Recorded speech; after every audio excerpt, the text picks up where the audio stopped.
Hello and welcome to the World Climbing Europe Youth Series 2006 in Europe, Portugal, Soure.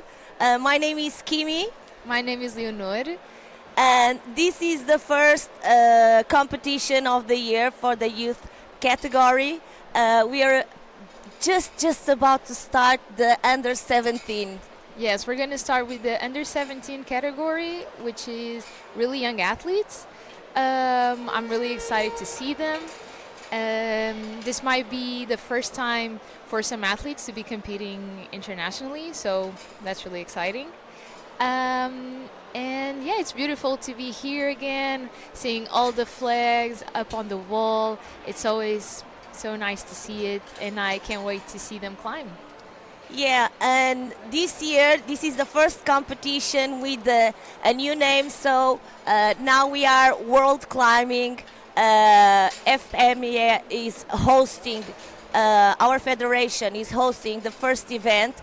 And we are so happy and proud to restart with this new image.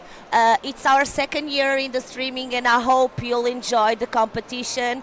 And it's wonderful to have Portugal opening this year's season.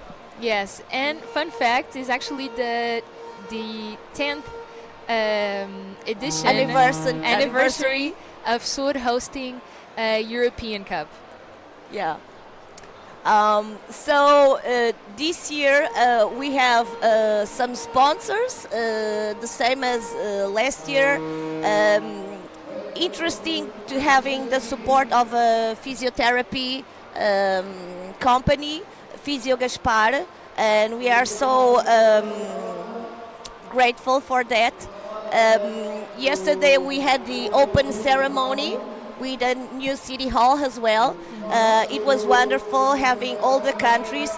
And fun fact, has a speaker, it's studying the flags. So I was checking, and we have so many countries, 25.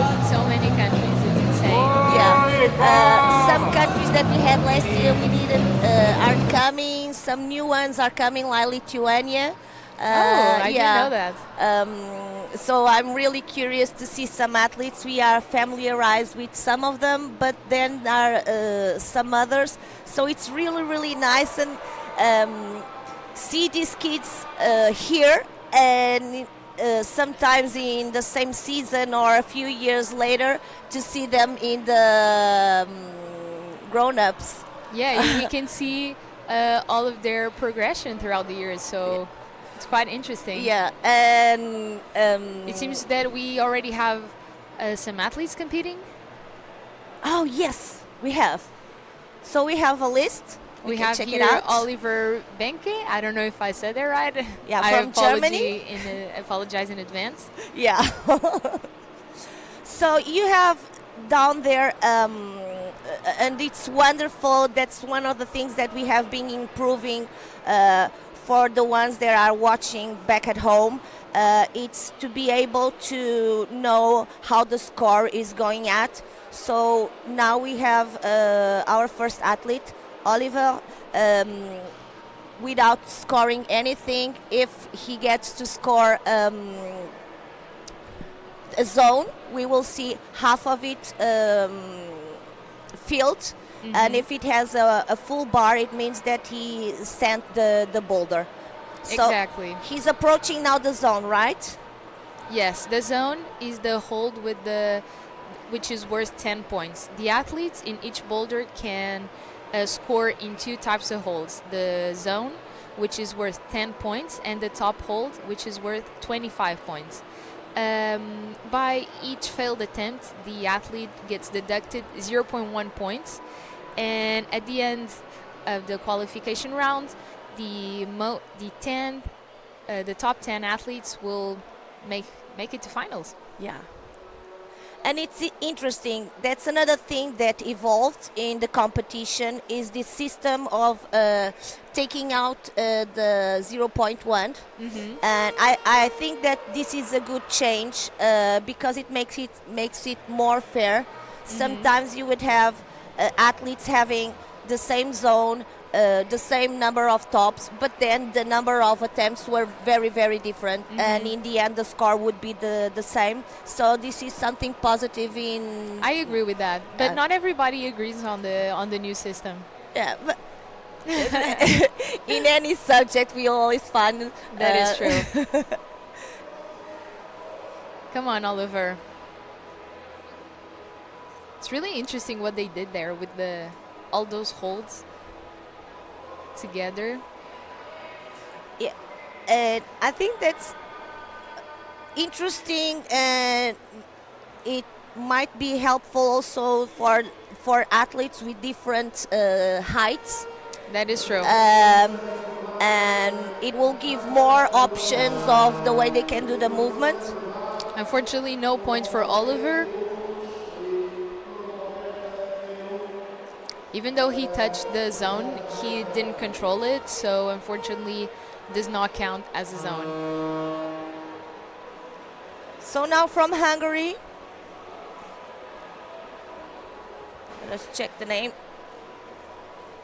We still need an update here.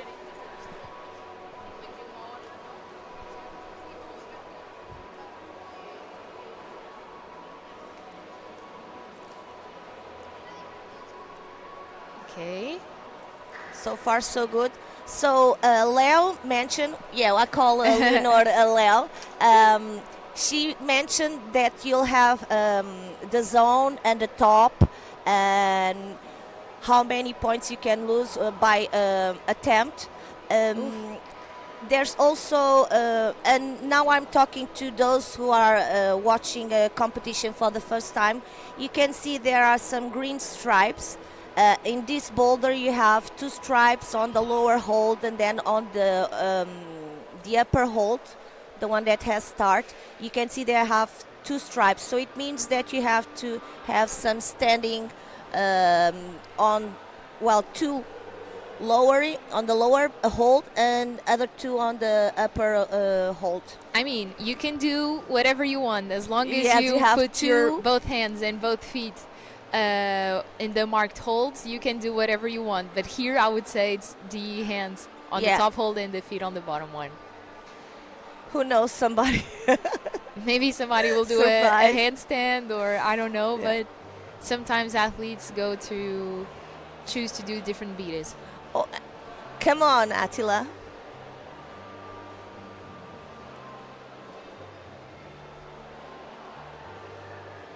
Going strong. Mythological name. Come on. Going to the corner of the wall. Very interesting, this shoulder press and the small holds for the feet. Keeping the tension, really nice. Ooh. Come on. I think his foot slipped. Yeah. He still has time. You can see the time on the little corner. Well, this is the second athlete. Hopefully we'll have some more detail on the foothold. And they are diagonal. And it seems to me there are some angles on the wall. So it really must be the hard part is to move the feet on this boulder.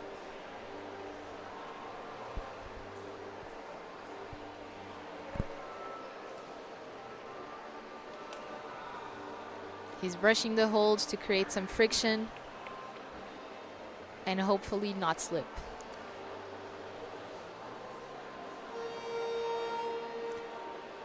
So we heard the sign for the last minute. Every athlete has the same opportunity, so they had the observation time. They go to the isolation, and then they come back.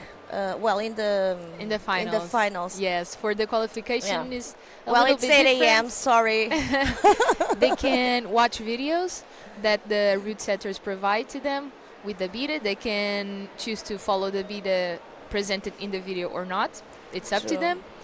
And we have the same system in Portugal. Yes. Yeah. And that's it. Come on. The athletes can watch each other climb. Last 10 seconds, so maybe just a zone for Attila. And so no zone for Attila as well. No zone. So now, Even if he got that, that would not count because Yeah. it was after the time. yeah, you said something really important previously about the controlling the hold. So sometimes we have people discussing, oh, he should have counted, but it needs to have control, change the center of gravity. If not, it won't count as valid. Exactly.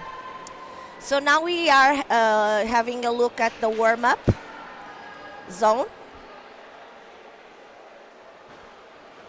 Everyone of the athletes we're now having the under 17.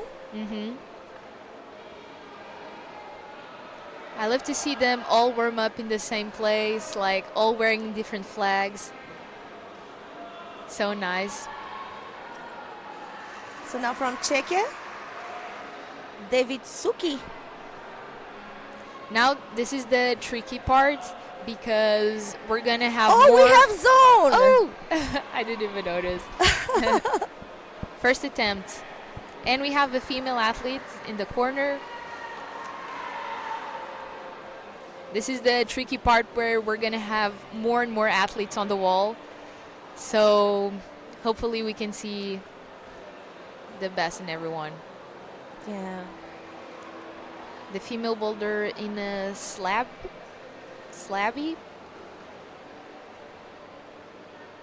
which means very vertical wall.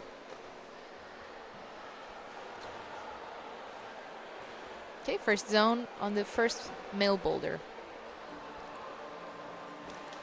Interesting. You saw the approach, just jumping, not going for the lower hold. Right now we have another athlete. Yeah, the first one. So he had time to rest, and now he's going to his second boulder, the athlete on the left. Coordination boulder. He gets the zone.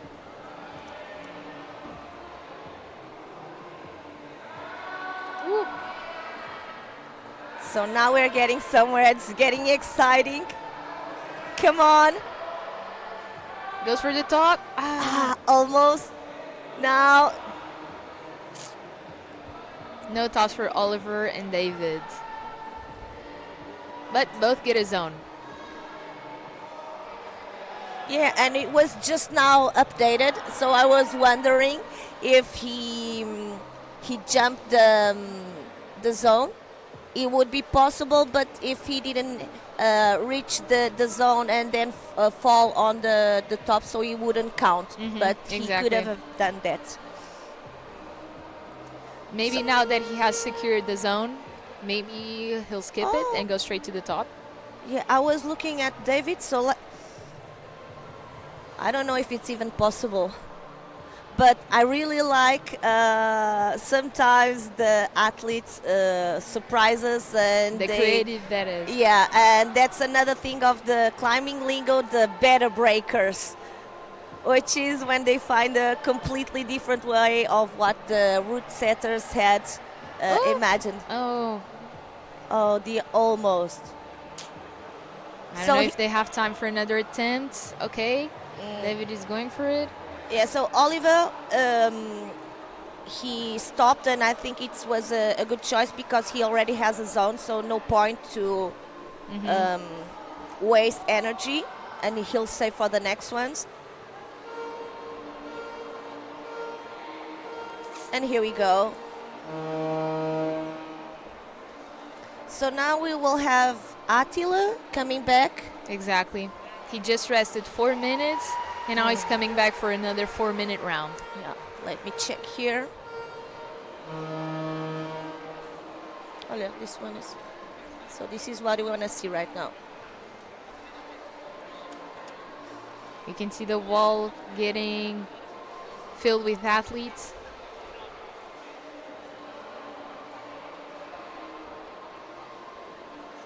Oh, I really like to see all the flags together. Me too. I love it.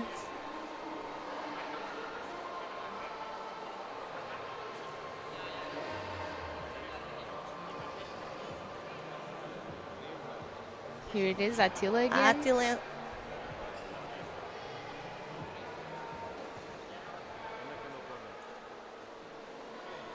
Starts with the little coordination.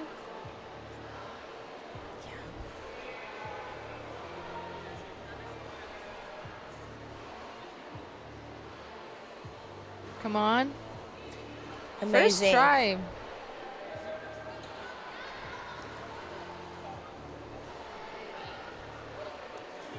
Come on.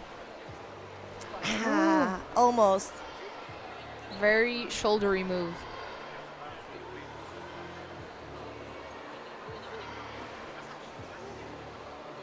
And we have our judges working in pairs. Yes, we have been working really hard to have everything set for you guys. I hope you really like it. That is true. So it is always an yeah. event that brings a lot of people working together, a lot of volunteers also. Yes, a lot of volunteers. And yeah, I hope you and the athletes feel our love. Come to Portugal. Yeah, we are a wonderful country.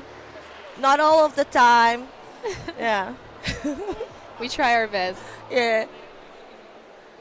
We have good weather that can That is true.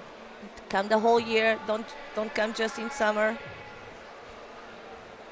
Come on, Attila. And Secures the zone. Ooh, yeah. Oh my god. Are we having the first stop today? Come on. Don't hesitate. Come Just go for on. it. Ah. Oh my So god. we have an open barn position. So you saw the right hand, the right foot, and then everything turned outwards, and so he lost control. Exactly. In Portugal, we just say the direct translation. Open the door. Yeah. It's the door, not the barn. Exactly. We have a lot of funny lingo, and we'll tell you during the weekend. Oh, maybe some words in Portuguese. That is true. Yeah, we know yours now. You get to know ours.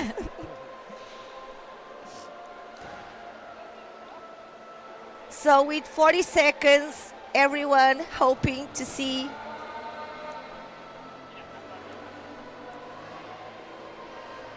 Solid. Yeah. It's funny to see how an athlete, once he gets the movement for the first time, it seems like their bodies literally learn the movement and they fast do learner. it every time. Come on! Yeah, And we have a top! first Yeah. Sorry. Let's go. Really nice to see. Yeah. What did he do to correct the movement? Did he put a I toe guess hook? focusing on the body tension. He did everything right, but Stay closer to the wall. oh, and we have our first Portuguese athlete, Exactly. Cora. Cora Gomes.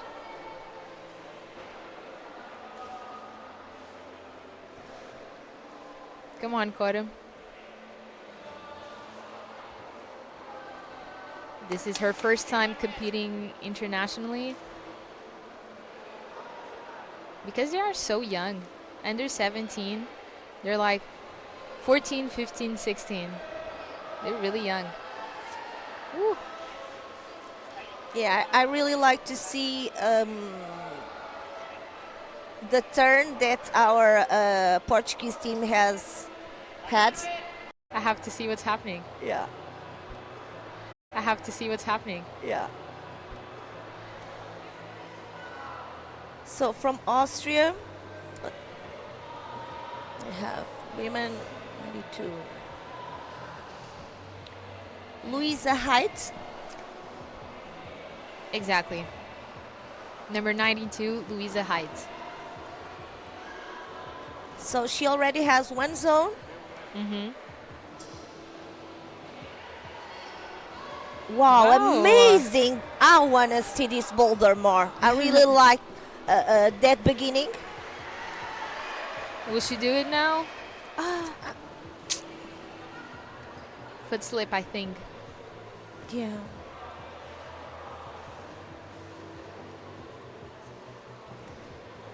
And on the right side.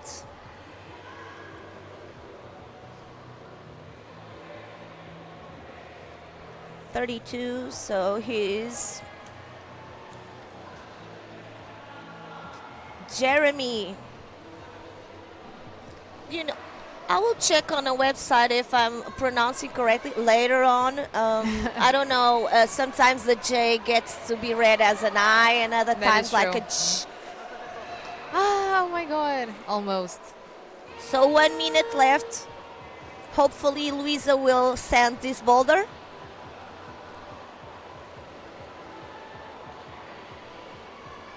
Jeremy restarting from Poland.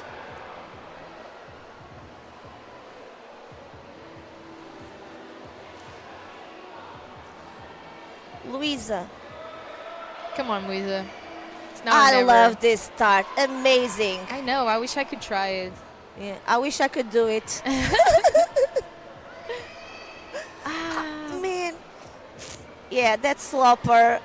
I feel Plus like that diagonally. sloper is gonna get worse and worse Yeah, throughout and the then day. probably that right hold for the foot. Not the best. 10 seconds. Luisa, come down. Oh. Oh, maybe? Oh. Yeah. The boulders look really cool. Another switch. And this is amazing. This is a school in the center of Portugal. Hopefully, we will have more support for this sport, climbing. Hopefully, we will host speed competitions. I think it will be easier, money-wise, than the lead competitions, but hopefully also lead competitions. And this is the 10th anniversary of this competition here in Portugal, and hopefully we'll have more conditions to host more events. Definitely. Yeah. But if we could see, And more disciplines. if we saw images from the first edition, I feel like everybody could say that we improved a lot. Definitely. Live and learn. Is there They're on the right, almost the top, right? on the green boulder?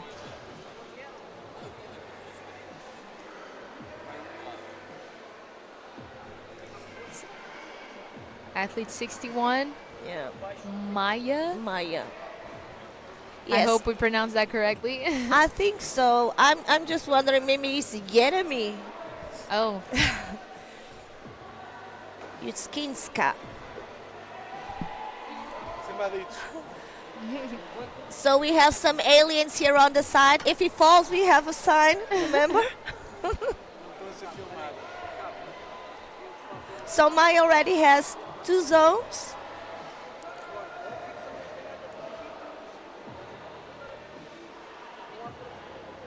very physical boulder. A mix of slopers and crimps. Yeah, so 2 higher stripes and then 2 together on the lower part. Ooh. Come Strong. Come on. He's jamming the foot. Ooh, matching on the crimp. Oof, so strong. Yes. Oh my gosh, Come he's on, Maya. almost doing the splits on the wall. Yeah. Oh, now he's trying to jam the knee. Oh my god.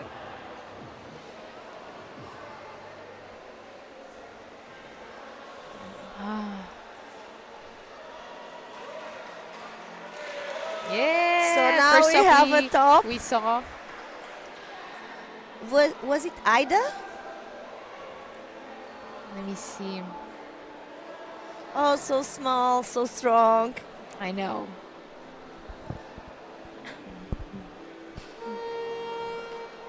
They are literally little machines. They're so strong, even though they're so small and young. I mean, some of them are taller than me, but like, they're still small. Joas Benedict from Germany.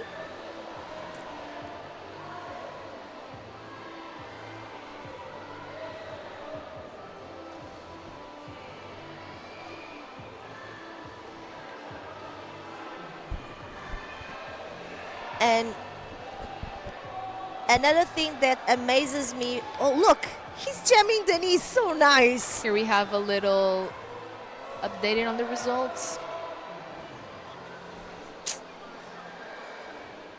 So with 10 seconds, next one will be better, hopefully. So another rotation. Oh, We have a look at the results. Even though it's really early to say anything because there's still a lot of athletes coming. But it's always interesting to see. so only 2 tops and on the 4th boulder. Exactly.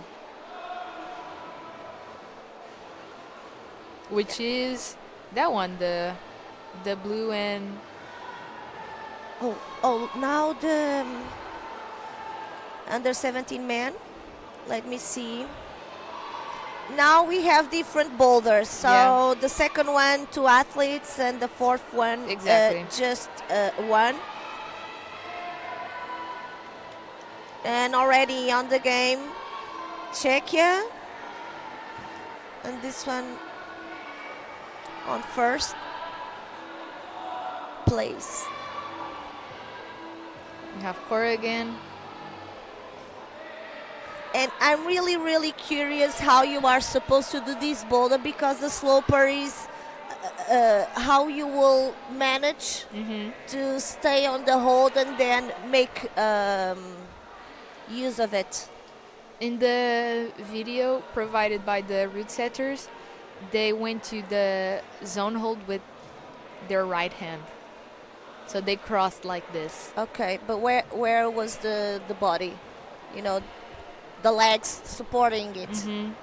I don't know. I just focused on the hands. Yeah, but that's because it seems to me that was what was missing to Maya. Okay. Yeah, she had her feet on the wall. I don't know if they were supposed to do that. Because it goes like this. And once you lose here, how you will stand in a sloper. So right now, Cora might be receiving some feedback, which is allowed, not on the finals. But in this phase of the competition, it's okay. Yeah, during qualification, you can talk to your coach. You can have the contact with the external world. They can also see each other climb, which is why they have videos, so the first athlete is not in disadvantage.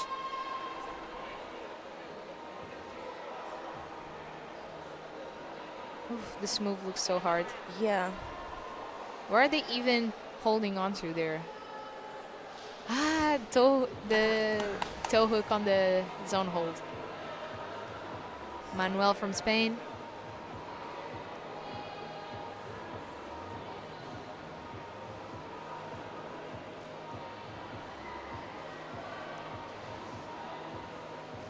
So with already 2 zones.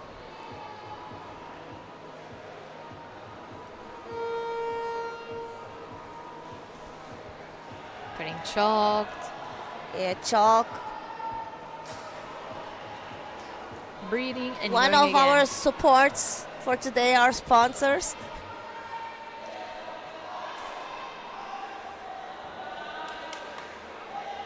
Come on, Manuel. Pressing, going for the cream. And this is a little bit overhangs, and you see how the holes shine. It means that it must be really, really hard to keep the grip. So it's a lot on body tension. We saw one athlete helping with the knee to keep the tension, and then he went for the foot. And I guess that Manuel was going directly for the foot, and that would require much more effort and less space to mistakes. Yeah, the wall just push you out. Another rotation, 4 minutes.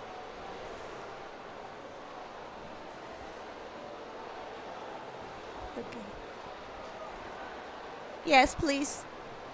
Our president is so workaholic, and he wants us to keep hydrated.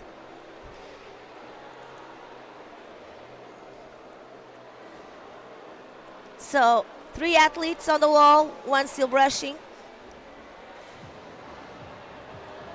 I really like this movement. It's really satisfying to watch. So this athlete from Iceland.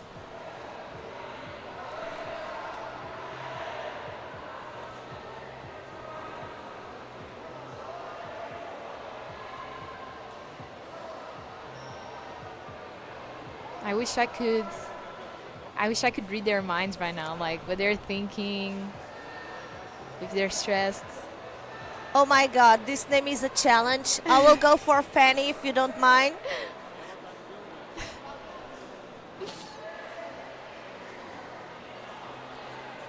But yeah, I think it's really interesting to see names for different countries and then learn how to read them. They have different spellings.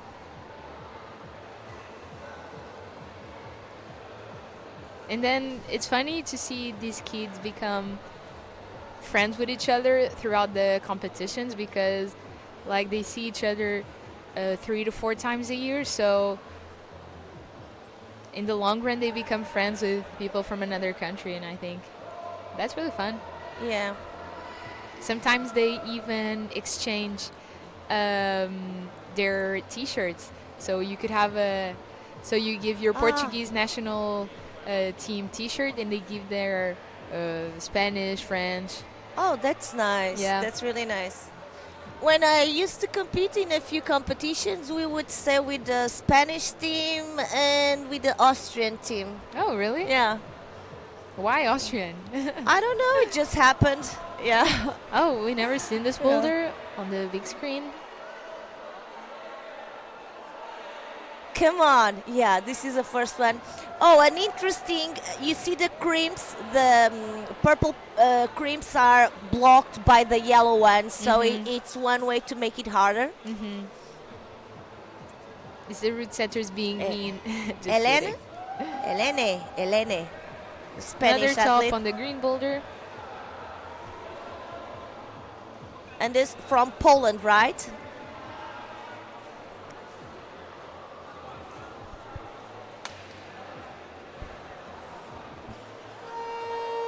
Yeah, a lot of blocked crimps all over. And even the heel hook is blocked by another hold. yeah. And this is one of the ways to keep them from doing some better break.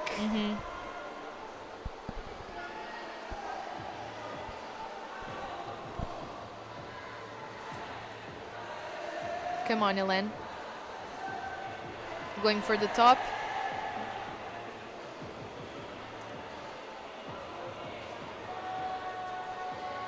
Come on. Ooh. Campusing. A heel hook.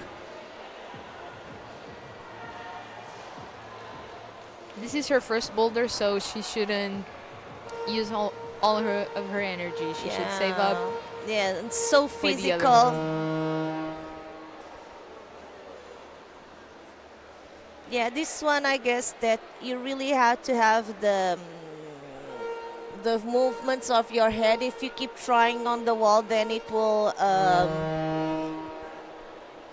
cost you physically and sometimes also mentally.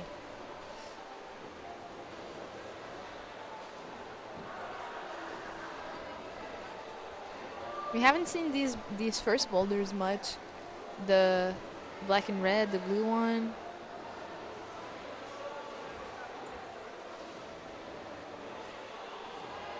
I love that start. Come on. Which one?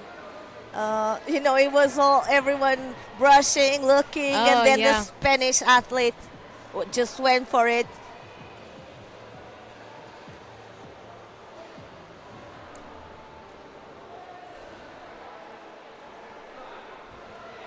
Yeah, Ellie. So this is one of the flags that I went to study. I wasn't. Someone's, you typically look at them, and some others not so much. And yeah, Estonia.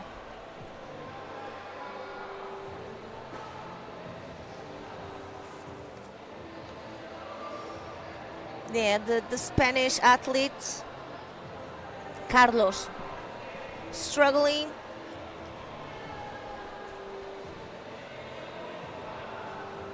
I think that's the hardest move from that boulder, maybe. Yeah. The overhang, no foot for the right side. So how will he manage to leave this movement just with the left side and then go for this one?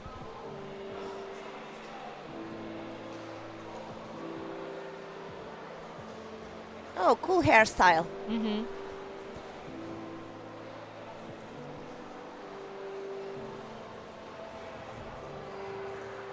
Yeah, holding on. that body tension. You're saying for the The- male oh, boulder. Yeah. I'm seeing a little hold under the one that he fell, Okay. and wondering if there's some type of, I don't know, this movement, or if it's just holding. Yes. Yeah. He needs to activate his core strength. But there's a Portuguese athlete, Shibu from Algarve. Mm-hmm. And I remember when I was training with him, and sometimes I was, trying to control, and he said something like, let it be. And sometimes, control the tension, but at the same time, let it be. Mhm. And finding that balance. Mm-hmm. It's really important. Yeah. Okay. He found. Come on, Carlos. Yeah. They even blocked that little hold. He doesn't know if it's better to use it or not. I get it. That looks terrible. Yeah. Plus the overhang and the shape of the hold on the right. Mm-hmm. At the same time, I guess it's pushing your hips outside. Mm-hmm.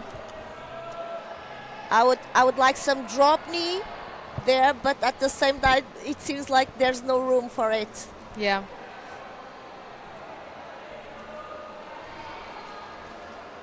Come on. Come on. Ah.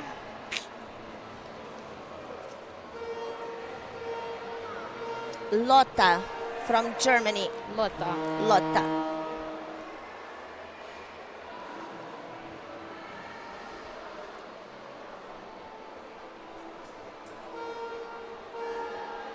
This is really nice having these few seconds to everyone have an equal opportunity. Mhm. They have 15 seconds to do the transition between boulders. Another thing that didn't exist, and I think it was a good change. But the athletes can't do anything while throughout those 15 seconds. They can brush it. It's just for the transition. So, tell me, do you know why some people don't agree with these new rules? With the I don't know, because some people agree that one top is better than 4 zones, but I don't know. For me, if you do like 4 zones, you're more consistent in a way. Like, I don't know, but some people really value tops more. Yes, but I can argue that sometimes zones shouldn't be zones. And in the end, they all have the same opportunities. And let me see what you can do in 4 minutes. Yeah, I know, but you know, some people just get used to the old format, and that's why they don't like new stuff. Yeah, there was this competition that I made. I was a kid, and I made so many attentions. I earned a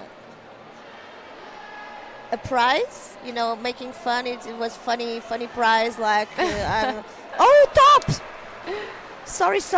First top we see on that boulder. Yeah, Italian athlete. But anyways, it was because I was the person with more attempts, you know. That's There really was some funny. boulders I knew I wouldn't send, I wouldn't make the zone, so I just went, you know.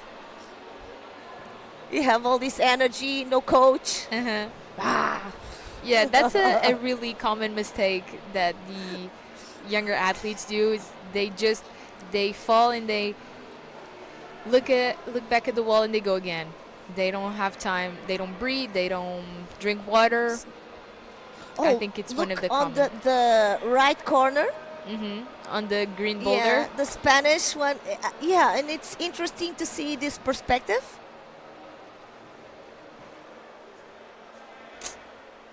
Yeah, we saw it like flagging the right side, the left leg to trying to find balance. You know, keep the hips next to the wall. Yeah, it's a challenge, and keep going there, because sometimes you want to do a movement and everything comes out and then you're gone.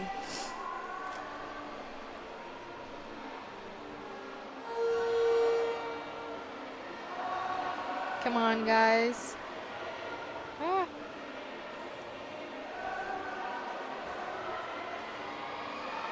So A good progression on the female boulder in the corner.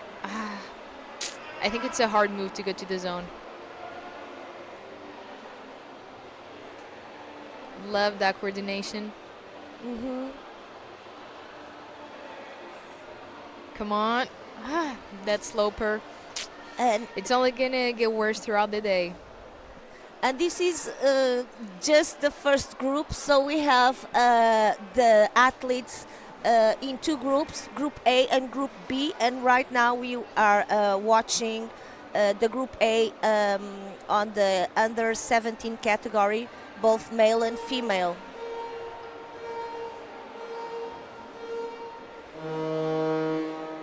Another rotation.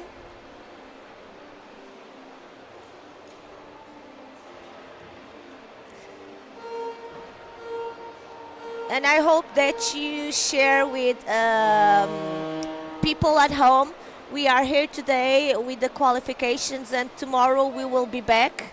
We are three commentators, myself, Leonor, and Gonzalo. So We'll have some guests throughout the days, maybe. yes, Maybe a route setter, an athlete. So Yeah. to keep things they were interesting. invited. Hopefully they'll lose the shame and they will come. Yeah, maybe some athletes are watching right now, and if you want to come and talk to us, yeah, we are happy to host.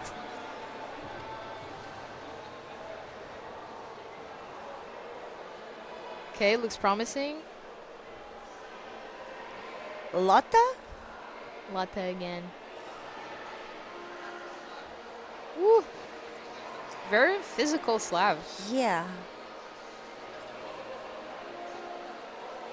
Woo. And now she's trying to find the press.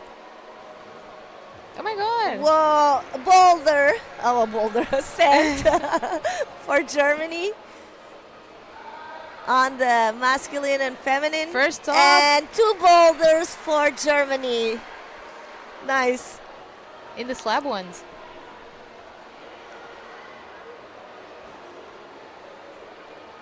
We will have a top on the right side, the green one. Look, flagging Looks also. promising. Ooh.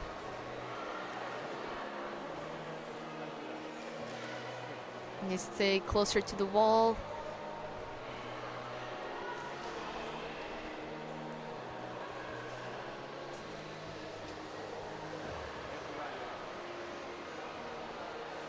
Looking at the time. Yeah, 2 minutes. I think it's good.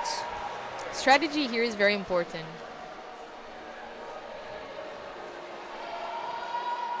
So we had these two athletes from Germany sending the boulder, and that's why we see some empty boulders. And it's good for them because besides being happy about the sanding, they will have some extra time to rest in between boulders.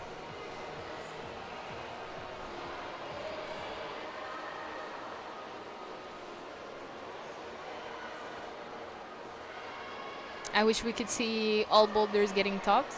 Yeah. That would be nice. I think for the male category, the green one is the one with the most tops at the moment, I think. And the female one, is it the coordination one? I don't know. Mm-hmm. Oh, and I saw Cara passing by. Maybe we could try. Maybe after her second round. Yes.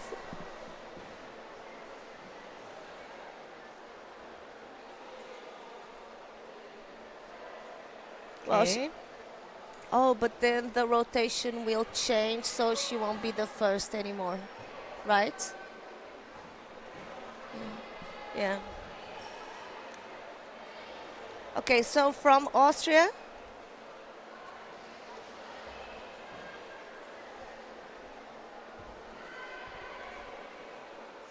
Ooh.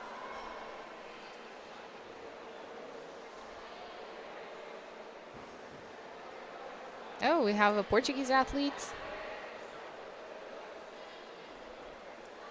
12 seconds, he's getting ready, and the last athlete's giving their last attempt.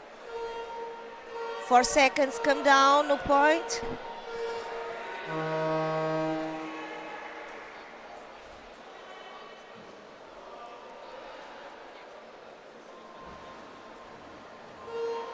And it's funny how they're all already used to being back to the wall. But they don't need to. Yeah, but it's already recorded. Yeah, we'll have to make some changes for the better. But it shows some fair play. Like Exactly. Don't forget to start. Do you know Gilles? I don't know Gilles because he's not really from my region, and is his first time competing internationally also. So yeah. Come on, Gilles. Woo. I hear lots of screaming. I don't know why. Oh, this is why. Another top on the green boulder. And it's funny, so many seats and everyone is standing looking at the competition. That is true. Well, one person seated. Come on, Gilles. I think we also have a female athlete, a female Portuguese athlete. I think I saw Luena somewhere.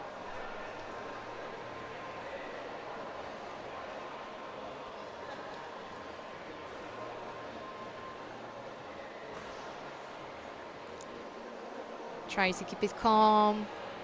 Don't get stressed. It's really tricky how the first boulder could, like, I don't know, set the mood for the whole qualification round. Because if you go on the first boulder and you don't even start it, like, it's hard for an athlete. It can mess with your head. It can mess with your head. Yeah. But that's what the coach is there for. Yeah, that is true. But sometimes for the younger athletes, like, it gets in their head that. But the first boulder doesn't mean anything. Well, it can, but you need to focus on it. Exactly. What matters for you. Yeah, I remember in my classes to have a teacher said that about the physical, almost everything has been studied and learned, but we have so much work to do with the mental training. That is true. And But yeah, I think we speak about like mental stuff, mental health more and more because it's so important. Like, why shouldn't we? But mental health in sports, it's really, really important. yeah. And we had a study case in Portugal. We had a really, really strong athlete on track and field, Okay. but then every time he went to competition, he wouldn't do good results, and so we would talk a lot about him in psychology of sports. Imogen, funny name. Yeah, some people say that climbing is like 80% Mental. mental.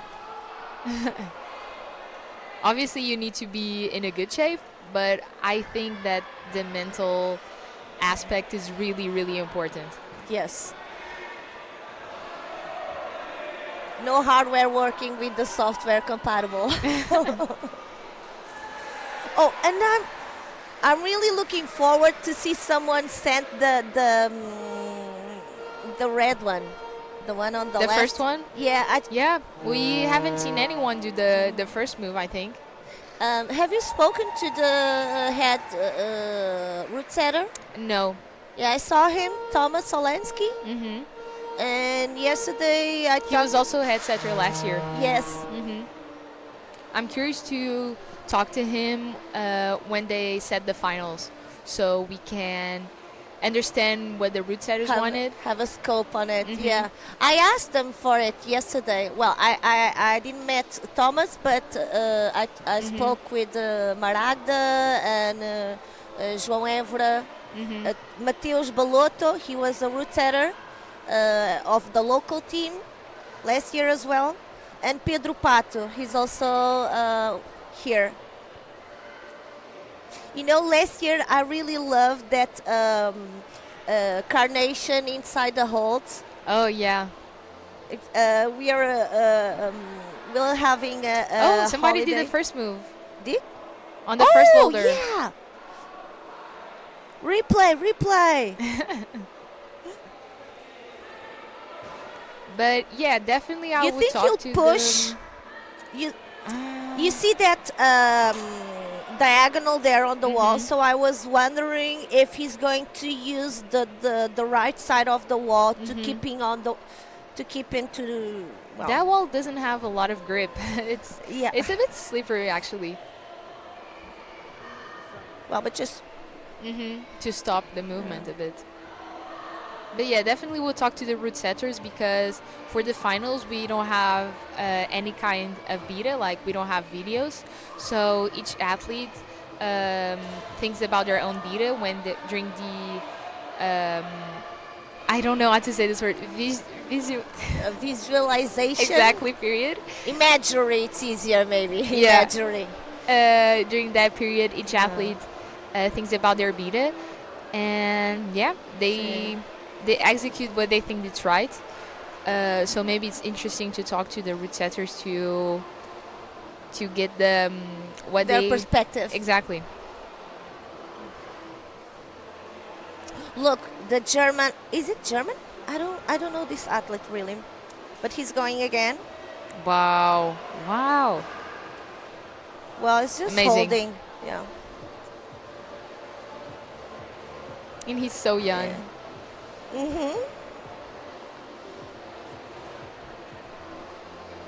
You know, all that hair. Of course, he's different, but he remind me of Adam Mondra when he was little. I can see it. Yeah, once I went to a competition with Alberto. I wasn't competing.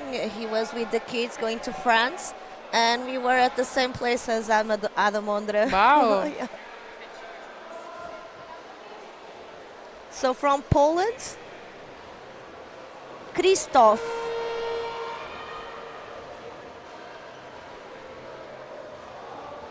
Fronczak.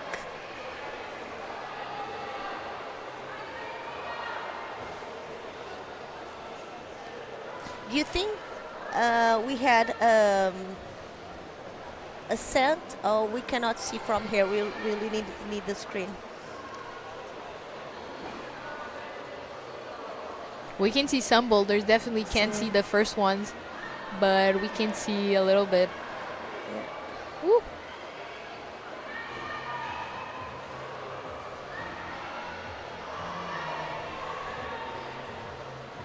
Wow, So, very flexible. Emma, How important do you think that flexibility is in climbing?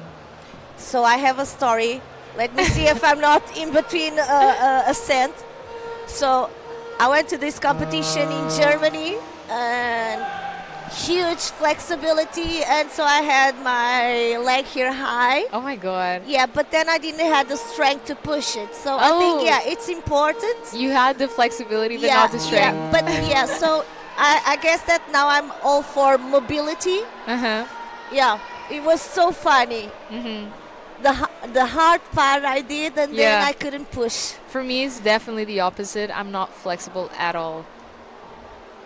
Okay, Luana, come on.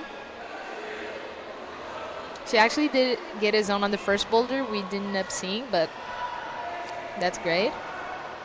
So one zone. Come on. Woo! And top on the first boulder. And a top.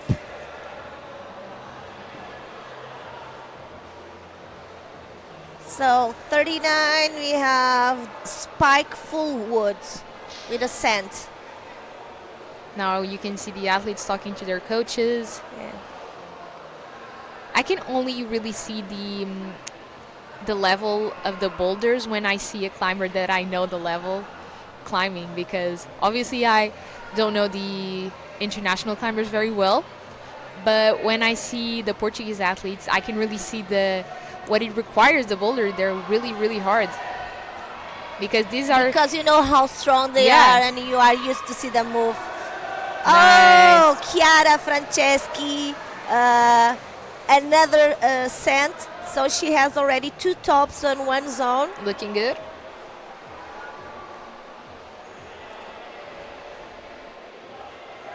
One again.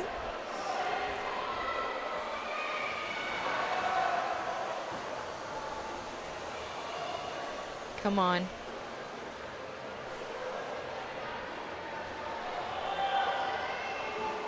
Come on, Luana. Focusing.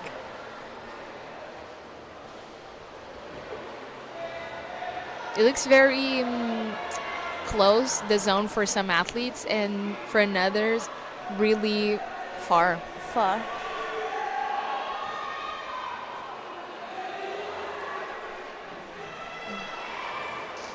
And this is the kind of movement that makes me feel like I need chalk. It's our hand starts to sweat when we see people climbing. And I feel kind of a little bit of tension. Yeah. Because now she has this left foot here, and she wants to swap here, and it's so delicate. Mm-hmm. And then taking all your weight from this foot to this one, and this takes me back to imagery. You know, there are studies about the more senses you can put on an imagery, the more effect it makes, and it's studied. Mm-hmm. For instance, you have an injured athlete, and I hope I'm not using the right words, but you know, your subconscious doesn't distinguish what is real from not real. Mm-hmm. So if you can, you know, have the feel, the smell, mm-hmm. The more emotions you can put on something you are visualizing, mm-hmm. You can even I've heard a lot of athletes saying that, like, before a climb, like, they manifested, they talk to themselves, they convince themselves they are gonna do it. And we're talking the same thing, like the mental aspect of climbing is really important. You really have to believe in yourself. to do it. I was missing the word, but yeah, you can even have a nervous stimulation. Yeah. So, yeah. It's like what is it called? The placebo effect. Like you start to think. I don't Yeah, know. the placebo then goes to your mind and goes to your body. Yeah, my father says that emotions are the number one cause of diseases. So if it can makes you bad, it can also makes it be good for you. Yeah, because I believe that your brain is like connected to your health in general. So if you have a bad like mental health, a bad mind, like I think you're most likely to be. That is true. So Gustavo Cunha is in the house. There's another potential interviewer. Portuguese climber who used to compete here in Soure. So now he's a senior.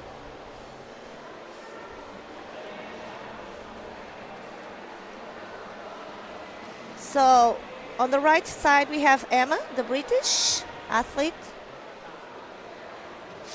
74, and then a French girl, right? Yeah, Amie Lerondelle. And the top for France. On the red one, we have the Austrian Raphael Hubmann.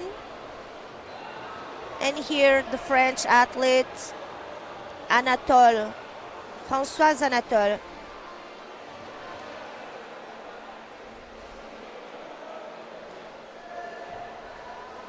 I don't know if all boulders have been topped. I don't think so. I think the red one, the male boulder, with the really long holds, we haven't seen it top there, I think. I'm not sure either. Let's go. Another top.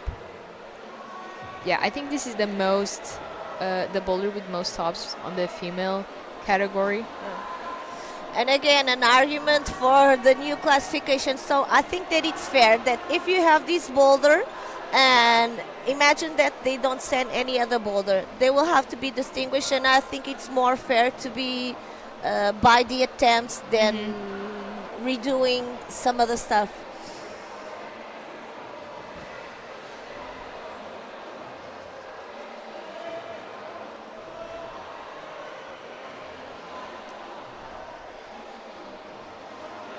Oh, the Belgian athlete. Yeah, slabs really require a lot of balance, a lot of tension. A lot of barns being opened.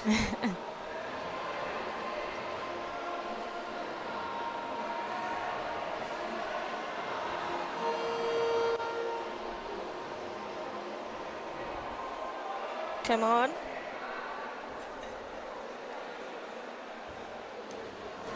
Ooh. It's not the wall's fault. Come on. 42 seconds. One last attempt for this Polish athlete. Krzysztof.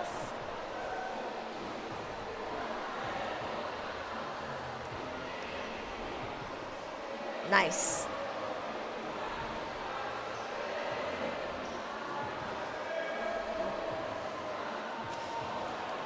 Come on.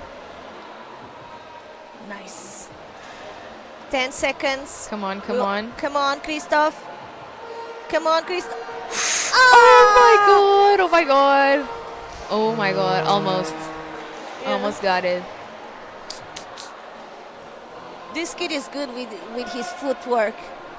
I was noticing on the first move like he was pushing here, locking here, and now he but yeah, 4 minutes, it's another. I think he got a little bit nervous with the time. Yeah. Look at this crowd. Amazing. Those empty chairs because everybody is just standing up. Oh, and please share the link.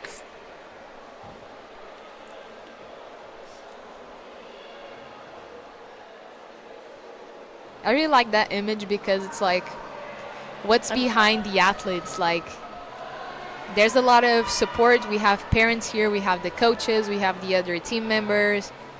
And yeah, most of the work these athletes do, it's not by themselves. Like, they have a lot of support. There's a lot of people involved. So true. So 43. Pier Giulio. Oh my God, really high Yeah. foot. Beautiful. And he gets it. Good send, Giulio. Woo.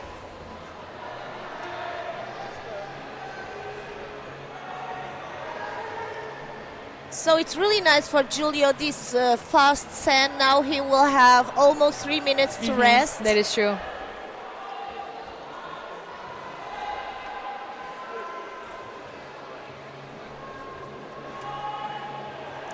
Mio. A beautiful name. Come on. I really like those blue holes. They're gigantic. They look super cool. Are they blue pill? I don't know, actually. I saw blue pill unit, and yeah, I need to work on my hold skills. But I think it's a really, really creative job. And I know. How do they make new holds every year? Yeah. And every year, like, we have new technology, like the dual text that was like revolutionary in climbing competition.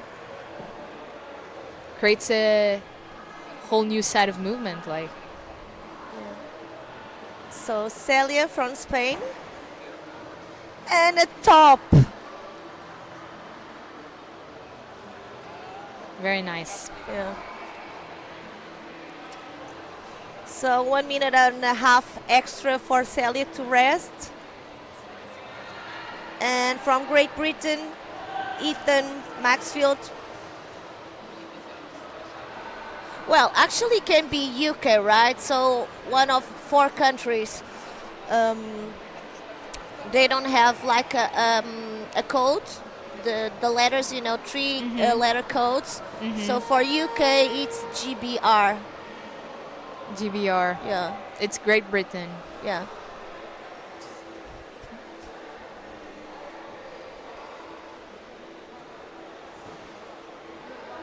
So Romania.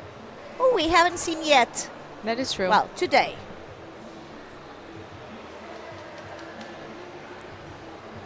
Arno. And Mio. Arno and Mio. Come on, guys. So, Wow. 20 seconds left, so last attempt probably. I love the first movement of the blue red one. boulder. Oh, the red one. Like, when they do it, it seems like they literally have glue on their hands.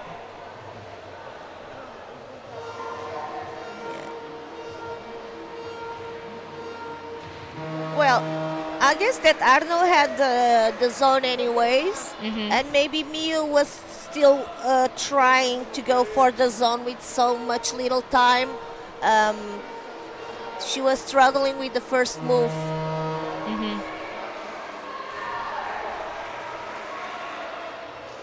And this is another thing I feel from the old school movements to the new ones.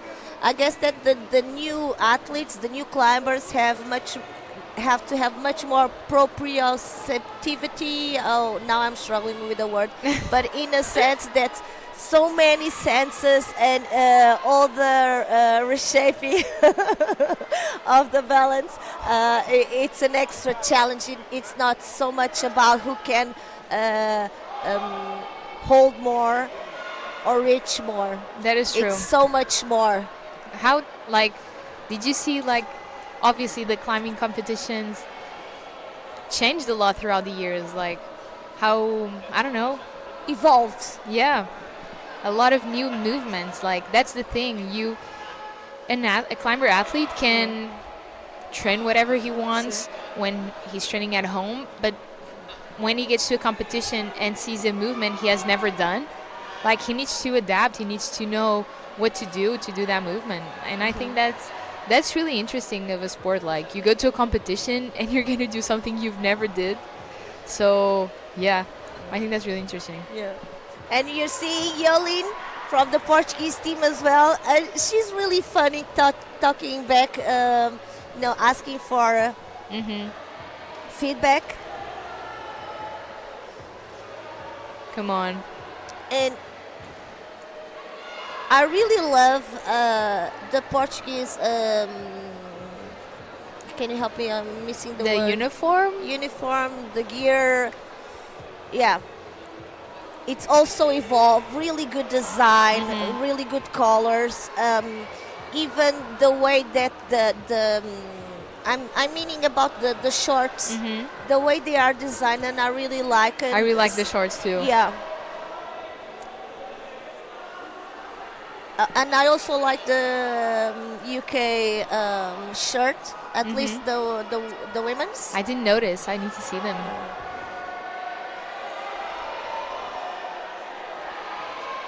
Come on. Those slopers look so bad. Are you more of a sloper person or a cream person? Valentina Sofia. Well, my theory is that sand for Switzerland. Valeria Sofia. Oh my! It's like small hands, creams, big hands, slopers. Okay. I think it's also like the type of strength that you're better at. I don't know. I think I prefer slopers because I'm really bad in crimps. Let me see your hand. Yeah, you're a giant next to me. So I don't like crimps. Like, yeah, but people tell me, "Oh, you really like crimps," because they see me, Yeah, but no, I like jugs like everyone else. Yeah, definitely. Favorite a challenging jug. Favorite hold? A jug.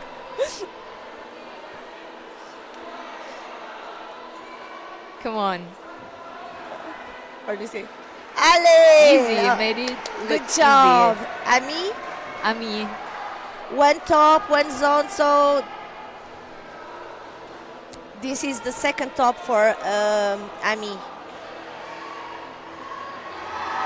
17. Oh, I hear Charles. some people. Oh my God! Come Obviously. We could just hear a big scream. Obviously, it's the Portuguese support team. There are more than coaches and athletes. There's also cheerleaders. Like, let's go, let's go. Really nice to see that. So the provisional score. The first place has 2 tops and 2 zones. So Italy, Chiara. The second one for France, and the third one for Lotta. Lotta is the one with the purple hair, right? Exactly. Oh, Sally, we saw her in a few moments sanding a boulder as well.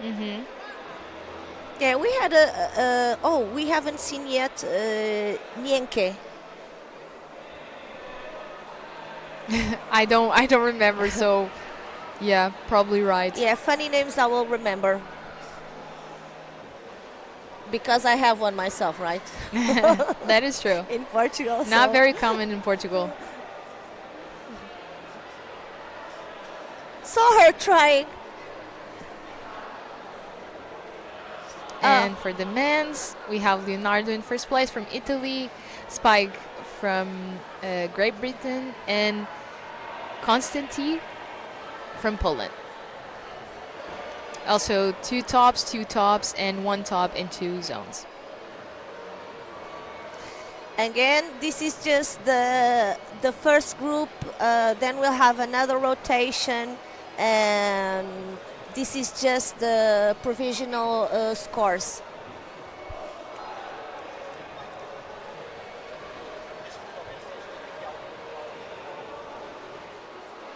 So this blue one starts with the coordination with a lot of body tension. The female one over there. Yeah. Yeah. Well, for my style, it looks like one of the hardest ones. It's very physical, it's very technical, it requires a lot of coordination. For instance, just the start move, once you get to the right, you need to pull here, but then you need to push at the same time. And then twist the body for the next hold with the... All boulders seem pretty physical, at least to me, which is my, like, not one of my strongest points. Which one? Like, physical boulders in general. So they seem pretty physical to me. But the athletes are doing great, though. Yeah. Oh, and plus, there's the skin cost. This blue one must be hell. Yeah, that is true. But I mean, it's better to have a lot of grip that don't have any. Yeah. At least for me. Well, there's another thing that it's very personal, right? Depends on some people don't sweat at all. Yeah, that is a true. lot. And some don't have fingerprints most of the time. And have some problems if they need to have a... I would say that most climbers have really like sweaty skin, but I saw a video of Nyanya and she literally says she has to hydrate her hands because they're so dry. So yeah, and everyone is jealous, right? Yeah. I mean, everybody's jealous of Nyanya. At least I am.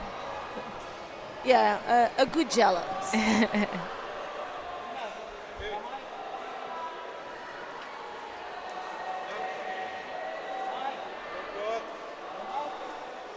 So right now,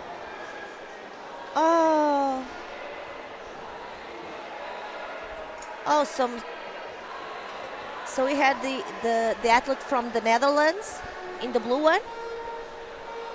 Oh, and the time is up. Another rotation.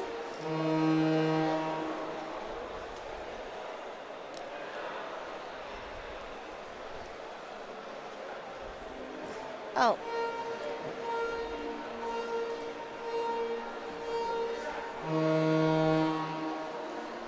Come on, guys.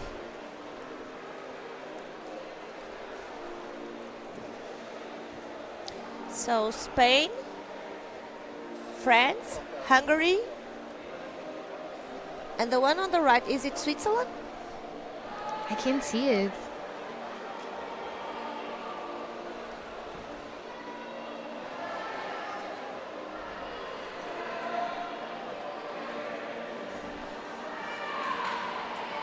So again, the athlete on the right struggling on the slab and not holding.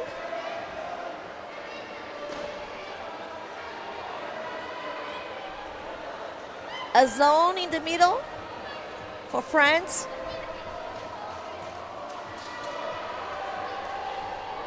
Come on, come on. Willem. Come on, Willem. Damn, was that flash? Well, perhaps he has 3 minutes left, so... Maybe. Wow, France looking strong.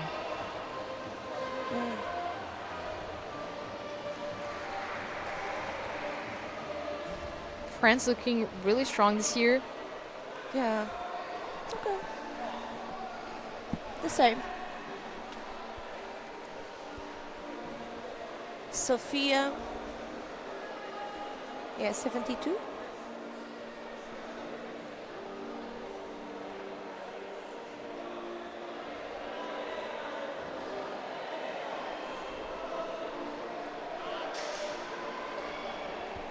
So nice.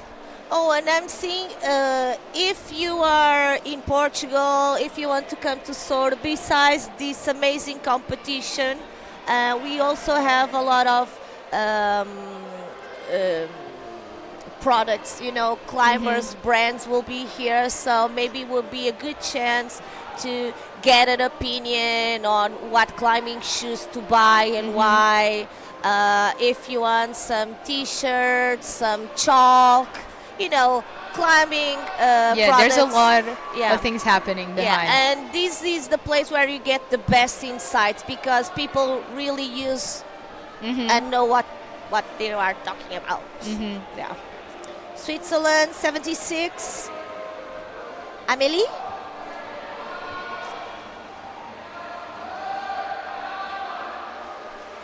and a top. It's crazy how some athletes seems to make the boulders really easy. Like, Yeah. that is crazy.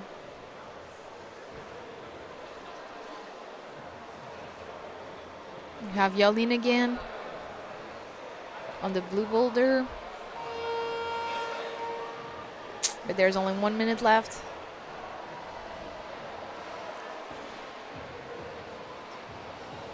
Wow. Nice. Yeah, yesterday I saw the whole team from Bulgaria taking a walk in Soure. This is a very beautiful place. You should come here. Yeah, yesterday I was supporting the locals. And the weather is not like in the morning it was a bit foggy and a bit cold, but I think throughout the day it's going to be really sunny. Yes, yesterday was amazing. I think today we're going to have an amazing day also.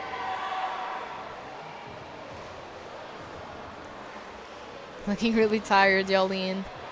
Yes.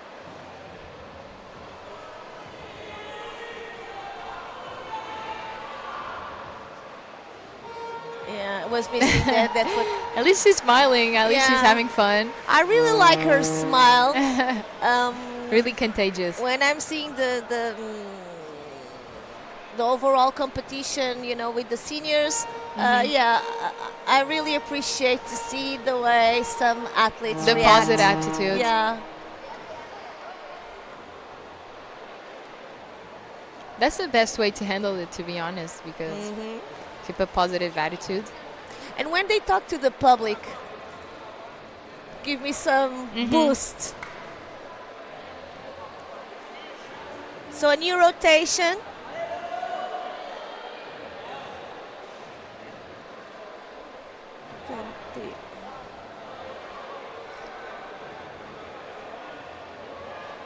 Yawad, this is an Italian athlete.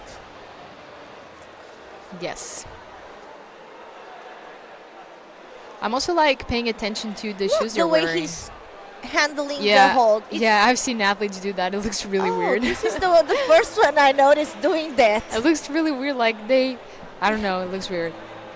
But yeah, I'm paying attention to the climbing shoes they're wearing to see like, I don't know, what people are wearing. What is your preference? I think that I'm still finding out. How do you call the? The toe, like No, this new model curved. It has oh, it has a specific name in English as well. Undercut? No. Well, anyways, I tried a few and everyone loves it. And the first thing I want to do is just take them off. So just take them off. Yeah, just Don't take like them off. But I don't know. I don't know if maybe I need to retry because I guess that climbing shoes is a very specific thing, and you really have to try them. That is true. For instance, I realize I have a high foot. You know, it goes really in a diagonal, so I don't like closed shoes. Okay. And I realized that some climbing shoes, because I have a thin foot, so I thought, yeah, I can use it. And it's not like that. Just because you have a thin foot, then it presses me too much, and I end up losing circulation. Okay. So yeah, I get that. It also has to do like with your preference, like the style of the climb itself. Like for me, I prefer to like step on volumes instead of like small holds. So I usually prefer some softer climbing shoe. Well, but I guess that you have both soft and hard depending on, that on is where true. you. Good job for Sophie from Germany. U17. Some athletes also throughout the competition just switch climbing shoes because they know they're gonna. Yeah, depending on the boulder. If it's a slab, I'll use maybe a softer one, and then if I go to a crimpy with very specific foot work, maybe I'll go for a harder shoe. Yeah, I do that rock climbing.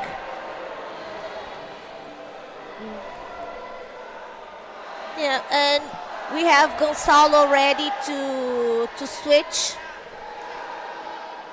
Yeah, we will be. Do you wanna come, Gonzalo?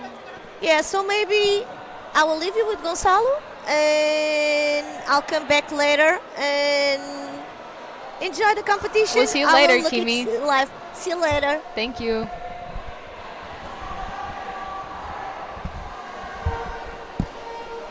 Hey, Gonzalo. Hello, how are We you? have here Lina? a new speaker with us, Gonzalo. Have you Hi been everyone. seeing the competition? Yeah, I was just there.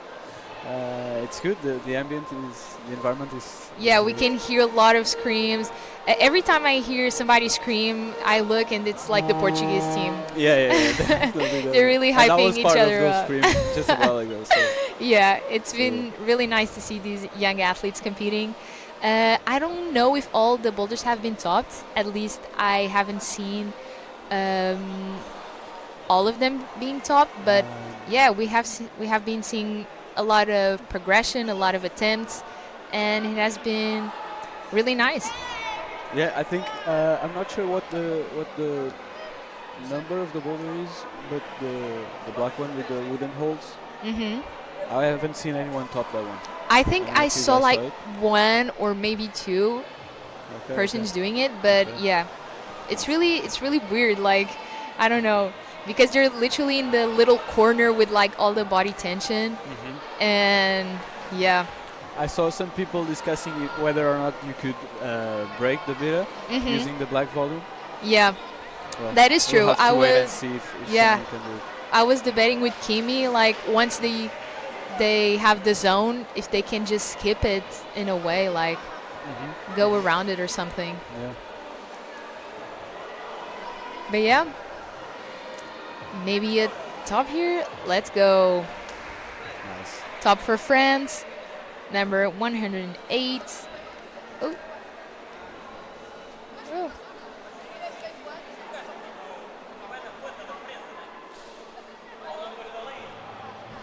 Well, we'll find her name later. But yeah, it has been great. I think the athletes are doing okay. At least I think I can see like a positive energy. Yeah, no, everyone seems to be chill. You know that it's always a Mm-hmm. high pressure moment for these athletes. It's the first Yeah. round of the season. Yeah. And it's like a new, like some of them are changing categories, like there's new athletes coming in, so I think everyone is a little bit like nervous because they don't know what they're expecting. But No, and you can see every year. You can see people. You can see the level going up, and so it's always people always expecting. yeah, that is true. But I think it's also very like hard for the route setters to know what they're gonna set. Like I think maybe this afternoon we'll talk to a route setter, but I want to ask them a little bit like what they do to prepare for a new season. Like they don't know the athletes, and yeah, I don't know. I think. Well, we'll have to see with them and see what they say. But my guess would be that they combine all the knowledge they have, right? We have route setters from different countries, and the levels are different in different countries. But I guess they share their knowledge and what they've been seeing around, and try to come up with something that is both challenging but still allows Yeah. the athletes to. That is true. We to have a show their really strength. big team, and the chief route setter from this year was also chief route setter last year, so he sort of knows the athletes. And yeah, but it's a job they have to be paying attention all throughout the year. Oh my God, really nice shouldery job. move. Wow, France has been really strong this round. It's nice to see that, really strong athletes. But yeah, it's been really nice.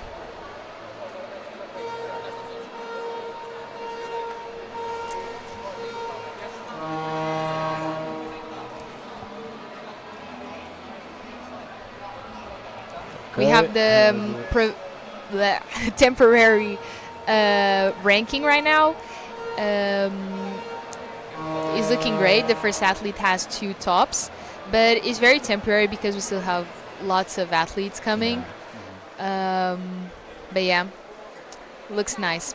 I mean, every zone counts, you know. We've seen Yeah. finals and even qualifications being decided by a single zone or a single attempt sometimes. That is true. That is true.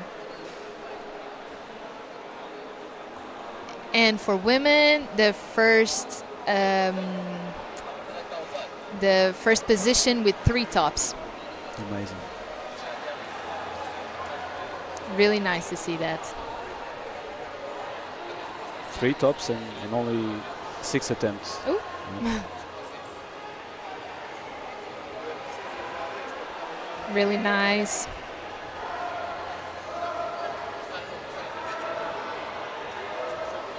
I love the blue holds. They look so cool.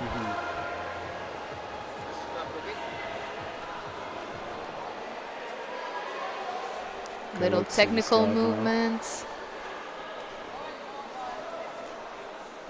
This is Van Laken from Belgium. It's so I hate the feeling of being frustrated in a slab boulder because you have to be calm because obviously it's a slab, so you can't really rush it, but at the same time it's really, really frustrating. And I don't know, like sometimes when you're stressed with the time, or I don't know, you start to rush things, and at the end it's worse because you have to keep calm. To stay calm, yeah. Yeah.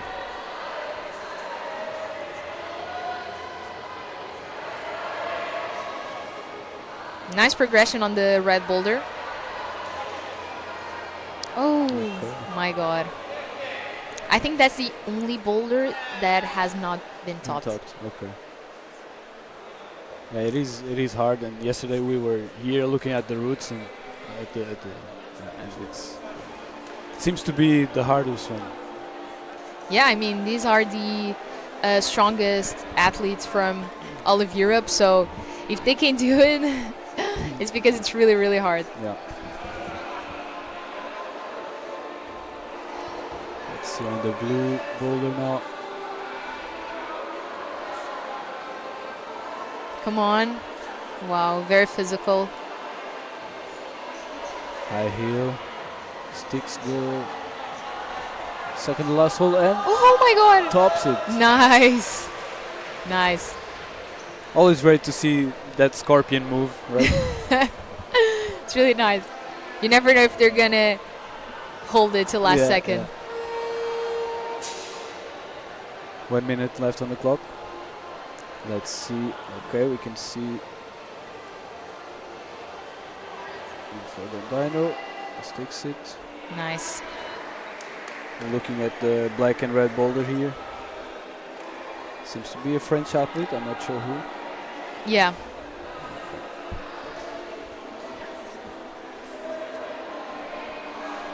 Has to rush it. Only 30 seconds on the clock. I love this first move. It's really, wow, impressive. And it might seem straightforward when you're watching here, but when you're next to the boulder, you can see that it's a big move backwards, and it's a blind move because you really just jump back without knowing where the hold really is.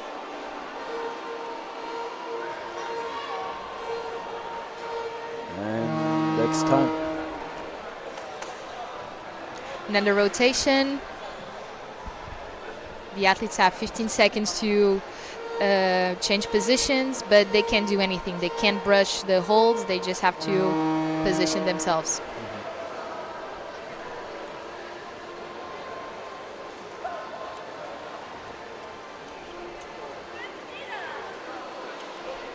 Leonard, I know you've competed and you still compete.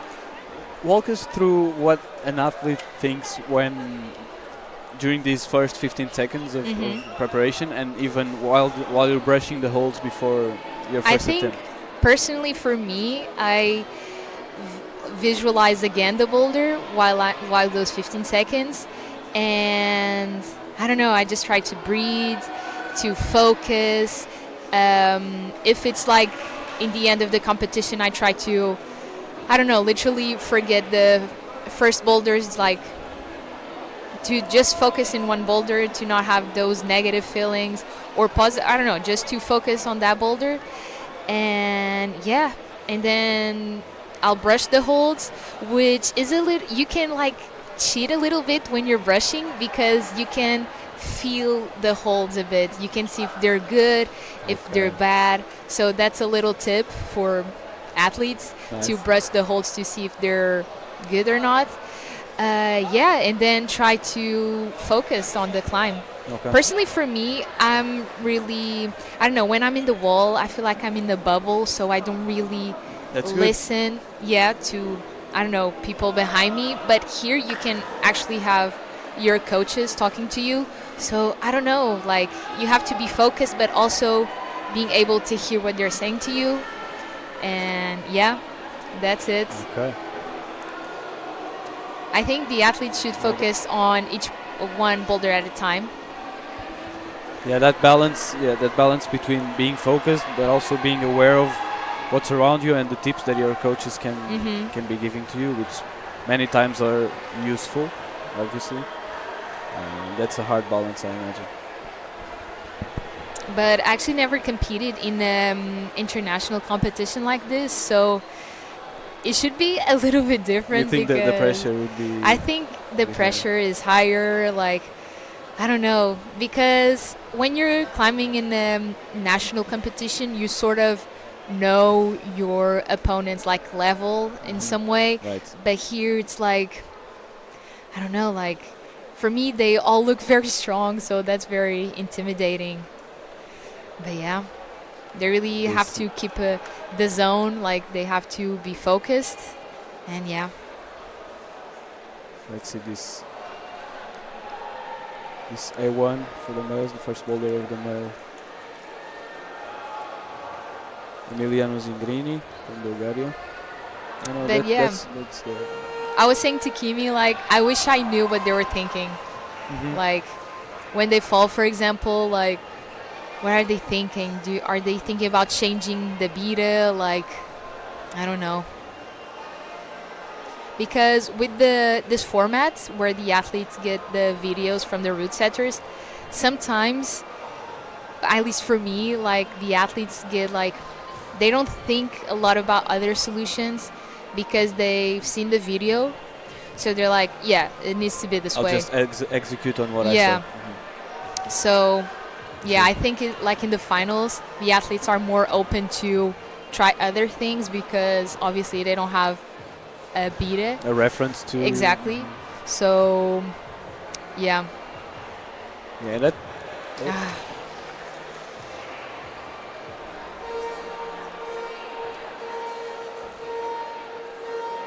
And time once again. Preparation for the next round now.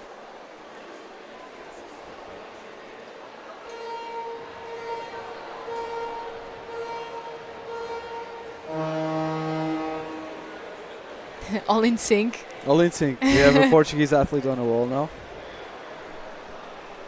Let me see. Is it Luana? I'm not quite sure. I think so. Oh, or maybe Cora. I don't know. Cora has started on this boulder, so it should be Luana. Let's see if we can have a closer look in a moment.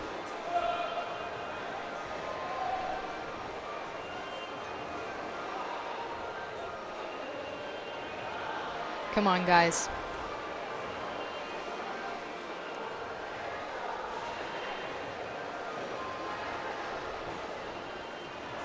Okay.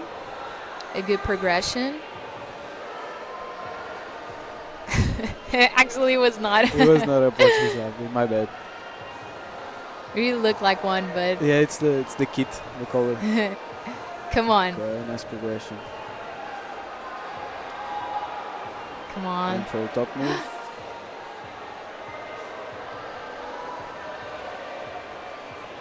Victoria. Wow. This was a flash, I think.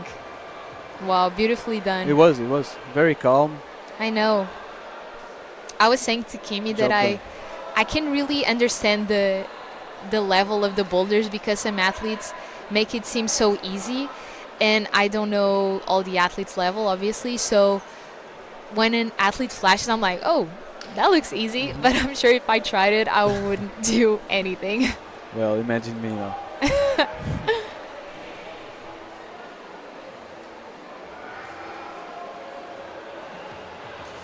Let's take a look at the German athlete now. Wow. This Ooh. is Finn Fleck.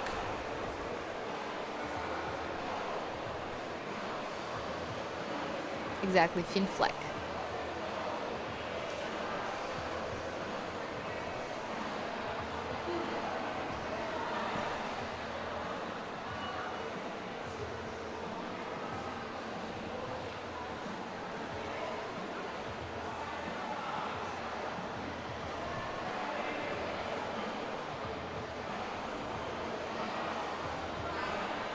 Finn Fleck, age 15, really young athletes. Is crazy Really young how they have this level at such a young age. Competing since 2024, so 2 years into his career, I'd say.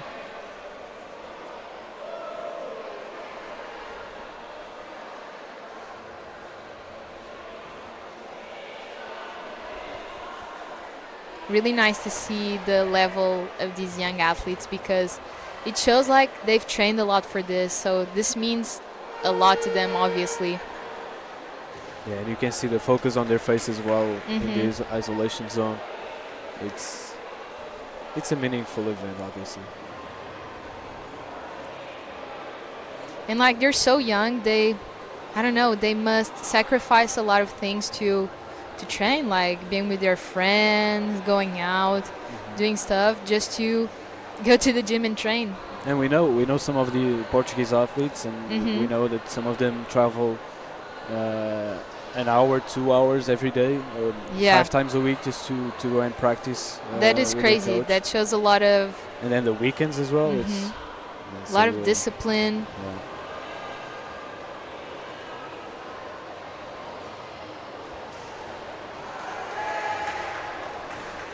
10 seconds on the clock. Let's see if anyone is still trying something.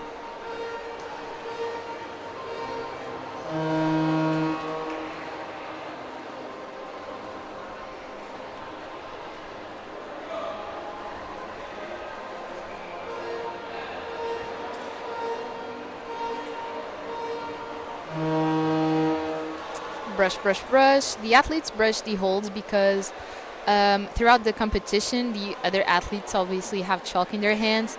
So sometimes the chalk buildup makes the holds have less friction, so more slippery. So by brushing the holds, the athletes make the holds have more grip. Right. And as an athlete, is it also kind of a ritual before climbing? So I have this question for you.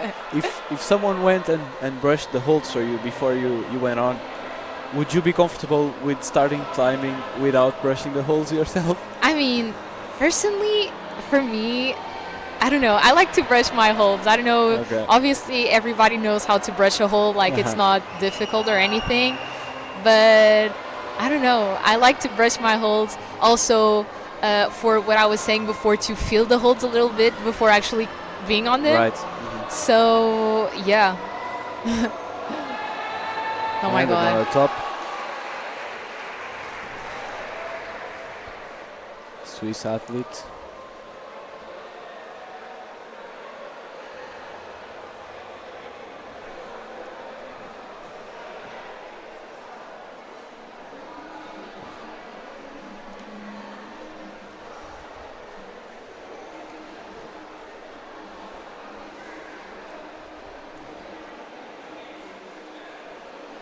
And some of these holds are going to get worse throughout the day because it's going to get hotter. It's going to be more like humid. The athletes have been touching the hold like always. So there's like advantage and disadvantage of being the first in the list and like being the last ones, because if you're going like in the first ones, you can't know like the other people's betas. Like if somebody did a crazy beta that it's way easier, you can like you don't know it. But if you go in the last ones, the holds might be more slippery. So I don't know. I think for me, I like to go like sort of first, not like first in line, obviously, because then everybody's looking at you because you're the first one. It's a lot but of like a lot more in the attention. first half, I would say. Okay. Well, that's a good insight. But this is randomly generated, so the athletes don't. Oh, okay. Don't choose A lot the. of pressure on that right Yeah. foot. Wow. Come on. Wow, But looks- this run showed a lot of effort from Abel Brignola. Mm-hmm.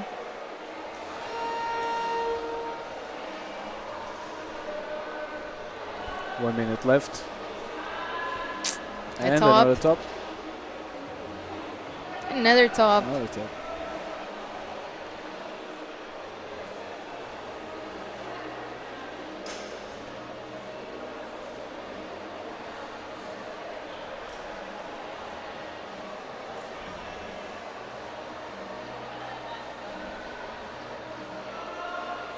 Come on, guys.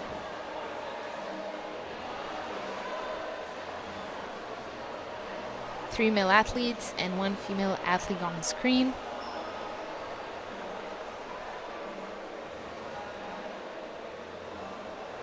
Ten seconds left. If you go on a boulder and you have 10 seconds left, I'm assuming you're going for the zone because otherwise it would be really hard to get to the top in 10 seconds. Right. And I mean, it's always a learning opportunity. Every time you go on the wall, you have a learning opportunity, even for later competitions or later boulders that you're gonna climb, right? So I agree.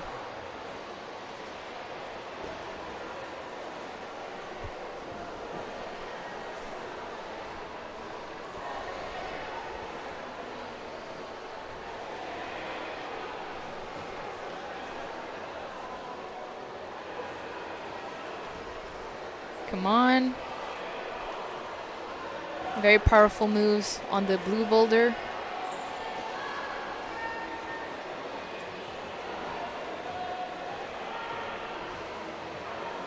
Nice, come on. Wow. Hope she's okay. Yeah, we didn't see the end of that fall, but she's fine. She's back on brushing the holes and ready for another try.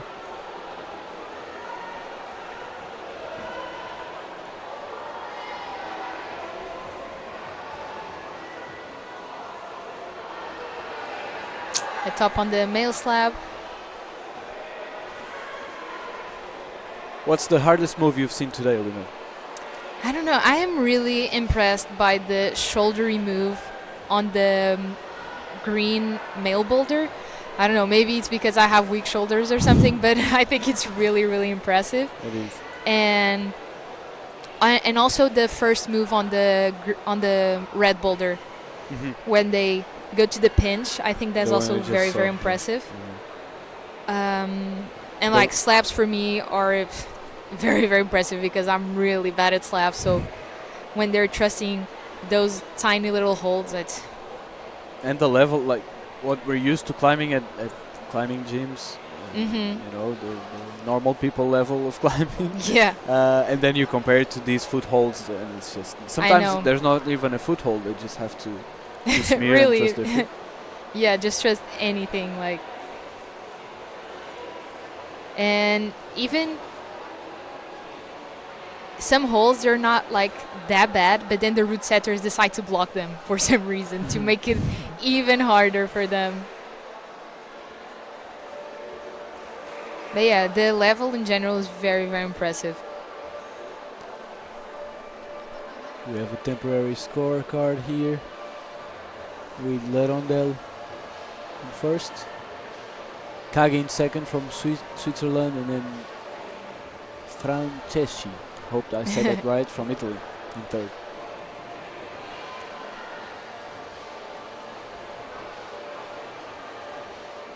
Yeah, I feel like if any of these kids, I'm gonna call them kids because they're really young, would go to my climbing gym, they would probably like flash everything, or I don't know, because they're so strong. Yeah.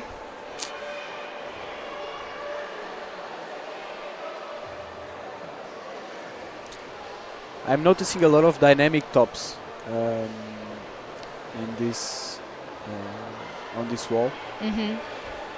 It's true, actually. It's not very, I would say it's not very dynamic, this qualification round. You have the green coordination, and the females also have the blue and black coordination. Yeah, you have the black and red from the males. Yeah. But it's very like a powerful round and really physical boulders, I would say. And to build on what you just said about the green boulder, the shoulder move on the green boulder for the males, it is a hard shoulder move, and it's combined with high tension, right? As soon as they grab that and engage the shoulder, then the foot comes off on the wall, and it's they're already stepping on the no texture hold, and they have to go to the shoulder move. Like, it's terrible.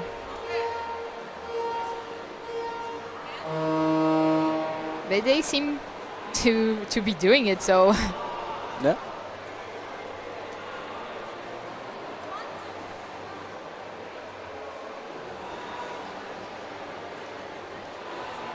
We have 10 athletes climbing simultaneously. So sometimes it's hard to see each one individually. Look at that hold. That's literally nothing, and they blocked it.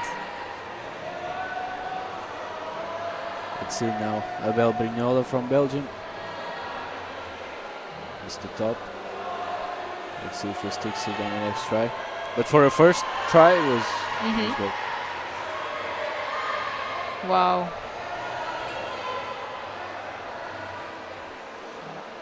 Nice. Top for Croatia. Oh, Portuguese athlete on the wall.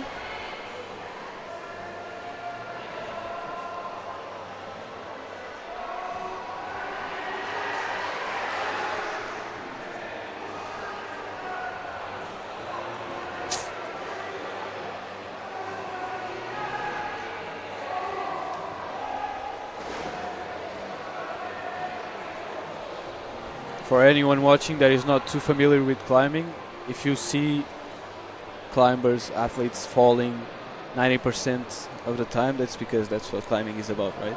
It's because what? Sorry? That's what climbing is about. Oh, yeah, you fall definitely. 90% of the time so that you can top the boulder. And you learn more by failing than by doing it. Definitely. For these athletes, I would say that what they train at home is way harder than what's on the wall right now. Like, at home, they're literally falling all the time, failing all the time. So that's why I was saying to Kimi that the sports, some people might say it's like 80% like mental, because it's really hard mentally to be constantly failing and constantly falling, and sometimes top the boulder. Yeah. While at the same time, if your training plan and your training sessions allow you to top 80% of the boulders, that means you're not improving as much as you should, right? That means you have to be doing something harder. Let's watch Antonio from Portugal now. Little foot slip there. Yeah. We've seen a lot of athletes doing that. But yeah, I remember being really frustrating during practice because I would just fail all the time. But no, I would be very frustrated because I would seem to be like having the same level for a while, and then some people just told me you need to go to harder boulders, like, and yeah, it's the harsh truth. That's what I did. Like, you have to go out of your comfort zone in order to progress.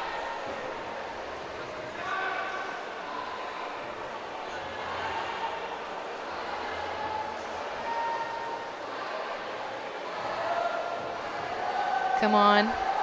Use the toe hook. Ah. You could hear the scream here. Yeah, we could hear the scream. Come on. Let's go, Antonio. Come on, Antonio. It's a very A lot of shoulder move tension. too. Yeah. First time for Antonio to compete internationally. Yeah.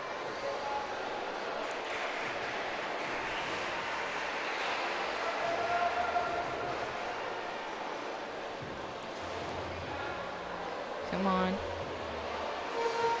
Alright, 4 Oh, seconds. no. Let's see Come if on, she come on, risks come on, for it. Not enough time. That's still a zone. Yeah.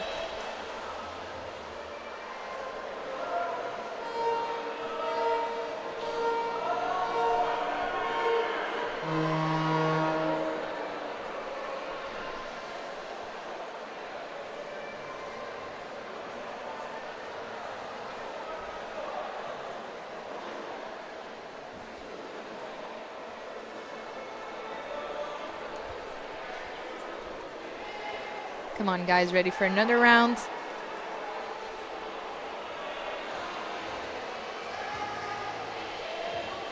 Diogo Bell from Portugal, the slab boulder. Diogo grabs the zone and we can immediately hear Here the Portuguese crowd. the crowd.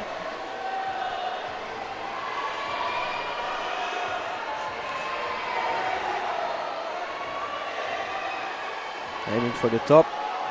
Come on. And Nice. he sticks it.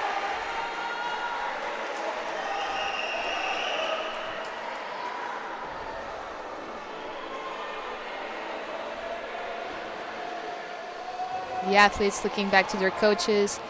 During this round, the athletes can get any sort of advice from the external world, their coaches, their colleagues, their etc. Even the parents sometimes come in to, Yeah. to give some useful tips. Definitely.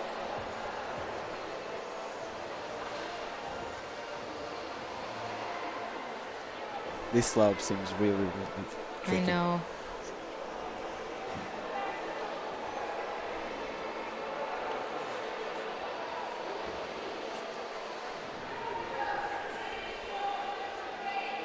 Come on. Ooh! Nice. Nice toe hook.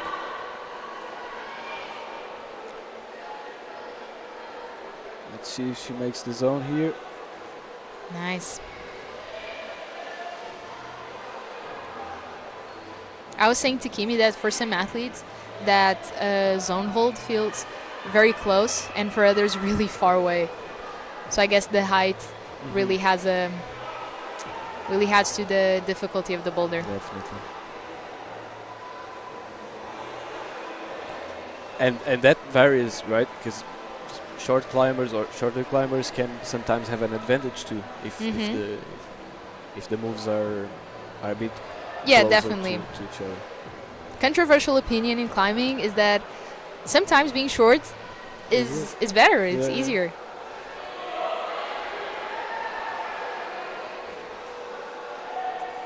But another great thing from this sport is that everyone is conscious about everyone else around them, and so the route setters always try to also make it fair for everyone and try to have Yeah, some balance. definitely. I've seen route setters really struggle setting for younger climbers, like, I don't know, under 11 and under 12, because at that age, the kids really grow at different paces. So you have really tall kids or really short ones. So sometimes that could be a little tricky. Yeah. But yeah, it's part of the route setter's job to know how to set for all heights and make it fair. 20 seconds on the clock here. Diogo is still on the wall on the slabs.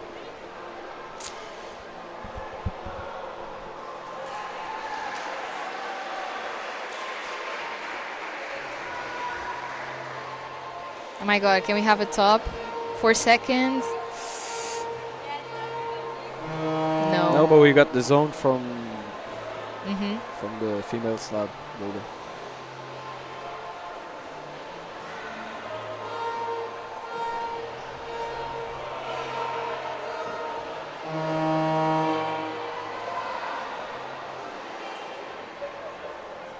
Lovely view of all the flags on the top of the wall. Antonio, Portuguese athlete, back on the wall.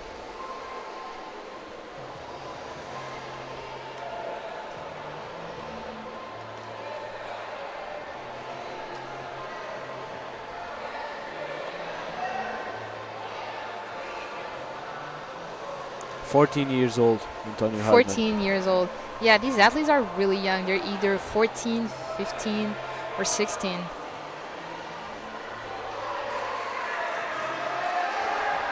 And they're in such a high pressure environment. It's really, I don't know. It's good. It builds you up as an athlete, as a person even. It builds you up to a great character.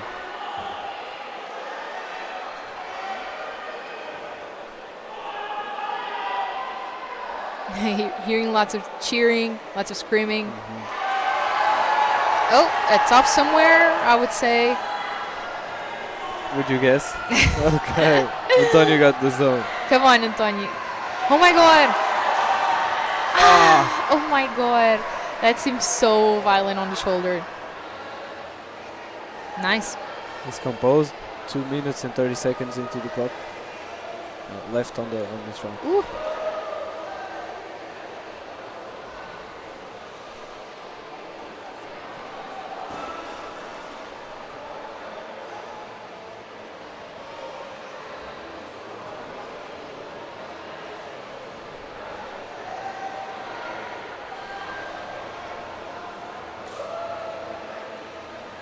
You see the athletes breathing, really in sync.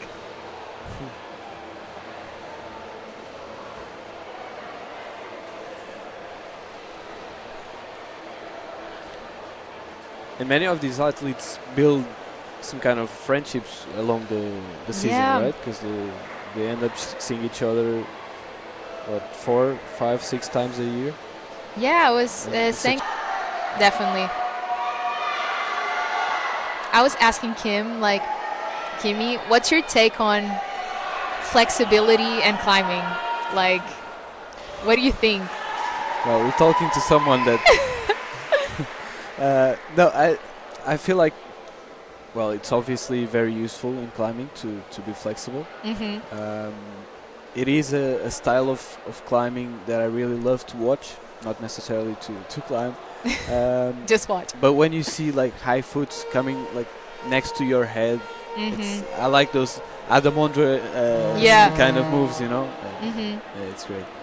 Yeah, I was saying like I'm really like I don't have any flexibility at all, and like it's frustrating sometimes because sometimes people break the beat like using their flexibility because they got their foot higher or something, and I don't know, like it's not that hard to train in the sense that like if you do it every day you get more flexible, obviously. Definitely. But it's like it's so boring. It's not for me at all. Like it's boring, it's painful. Yeah. But it definitely makes a difference when you're and definitely. And climbing is really about centimeters of difference sometimes. And so if you can stretch your hip 2 or 3 degrees more, it will make a difference. Definitely. As we were seeing on that green boulder.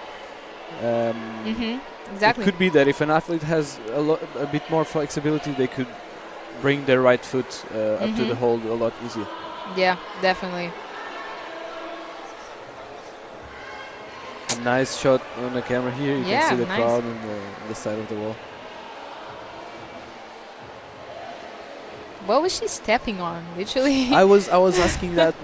Nothing. I was asking myself that when I was seeing Cora, a Portuguese athlete, climbing this boulder.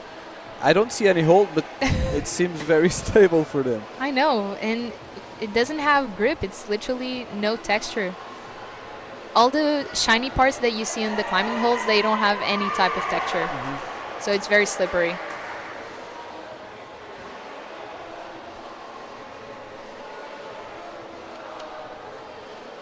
Come on. Very physical boulder.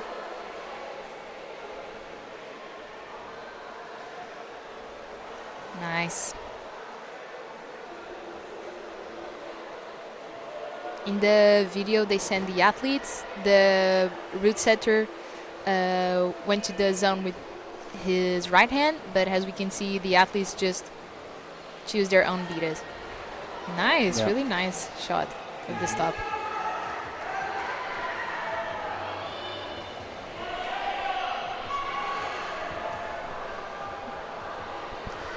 Come on. Nice. Another top on the male slab one. Let's see if we get one in the female one.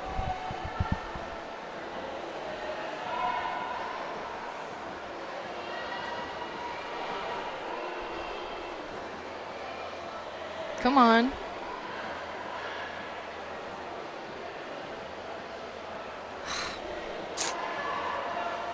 Really frustrating climbing slab.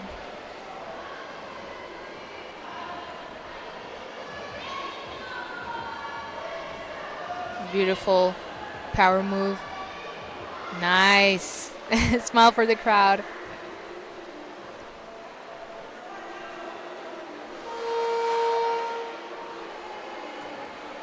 Nice. Come on.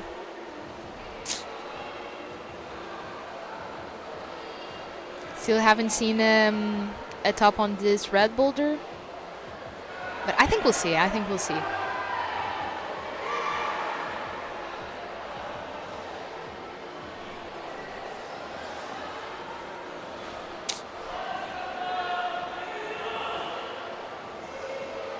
Come on.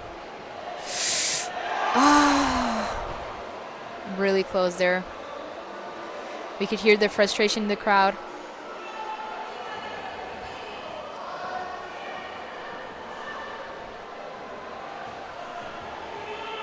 Come on. Oof. I remember last year during the finals there was also a boulder there with those holes, and it was also a very hard boulder. I think it only got one zone during the whole final.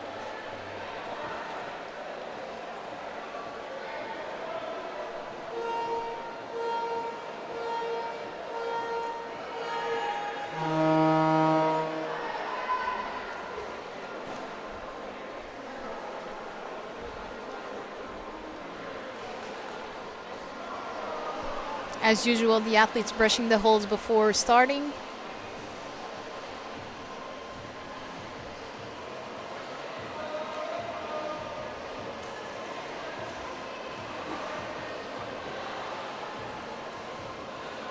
I find this section here on the female boulder really weird, because you have the right heel hook and then you switch it to the left one, so I think it's really weird.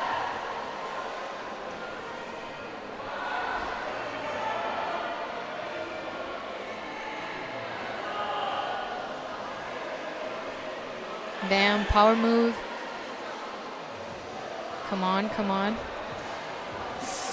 Nice. Top for France.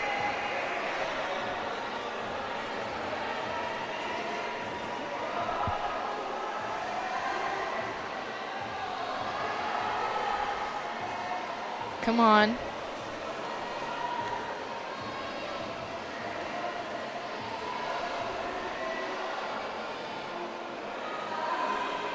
Nice, really fighting through the slopers.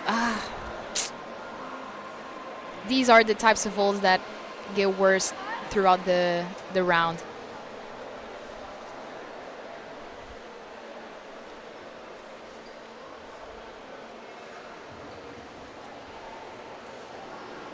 Nice, really controlling the zone. Sometimes the zones are a bit tricky in slabs, because the athlete can be like just standing and like touching the hole but not really using it. So sometimes it could be a little bit hard to tell.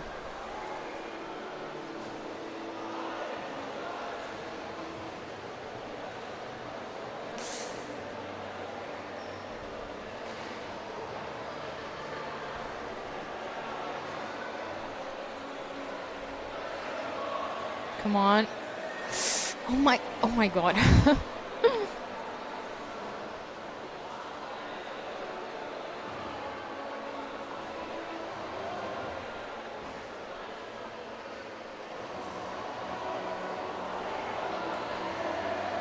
Nice.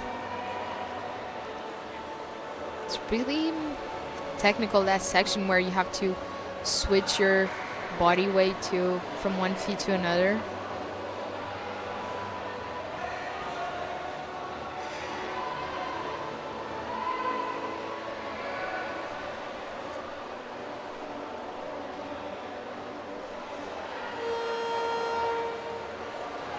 Come on, guys.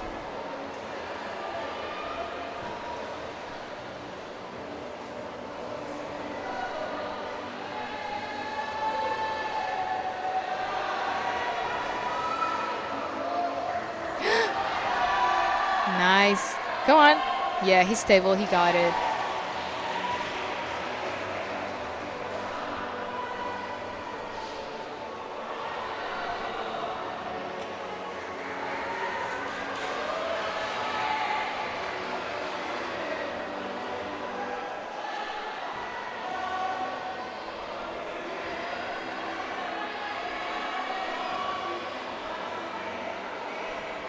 Come on, we can see the athletes really fighting. They really want this. They've been training for this a lot. And we can see that they really, really want it.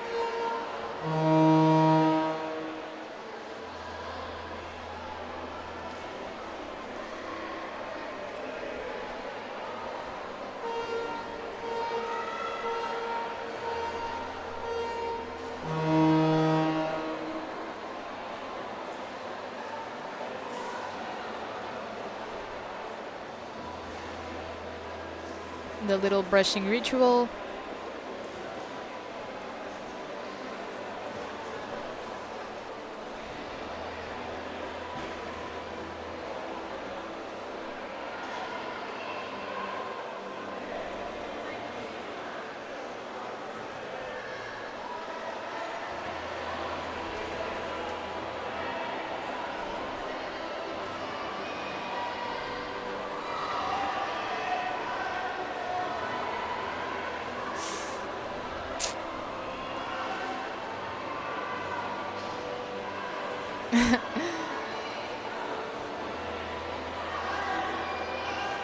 Whatever it takes to get to the top.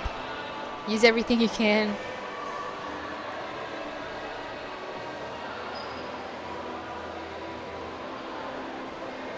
Come on.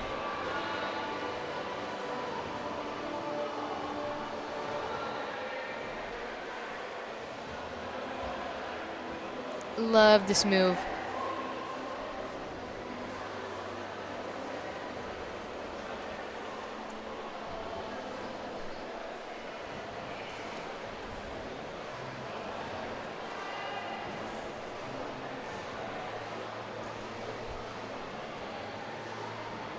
Come on.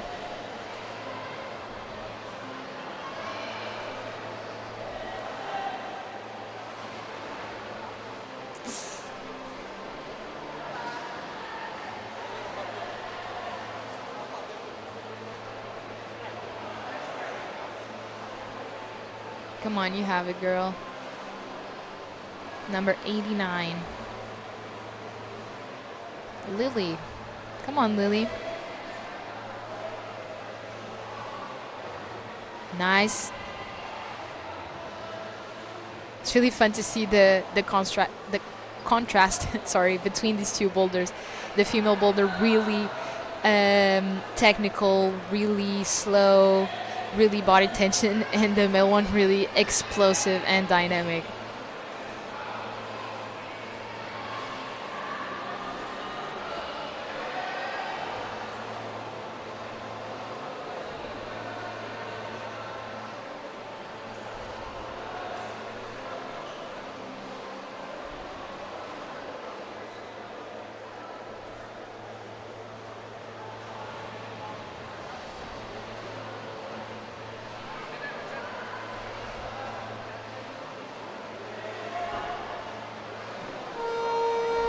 One minute left.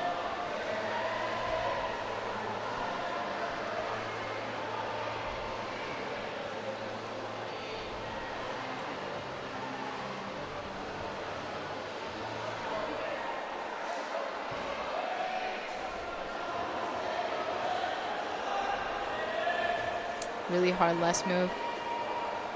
It's really, really frustrating falling off the top, meaning falling on the last move. Love that double toe hook there. So strong, so strong, following the root setter's beta.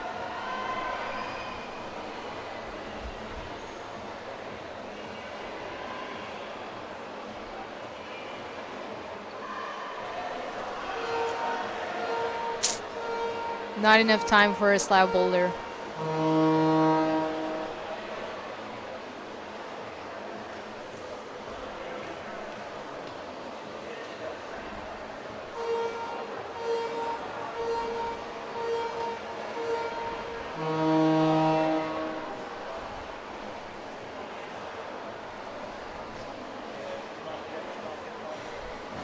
So if you're new here, I'm just going to explain the scoring system really quick.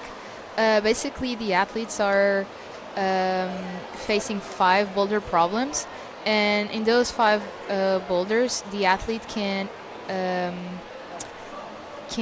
score in 2 types of holds. The zone hold, which is worth 10 points, and it's somewhere in the middle of the boulder, and the top hold, which is worth 25 points, where he has his hand right now. Exactly, this is a top. And by each failed attempt, the athlete gets deducted 0.1 points. And in the end of the qualification round, the 10 athletes with the most points qualified to go to the finals, which are tomorrow. For this round, the athletes are provided videos of the boulders getting done by the root setters. They can either choose to do that beta or not. It's up to them. It's just a reference. And yeah, the athletes can see their opponents, the other athletes climbing the same boulders, and they can talk to their coaches during their round. And yeah.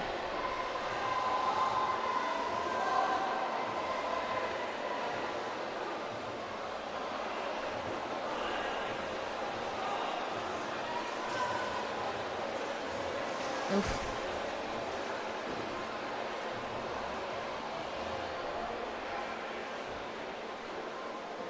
The athletes brush the holds from time to time to keep the friction.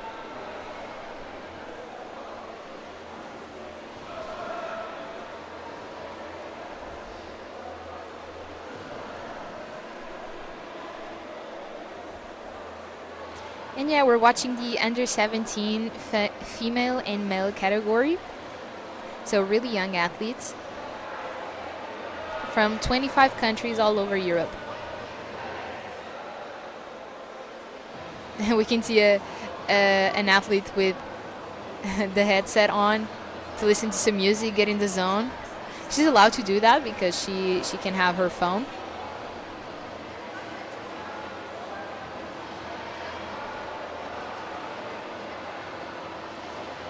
Ooh, really pinching boulder.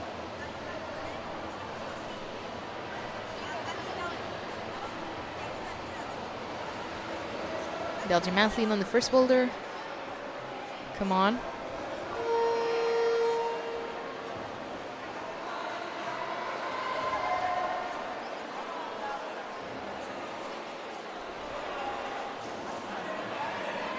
Ooh.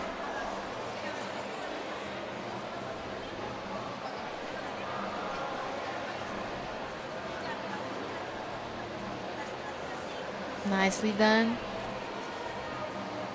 I don't see where they're stepping there. Is there? I don't think there's a hole. They're just stepping on the dual text.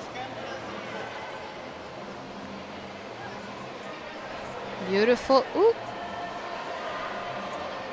She sticks it. Oh my god, I really thought she had it.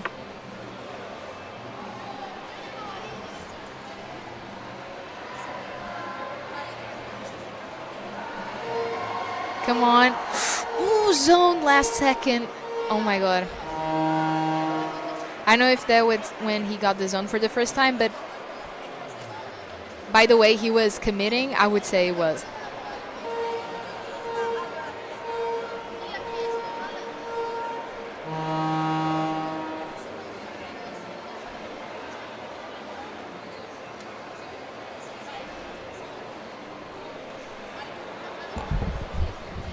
Getting set for another round. We have Kimi here again with us. Hello again.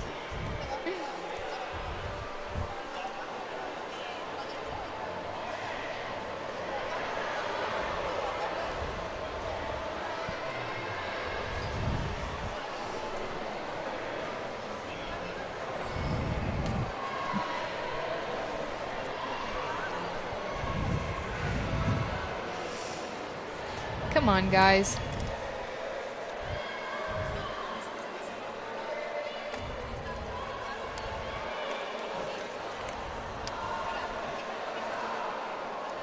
Interesting.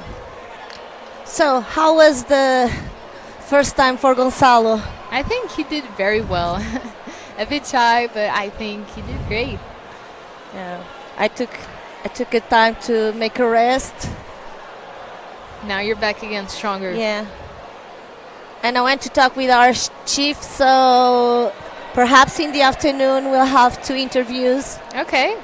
And we'll talk about it. Nice. Maybe with Alberto, the president of our federation, and if possible with Thomas. Okay. Cool. Perfect. The route setter chief. Mm-hmm. He did an amazing job with his team last year. Mm-hmm. It seems to me he's done it again. Yeah. And also to me, I think the boulders are doing very well. Not too hard, not too easy. Just the right level. I don't know how they do it, to be honest. I don't know how they can. Well, I think that when you have assembled a good team, yeah, you can see it afterwards. Yeah. And I don't know Anya. She wasn't here last year. And that is true. Maybe while we change, I'll try to get to meet her. Okay. And to know if it's her first time here in Portugal or not. But yeah, really curious about what in their mind. I could never set. I'm not that creative. I don't know how just by looking at the holes you're like, we're gonna do this and this with this movement. Like, I'm not like that. I'm not creative like that. Oh, I don't know. I think you are.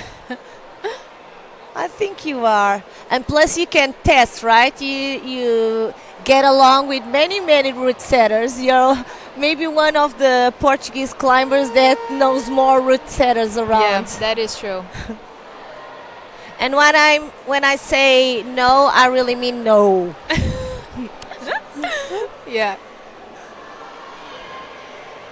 So we have Poland on the right, on the left side. Is it UK? Okay. Come on. Come on. Wow. Spent too much time on that hold.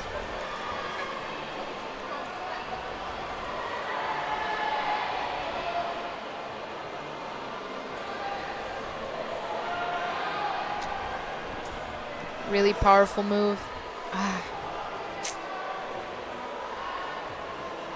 Can see a little bit of frustration. It was Maya, and now we have from Slovenia, Ida. And one of the countries I noticed that also was the first time, well, wasn't here last year, was Liechtenstein. Oh, really? Yeah. One of the flags I went to study as well. Okay.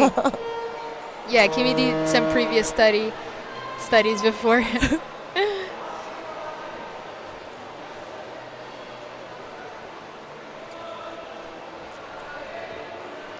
And I went and I talked to Cora and Yelin. They're really funny. They are. I'm gonna interview the Portuguese athletes after the qualification. Yeah, you did a good job last year. So yeah. Oh, by speaking of her, we have her on the wall.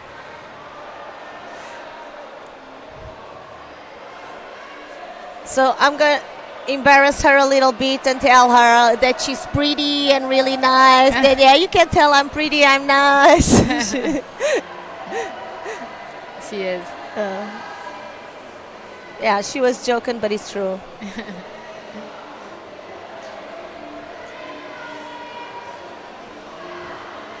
Come on.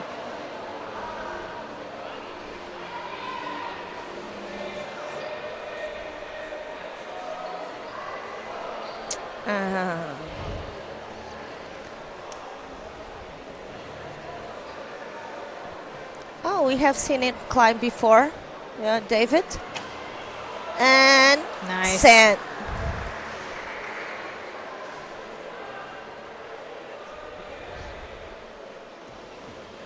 Almost Come to the on. zone.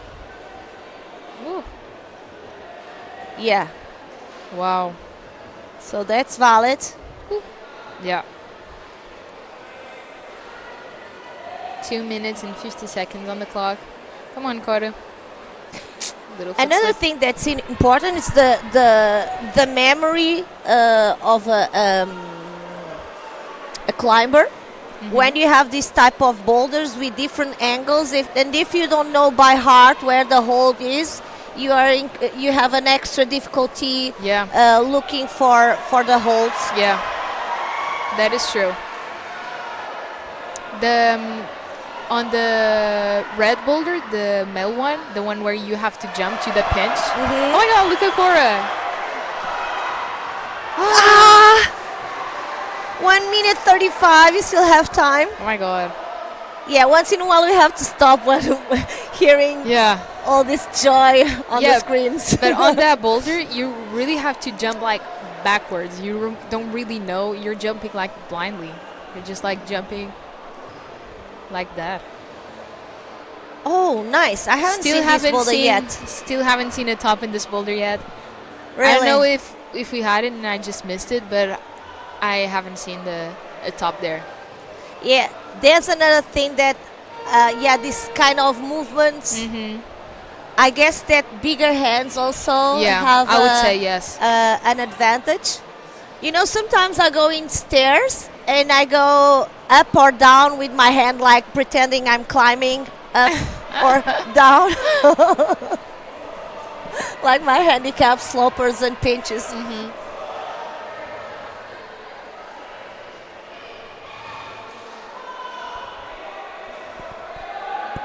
Come on, Cora. Really nice. Let's see her do the move. Ooh. Another attempt. Really got to focus on this last attempt. A bit of frustration, but a big applause from the crowd. So good. Yeah, last attempt from Croatia. Let me see. Elena.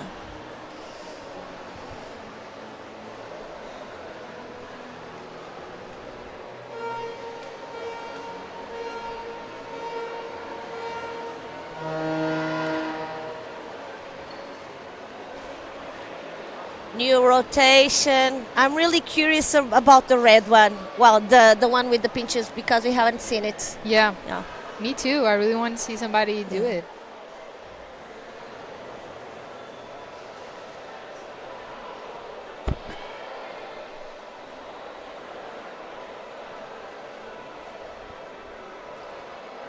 Mikal from Slovakia.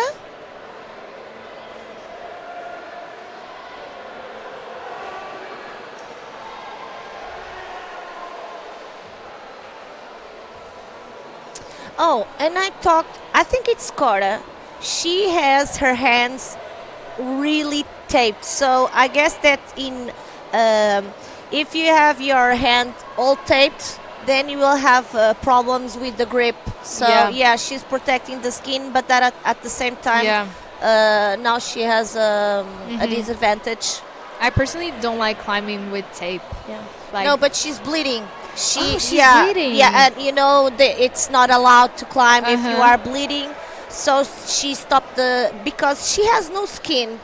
Yeah, Oh no. Yeah. I look at her. Come on, girl, you have to hydrate your Oh hands. no. So they won't I mean, at rip. least that means she's trying hard, I guess. Really holding into the hold. But yeah, that's a shame that she's bleeding. Oh, I like so much. See what she did right now, Ida. You know, Talk. using the leg to push Oh, she did as a that? whole. Yeah, she was. I do that a lot because I don't Yeah. have really leg strength. So sometimes I need to do that also. Well, I guess that you know, I asked for some insights about our team, and Sofia Cabasso and Guilherme Matias, they both come from a background of gymnastics. Oh. Yeah, and I remembered once I saw an interview about Brooke Rabutu, and I heard her mother, which was also a very known athlete, and father. Actually, it's a family of climbers. And yeah, they had a huge background on gymnastics. It's a really complete sport. Yeah.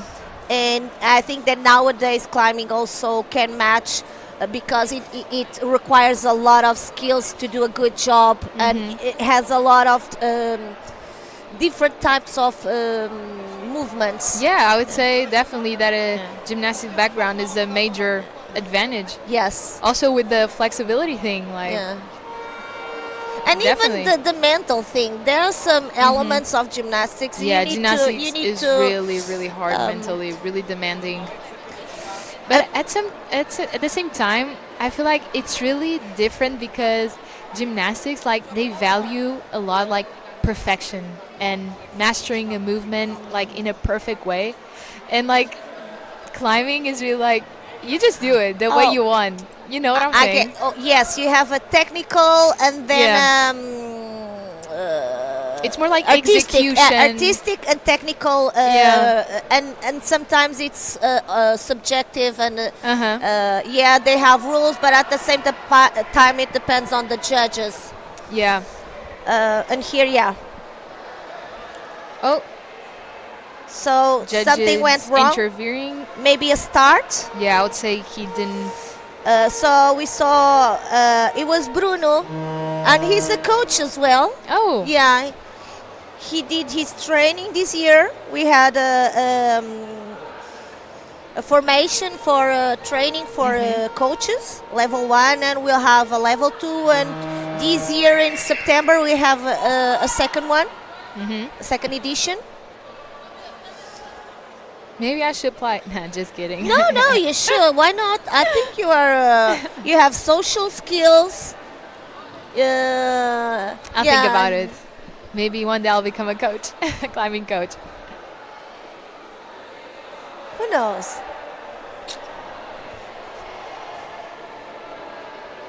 Okay, so this athlete.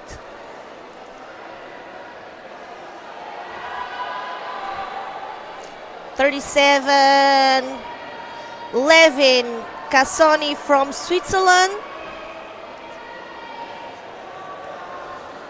From Italy. Now to Czechia.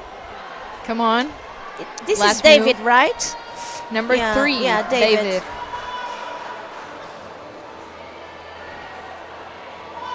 And Cora, yeah.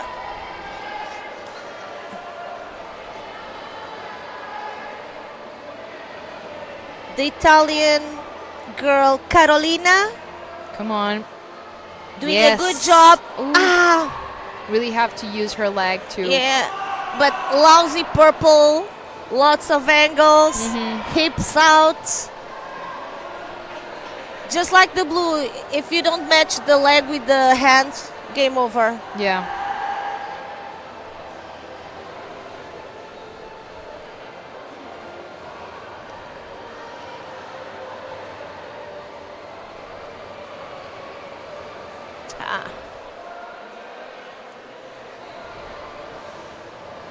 Yeah, he was trying to, the Spanish athlete, maybe he has to have a little bit more souplesse, more slowly to get the movement. 64. The Come French on. athlete. I really want to touch this hold. Like, I want Yeah, to feel curious. it. Yeah, but you know this one. We actually have this. Yeah. Some holds I don't know, but others I'm already familiarized with them. I love the double toe hook. Yeah. Man, it's hard. Come on. Let's see. Louisa. Come on. Man, she's strong. Good job. Fighting through the slopers. Yeah. Ooh. Gonçalo asked me what was the most impressive move I've seen so far, and I Yeah. said the shoulder move in the green one, Yeah. and also the jump to the pinch in the red one. Oh. Do you agree? Yes, but well, let me see if I If you have. think of anything else. Yeah.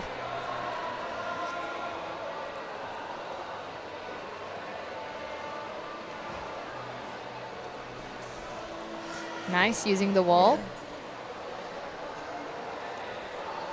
Ooh. Oscar, the previous French, he was reminding me of Manu. Manu think- Cornu. Yeah, yeah. You know, slim, slender. Uh-huh.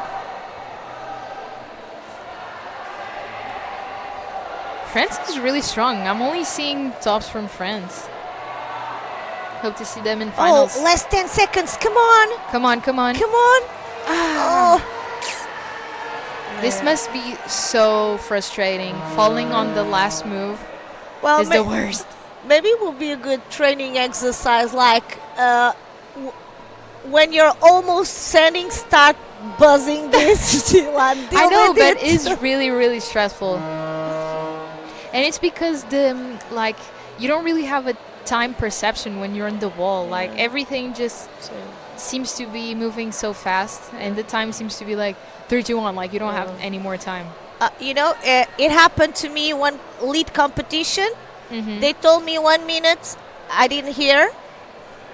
Because if I had it at the time, I could, do a dyno for the next hold, and I was just there, and they made me come down, and I was really, really upset. Yeah.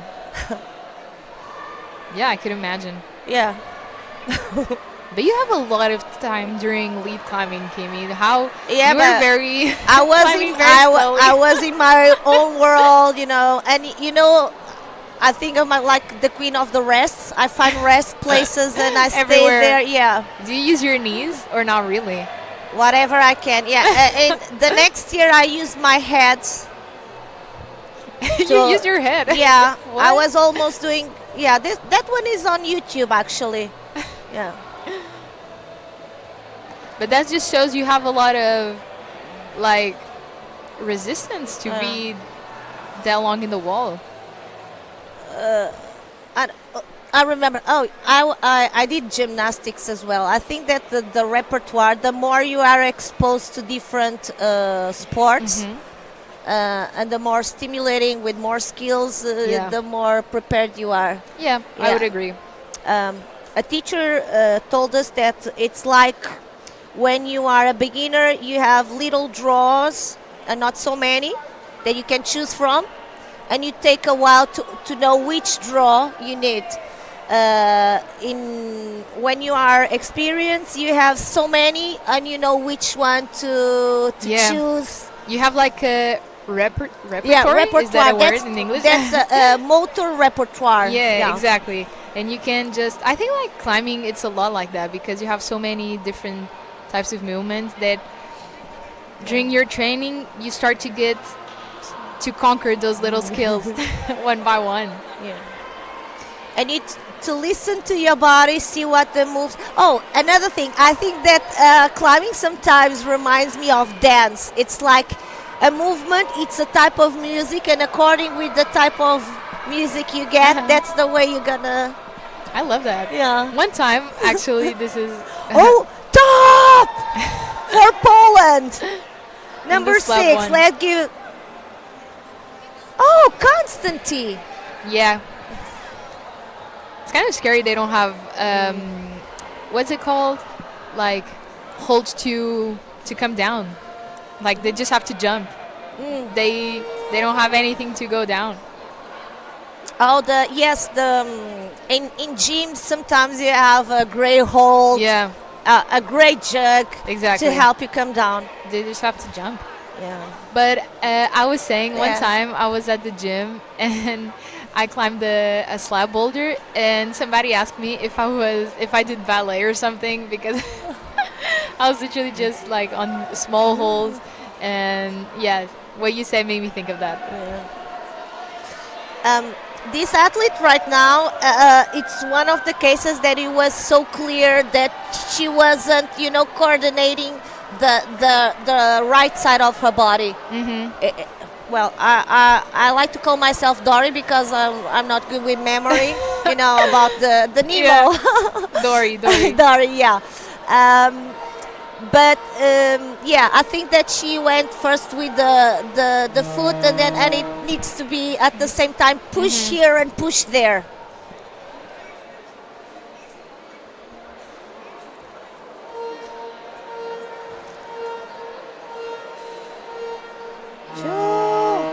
Who's coming now? The brushing ritual, as always. I was saying to Gonçalo that sometimes brushing could be a little bit like cheating, because you can feel the holds a little bit. Yeah, but everyone can cheat, so it's not cheating. Yeah, that is true. If you don't take the time. Yeah. So I'm going to switch a little bit with Gonçalo. So I'll see you in a minute. Okay.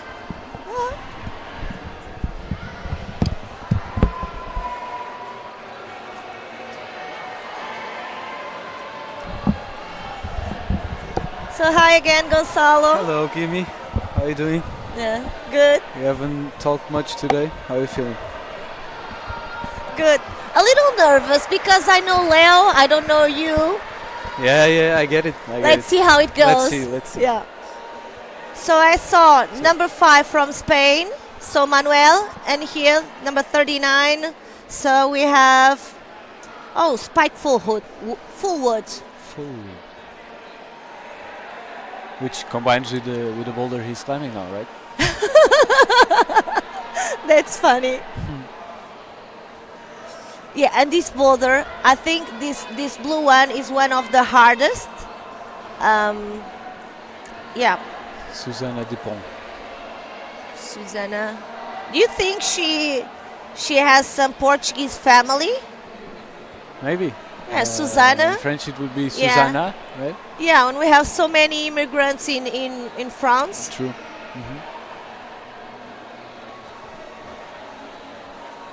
Maybe I'll go talk to her. I was telling Leo that I talked to Cora, and I noticed she has her hands all taped. So I was kind of suffering by her, thinking that blue one is so hard and it's all slopes and overhang. Yeah. And with tape it's so even harder. No, and it means that No grip. that maybe, well, we don't know. We can't know for sure. But if she has taped her fingers, maybe her skin is. Oh no, she was bleeding. She lost her skin. There's another thing that climbers have to do: skin care. Yeah, but well, I was just talking to Leo about this. The mental aspect of climbing is a very important one. Yes. And the mind can always win these challenges, Oh, and she told me you asked about which moves she thought were the hardest. So what about you? I think this move right here seems hard. I don't know if it's the hardest, but you can always see the slip, like this sequence of moves where you have high tension on the right shoulder. This one too, this shoulder move after 11. this zone. Let's see, this one. I saw an athlete using a knee. Okay. Just to keep him on there, and then putting the the- right foot okay, higher, okay, and I okay. thought it was smart. You know, Yeah, let yeah, me yeah. get here, and then I'll go for the foot. And then I'll think about Yeah. yeah. I see the hold now. I was discussing with Leo that that purple boulder. Maybe we'll go back to it. It's not Let's so just see good, the right? last few seconds.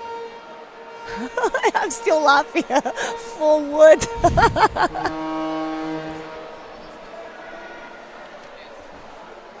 Okay, preparation for the next round. I say it's funny how they are backwards and they don't need any more, but it's a routine that they have already on them. And so it's yeah. To not see the Yeah. the boulder. Yeah, and a lot We are- of we're these athletes adjusting come to- from national contexts where it's a lot more common to have that kind of. well, and we are routine. changing some rules and adjusting.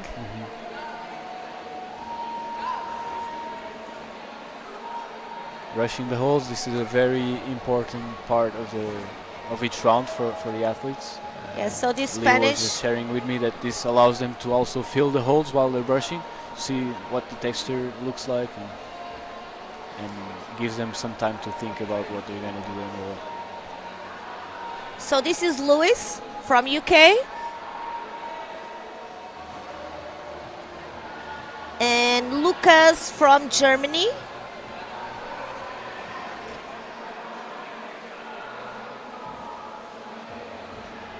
Yeah, this is really challenging. It's the overhang and the hips coming out, so And the toe hook is not doesn't seem so easy to stick.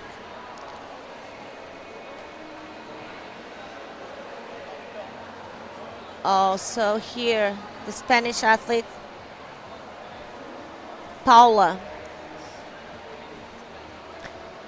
Do you know that Spain is one of the few countries that the mother's name comes in last? Okay, I didn't know that. That's interesting.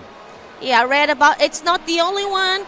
I don't know if in Europe it's the only one. Okay. But yeah, when you see the name, so the interesting. mother's name it's the one last, Okay. not the father's.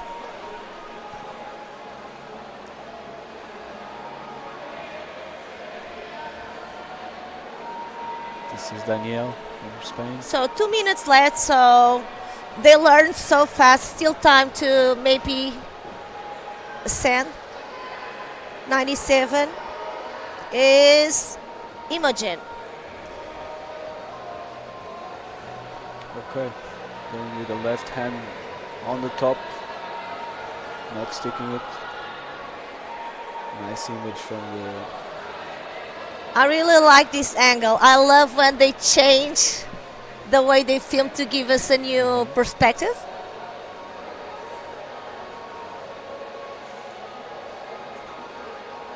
And it's really not just a cinematic approach or reasoning. It is also it allows us to really know what the holes look like, how deep they are, and what the angle on the wall looks like.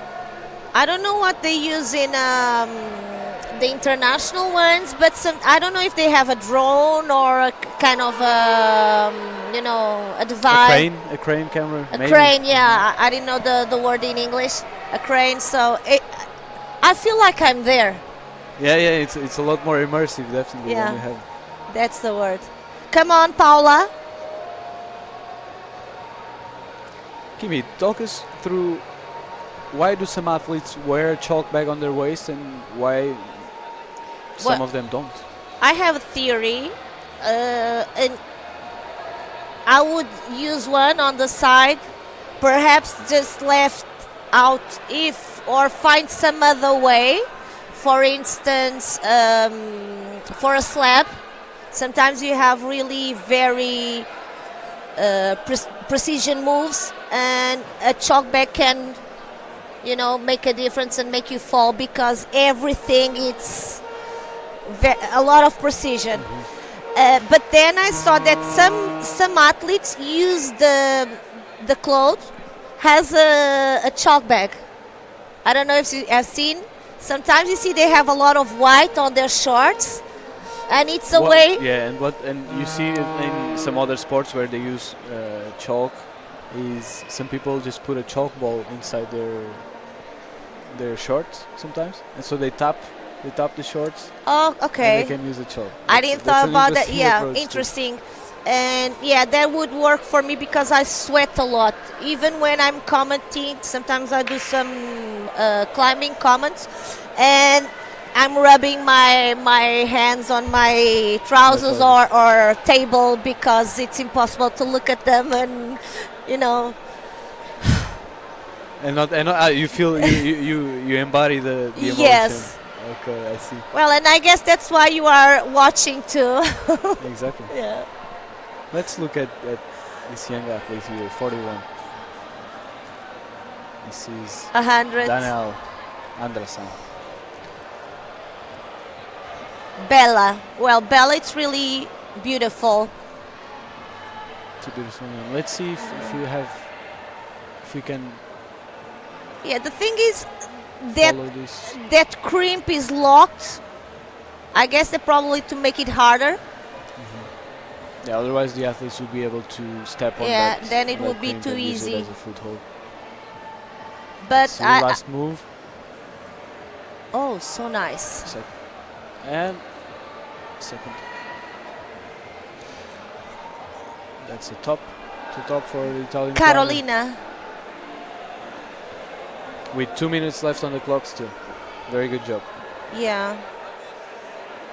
Plus almost 2 minutes and a half extra to rest. Come on.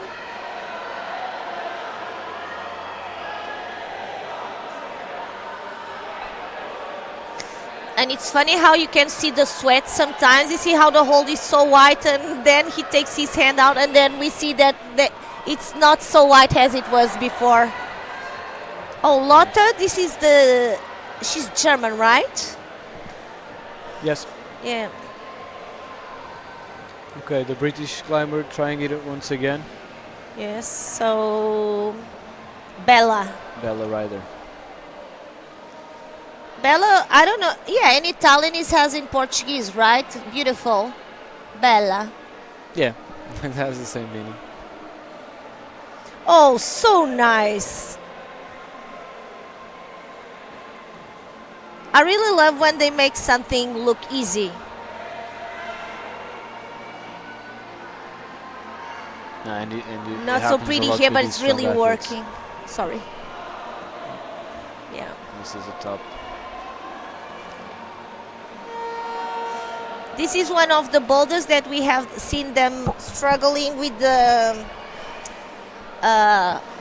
climbing lingo, opening the barn. You know, when... Yeah. That's why it's really mandatory for this move on the green boulder to stick the left toe hook. Otherwise, you're just gonna be flying off the wall.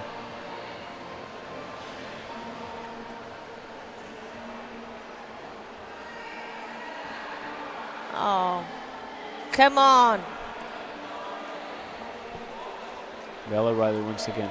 Let's see what she does with 15 seconds on the clock now. Nice. So at This is least she something has a already zone. knows. Let's see if she goes for it quick enough. Oh, no time.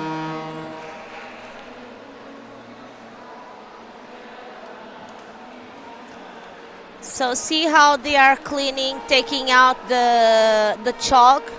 I think this is also an improvement from last year. We didn't have this. This kind of help from our team. Right? Yeah. And Kimi, why do some athletes, these for people that are watching us that don't know, are not familiar with the concept, why do some athletes bring a towel with them and step on it before going on the wall? So it works like a rug, and it's good to clean, and because we need friction, and climbing shoes are so expensive, might as well have the rubber working for us. Okay. But some of them also use slippers. You know how if someone comes with not the proper shoes for some building, and they will give you like a sock for the shoe to protect. Okay. And they will step on the. No, it's mat like a with glove. You just and put then you around take it the yeah. Amazing. But I guess the towel is better. It's You the know, more useful. and the specific more because even if you have like a plastic glove, then it can come dust, and you see by our screens the way yeah. it travels. I really love this kind of movements. And we were talking previously, me and Leo, about the swap of type of climbing shoes for specific boulders. So I guess that here Leonardo it's using some hard rubber, Okay. and yeah, like you would choose some softer rubber for a slab, for Yeah. instance. So that it absorbs more. Good of the job, responsibilities. Leonardo. Nice top. Yeah. Daniel. Oh. So still 1 minute 40. So maybe we'll have a top from Daniel from Spain.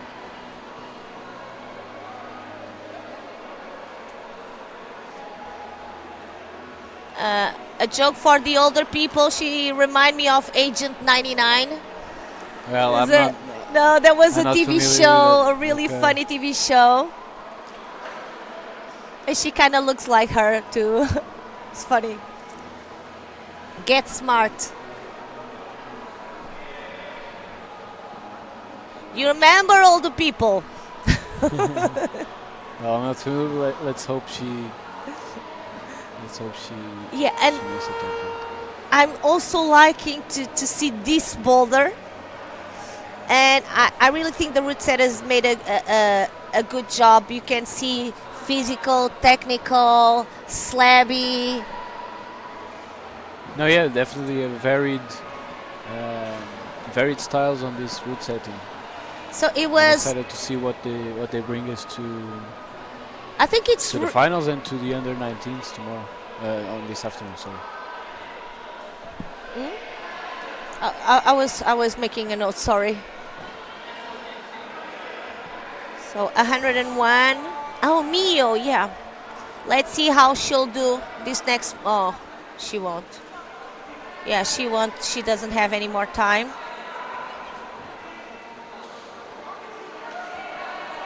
A lot of tension in this part. Almost takes it.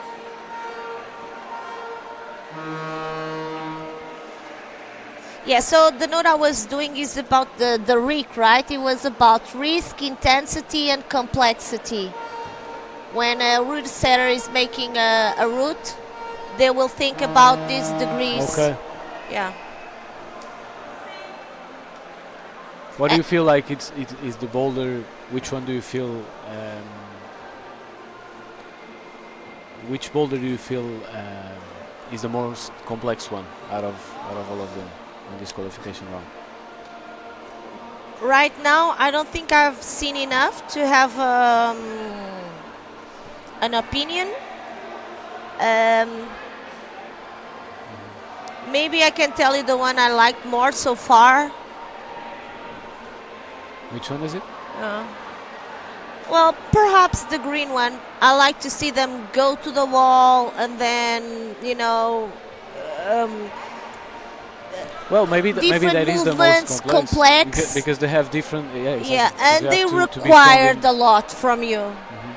And I think that the extra, the fact that you have angle, all the tension required, and your center of gravity is always being required Yeah, to yeah, yeah. adapt. The blue one, it's like I feel my fingertips hurting already. The blue one. Yeah. It does not. It does not feel. Many sloppers, look at the overhang. On this perspective, we can see how much overhang What it is is. 45, 40, Well, 35 degrees maybe.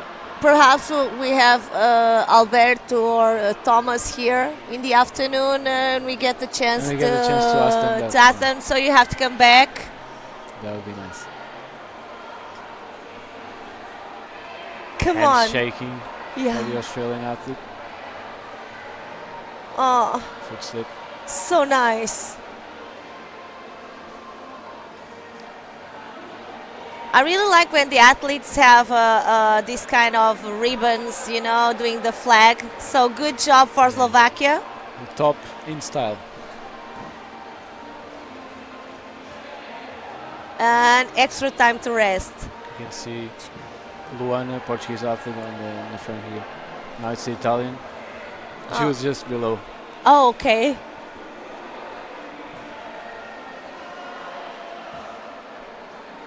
Getting ready to climb next.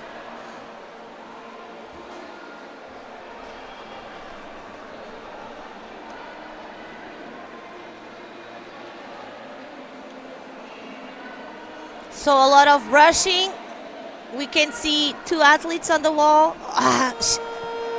He's really struggling, Rafael.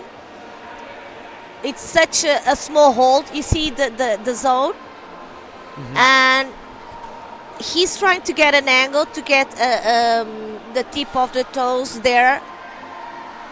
But I guess that it's really, really hard. He knows what he has to do. Let's see if he can. Still has time to brush the. Yeah. Brush And then manage feet. the 10-second. Oh, Let's see, 20 seconds on the so clock. there's two High foot. holds there. Two. There's two holds for your hands. No, for the foot. So you had like a moon-shaped green hold, and then there's a small yellow hold. Come 2 on, seconds. come on. And does this count? I don't know, because he needs to match. I don't know. It didn't count. It doesn't seem like it counted. It was I don't maybe think. half a second off from. I from don't topping think his so. shoulder. I think that if maybe there's a situation for appeal. Oh, that's another thing. After they stopped their competition round, they have time to appeal, and sometimes it can happen. For instance, you see another team having a boulder validated, and then no, I don't agree, and you can appeal. Okay, to Yes, about other teams. there's a proper climbs as well. form. Happens sometime. Here we have Luana, Portuguese athlete, first time in European competitions. And Leonardo. And a boulder for Leonardo from Italy. Can you hear the crowd? I think we're hearing the crowd for Luana. There you go. She's on the image now. Let's see if she tops it. Oh, 3 minutes. You'll do it. We also have So probably she's hearing feedback from the coach. Portuguese athlete Gil Navalho. Yeah, André Neres, a previous athlete. One Menez is of, now the national team coach. yes, one of the best climbers, top competitor.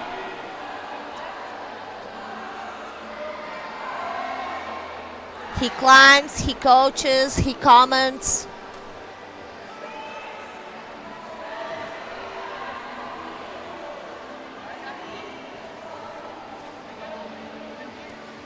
Two minutes left.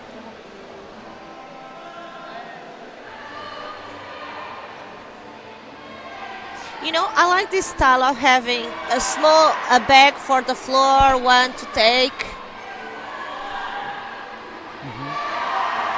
Oh, Luana. Aiming Let's- at the top now Yeah. for the second Come time. on. Oh. Good slip.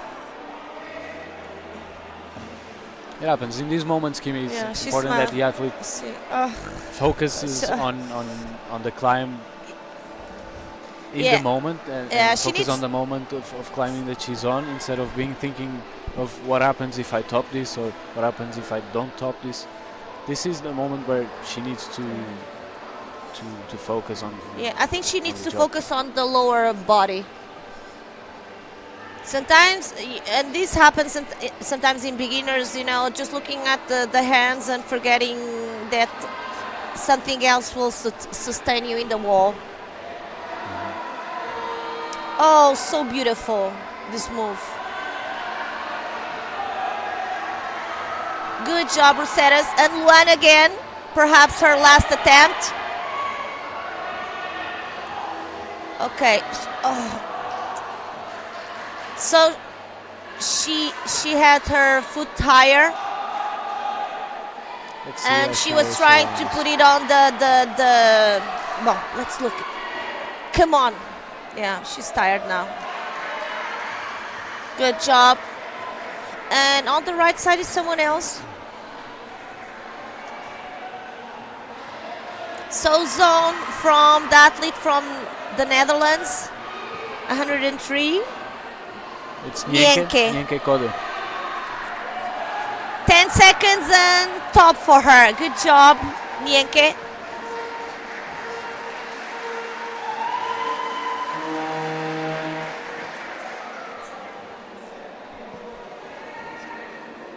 So what are you looking for? Just trying to see. Oh, the profile. Okay, first time.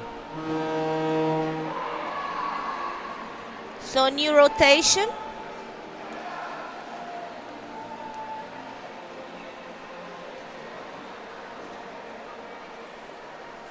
And do you have a favorite bowler?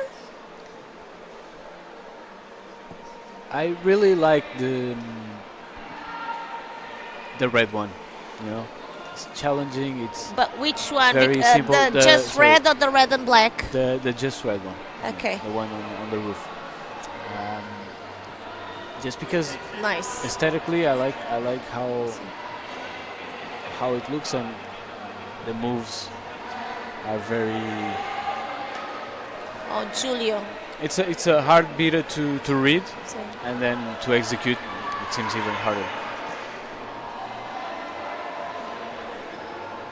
so we had Jolien, and now from Poland, Krzysztof.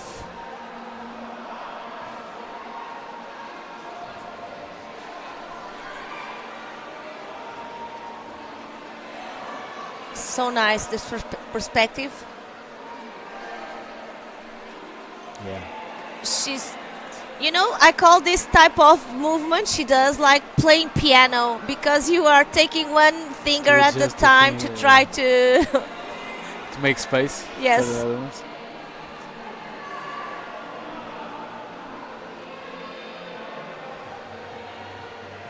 And I really like this This is Sophia starting von Gutte. move. Jolien, Come on, Yalin. come on.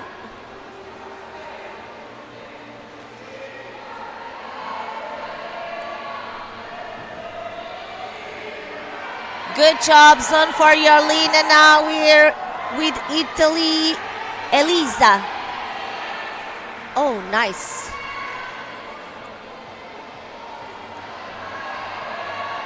This is Giulio, right? This is Giulio Pagliarani. Yeah.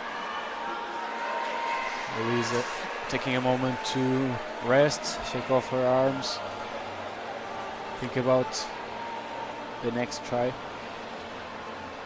and brushing off the holes.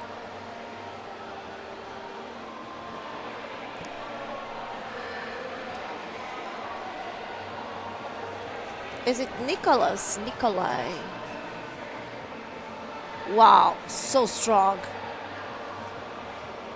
Let's see if she's doing. No. She's okay. Hook. The previous athlete was with 2 feet on the same hold. or previous attempt. Nice. Let's see what Christoph can do here.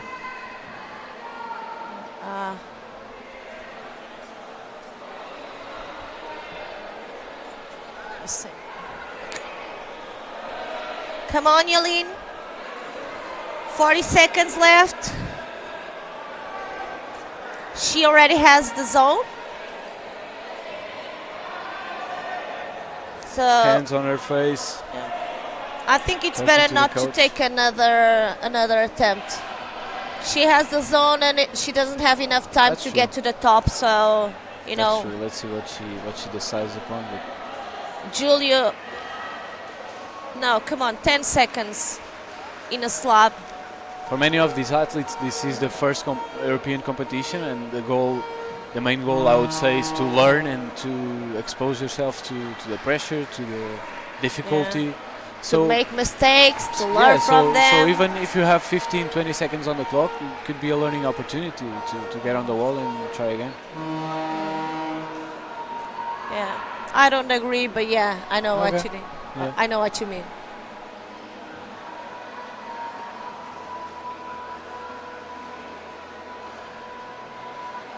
A lot of brushing today, and we had a morning. It was not so. It was kind of cold, a little bit, and now it's really good to go outside, get some sun. When they are not competing, they have a chance to go outside, and it's wonderful today.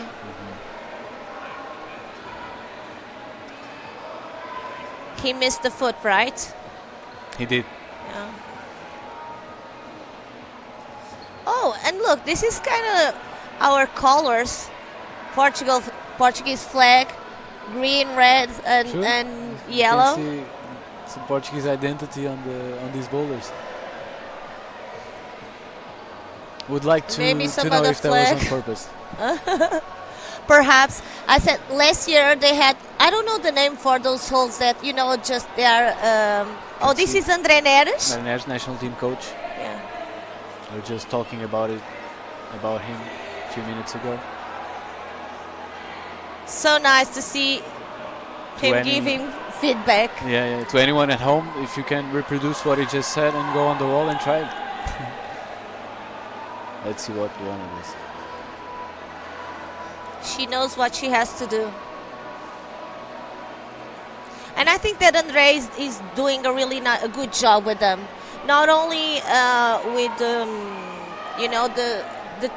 training specifically, but also the way that we have a real team. They bond. You And can it's- see. It's so important, and yeah, this federation. In the last few competitions where your national team went together, you can really see the pictures they you take. feel and it. You feel the connection between the group.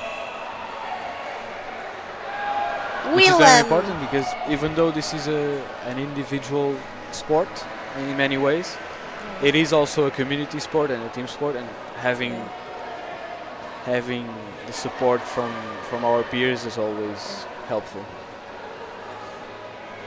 Oh, so this is Gil Navalho. I don't know this athlete. I haven't seen him climb much. I've either. seen today with Leo.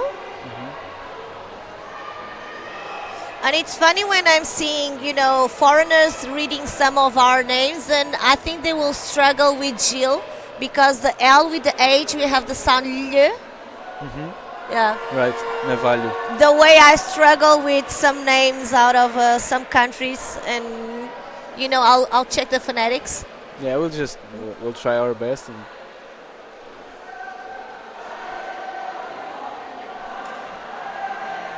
I didn't notice if he did the start or not.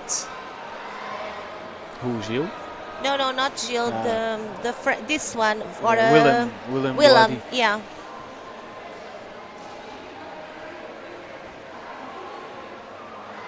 Let's see him working through this. Yes. And I guess that you have there so many options that The athlete banging in his a way elbow. it gets difficult. what you're gonna do. Mm-hmm. Of course, they have the video, but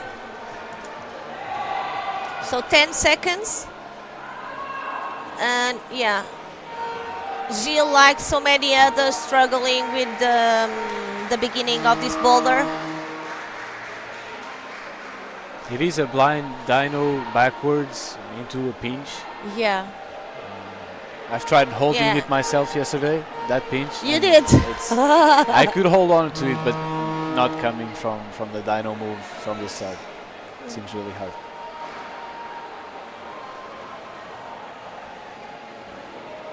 So who's coming out right now? Let's see, looks like we have some French athletes, some Spanish ones.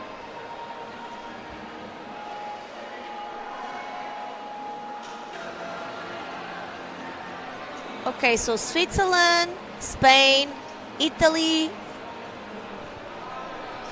Actually, you can see here, we have this.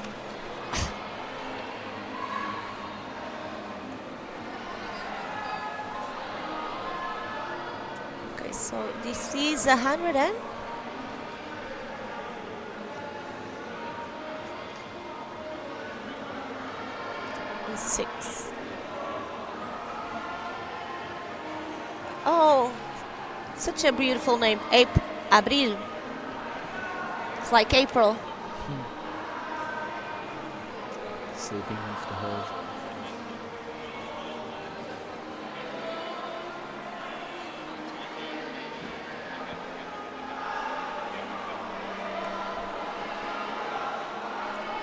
So, Esteban from France, and from Spain, Nikolai. Testing 2 the minutes range now. left. Maybe he can still send the boulder. He's looking at the time, I guess. I thought that Yolin still had a rotation. Time Maybe not, flies. Yeah, time flies, it does.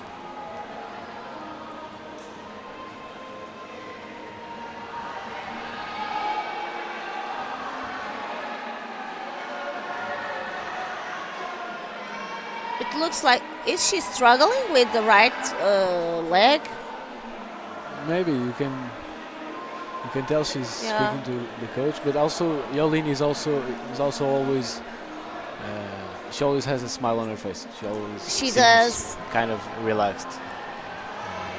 I went and complimented her for that.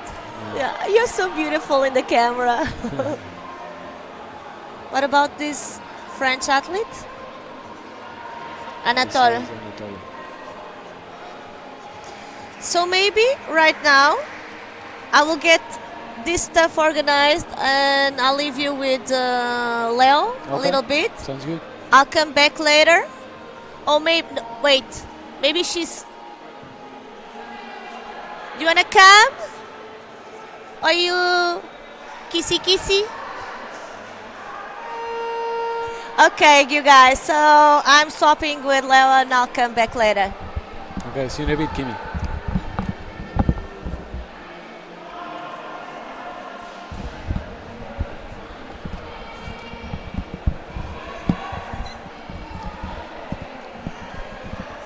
Oh, just right on time to see Yolin. Yolin on her last moves on this rotation.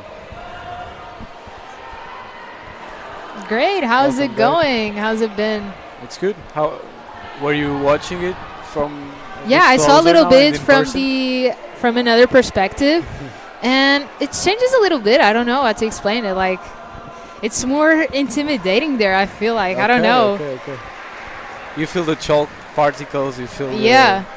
feel the. And I just sprint. passed the warming up zone, and I felt like the energy, the vibe was intense. Like you can see that the athletes are nervous. They really are trying to focus. And now towards the end of the Uh-huh. of the qualification, they already have an idea of where they position and what they Exactly. need to do to maybe try and get to the final. So Yeah. I can imagine that puts a lot more pressure. onto Yeah, the athletes, definitely.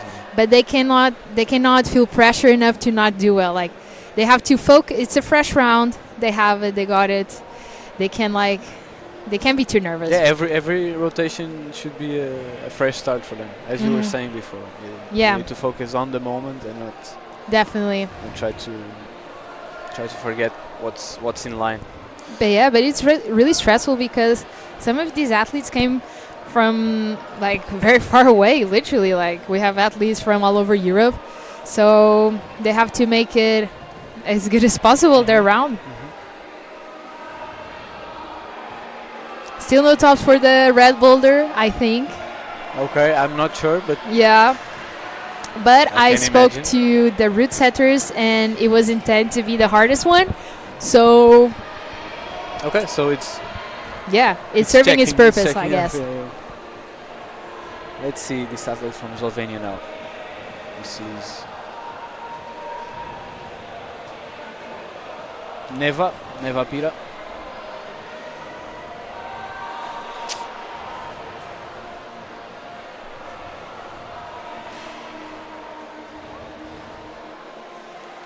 Two minutes and 30 seconds left on the clock. Still a lot of time for these athletes to try and get to the top of each of their boulders.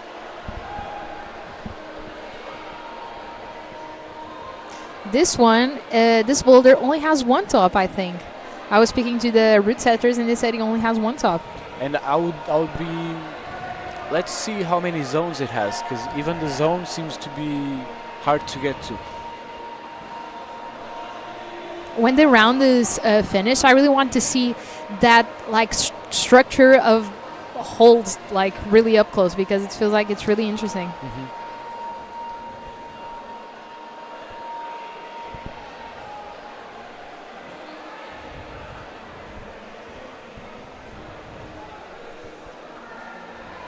Nice. This is Rebecca Day from United Kingdom. Aiming for the zone hold.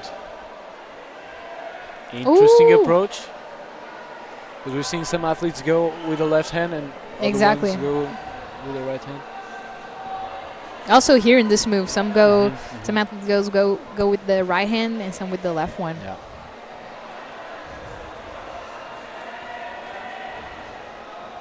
These are some very famous holds if you climb in Portugal, at least.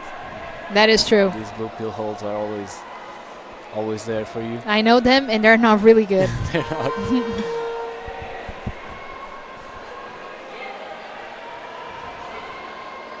Come on. Nice. And the top. Good job. Smile for the crowd.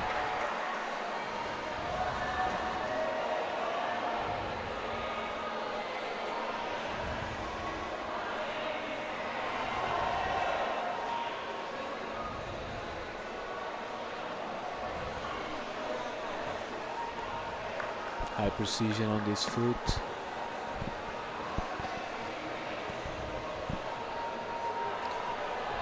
There's actually a hold on this. Is On it? this purple hold, yeah. We were just watching that. Me and Yeah, I Kimi. was There wondering is a where they small were hold. stepping. Yeah. Stretching to the second to last hold. 5 seconds to Ooh, go. I don't know if she has time.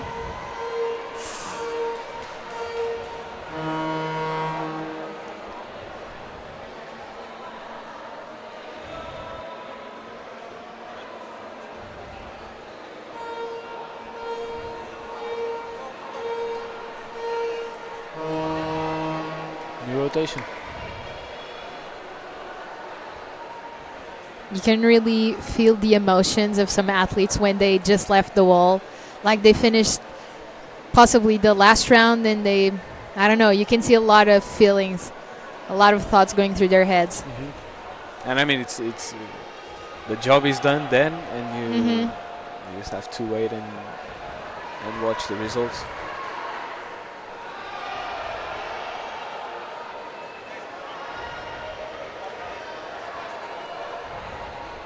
The good thing is that all of these athletes have a long road ahead of them. Yeah, They're that still is in so the true. beginning, They are so young. and a lot happens in a year, especially at this age. How much you Definitely. can develop as an athlete, and how much your body also grows and adapts. Another Have you- scorpion move to the top of the blue Yeah, boulder the and little shaking their feet. happy feet. Have you thought that maybe some of these athletes will be like Olympic athletes? Yeah, Maybe. that's true. That's Maybe in true, the that's true. future. That's true. And we have some athletes here that are already considered Olympic Mm-hmm. contenders, or Olympic Yeah. placement contenders for their countries. Yeah. Especially on the under 19 in the afternoon, we're gonna see that. Yeah, a lot definitely. more.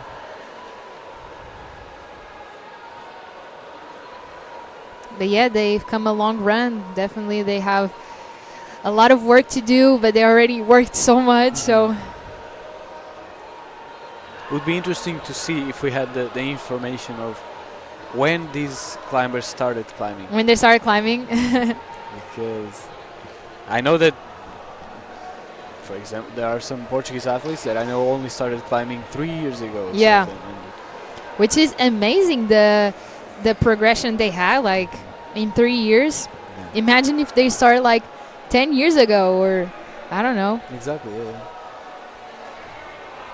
A lot of them come from other sports as well, which Mm-hmm. certainly help them develop skills that are useful in climbing. And Definitely. that's very interesting. There are some gymnasts that turn climbers. Yeah.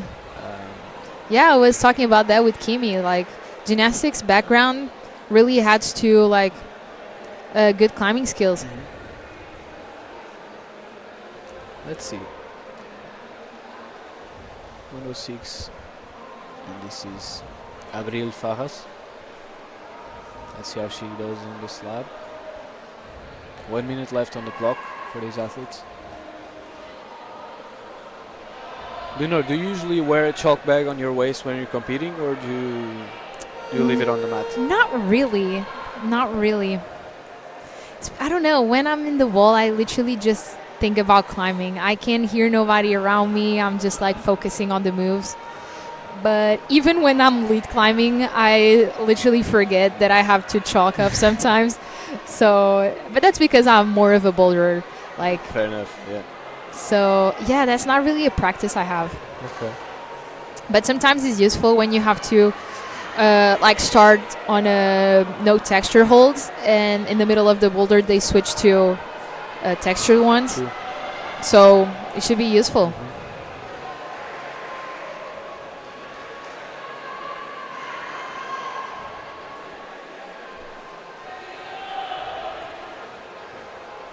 10 seconds.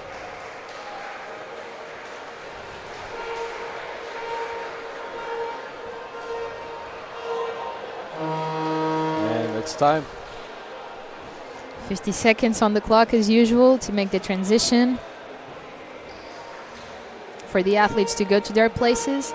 Even though they can't touch, they can't start to climb, they can't brush or anything, just to get in the position. I just saw an athlete run straight to the wall as the time started. Didn't even brush it. She's ready to go. Yeah.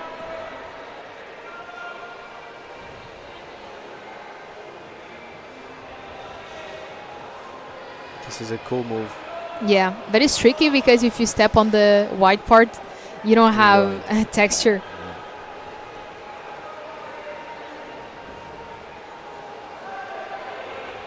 I want to try this boulder after.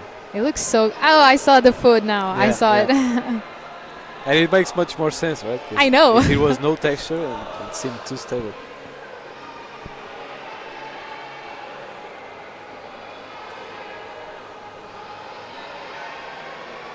Yes, really getting the leg to use to give some We have a power. top. We have a top on the Oh, boulder. was that a top? Yeah. Oh, I think so.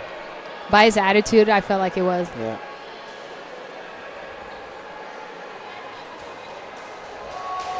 Interesting crossing of the feet here. Oh,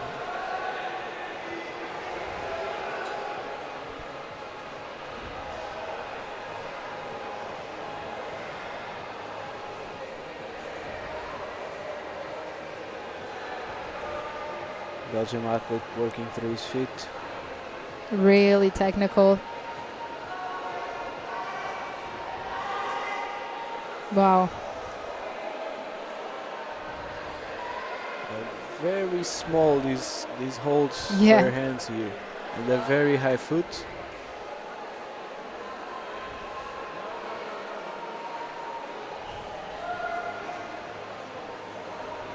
Nice.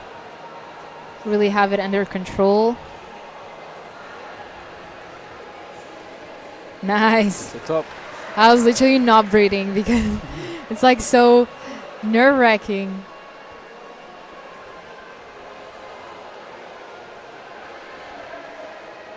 The athletes from Slovenia now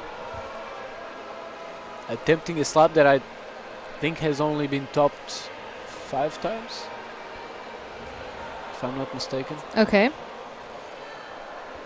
Nice. Nice move here.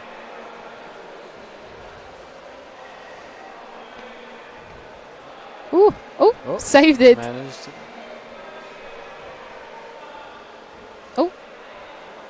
Come on. Really got to trust the volume. Come on, Sophie. Oh, yeah, Sophie. Yeah, she's still Ooh. getting to. Oh, nice. Nice move. 1 Nice. minute on the clock. Sophie she seemed like she's still testing out that foot on the volume and working on trusting that a little bit more to be able to launch to the. Really got to trust it and just go. Yeah. It's not going to get any better. Exactly. Last move for the Spanish. Come on, Sophie.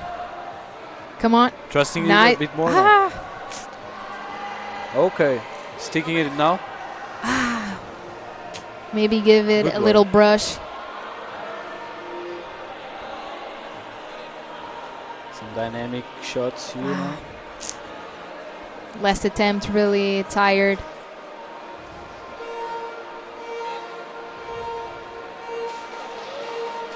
And it's time. Another rotation. The environment from the crowd is a lot calmer now. You can see there are less climbers that are left to climb. So, but that doesn't mean that the pressure inside each athlete is not, definitely. is not high.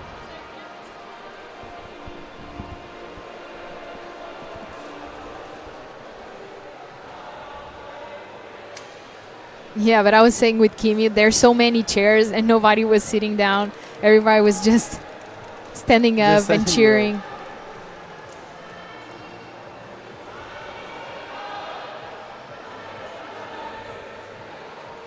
Oh, okay. We have seen this before. You do what you got to do. Yeah.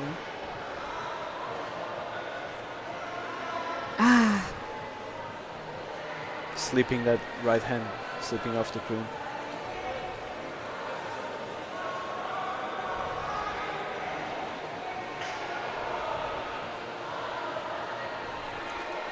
Tell me, Leo, for the people at home that aren't so familiar with some of the rules in competition climbing, can you, let's say, okay, sorry, just a thought for a Swiss athlete. Let's say you want to start on the second hole just to try out the moves. Can you do it? No, you can't do it. You have to start where you have basically 4 little tapes at the beginning, which are for your both hands and feet, and you basically have to just match, just do the 4 tapes. You don't have to do in a specific order, but usually there's a more obvious one where people feel more comfortable. Sometimes you have 2 tapes on the top hole and 2 tapes on the bottom one. Usually you have to stand, but if you want to do a handstand and go feet first and hands on the bottom, you do whatever you want to do. Yeah. And then you have 2 more tapes, the zone and the top, because athletes can score on 2 types of holds. The zone one, which is worth 10 points. Which is where this athlete is on now? Exactly. Somewhere. This is a good progression for this boulder. Oh my god, I just jinxed it. Does this count as zone now? It counts as zone. To count a zone, you have to really control it, use it. Sometimes the trickiest zones are in slab boulders because the athlete can be like just standing up, like touching the zone, not really using it. So these are the most complicated ones. But like here, for example, the athlete is really, really using it. Yeah. And then we have the top hold, which is worth 25 points. And for each failed attempt, the athlete gets deducted 0.1 points. And at the end of the qualification round, the athletes with the top 10 athletes with the most points will qualify for finals. Amazing. Let's see who they are. Yeah, I can't wait. Everybody from Portugal is obviously rooting for the Portuguese athletes, especially because we actually never had a Portuguese athlete in a boulder final. Wow. So that would have been amazing. And we've been working hard, working a lot, working hard. The athletes are giving all they have, so that would have been amazing. Yeah, no, and you can see year by year, you can see the structure of climbing in Portugal. Yeah, that is true. And that definitely gives us some higher chances of seeing that happening. I believe it'll be this year. Me too. Let's hope so. Okay, it's time. I think that slabs should have zones that are feet, like a feet for your, like a zone for your feet. That's a very good idea. That's a like, very good idea. Because sometimes like the slab does not require hands, and they just put a small hole just to mark the zone. But that's when things get complicated because the athletes are not really using the zone; they're just touching it. And if we had zones for the feet, that would be that makes a lot of sense. I think that would be cool. I know you know some route setters and you're friends with them. Have you told them about this idea and what? Yeah, and they think it's great because obviously these types of zones, they're a little bit hard to see. It's also a problem for them because if there's like a problem with the jury and stuff, like they have to talk to the route setters, and it would just make their life easier. Yeah.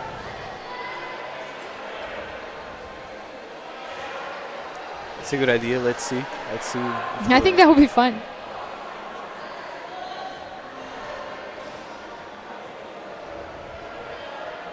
Seen a lot of people falling on the stop.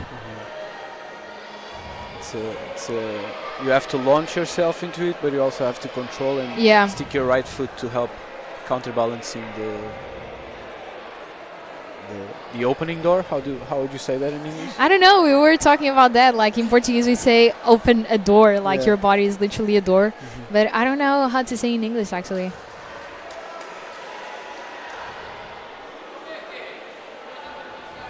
And for the top, usually this top is kind of nice. A boulder of creams and slopers. Are you more of a sloper person or creams? I'm more of a creams person. Yeah, I like creams. I like those boulders that are just creams. Really? From bottom to top. Yeah. Okay. I don't know. I feel like maybe I prefer slopers. I don't know. I don't really have like forearm strength. I'm more of like, I don't know. My wrists are not too stable. So I feel like that's why slopers for me are a bit harder. Yeah.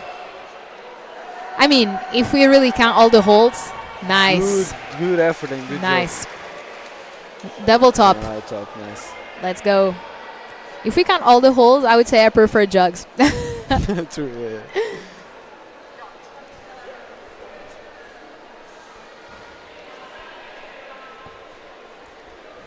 Okay, we have British athlete here.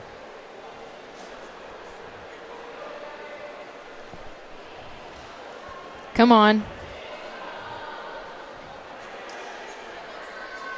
Looking to launch yourself to the top hold. We couldn't see what that came about to be. We had a top on the slab, on the female slab. Nice. 1 minute left on the clock. Athletes already complaining about their hands, probably the skin. I That's know why I some don't like athletes were slopers. bleeding. Yeah. But I don't know, crimps are also very you can get easily injured True. because it's really aggressive on the fingers. Yeah. I feel like, well, I don't know if have you had a... Luckily, I've never injured myself in the fingers. Wow. I think it's because I started really young and I got stronger really progressively. Yeah. I didn't start training a lot all of the sudden, so I think I have a nice... Your body adapted to it in Yeah. the right way. I don't think I did a all of the sudden progression, because fingers are really, I don't know, it's really tricky because you don't really feel the injury coming. You just go way too hard and then you have an injury And then on it your pops. fingers. Yeah. I've had a finger injury. I had to stop climbing for about 4 to 6 months. And so for anybody listening, That's really just scary. Be careful. Make It sure is. you're not climbing above your level unless you're very, very well warmed up and Yeah, definitely warm up yeah. and don't go too hard, especially on the finger. It's really, could be really aggressive. Yeah, do some finger strength training work. Yeah, Use all kinds of fingerboards and I feel like it's the most common injury in professional climbers, finger injuries. and it's one of the hardest ones to come back from. We have the example of Guilherme Matias, who will be competing in the afternoon, Definitely. and he had to stop for maybe 7 months. 8 Yeah, months. a long period. It was almost a full season for him. And it's really frustrating because you can be improving and then all of a sudden you go too hard because you got excited. Bam. Yeah.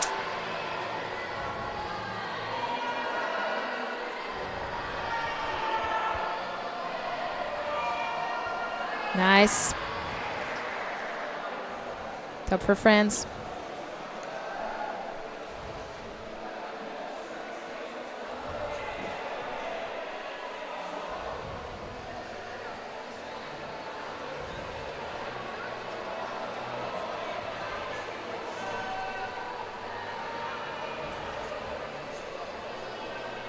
Come on.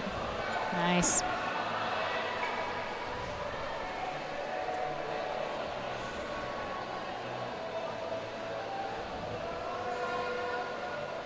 This is Flavia from Switzerland. Wow. Here Love you can this see- close-up shot. Using the side of her foot.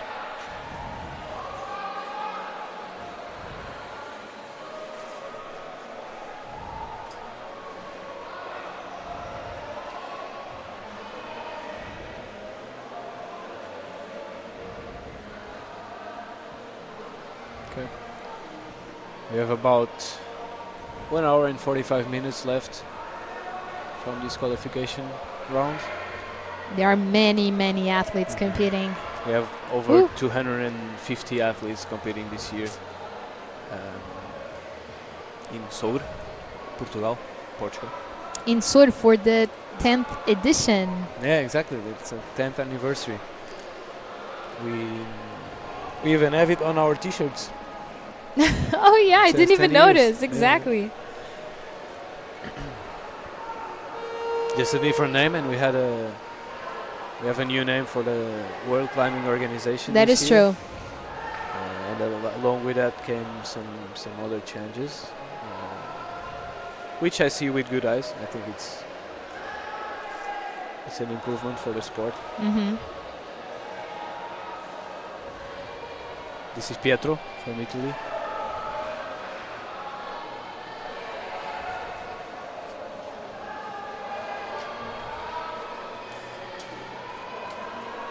Come on. Nice. 20 seconds left.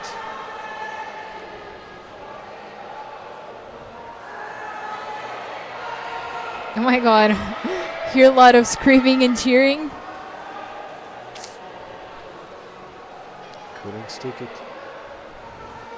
And that's the end of another round. Let's see if there's any athletes on the wall. I don't think so.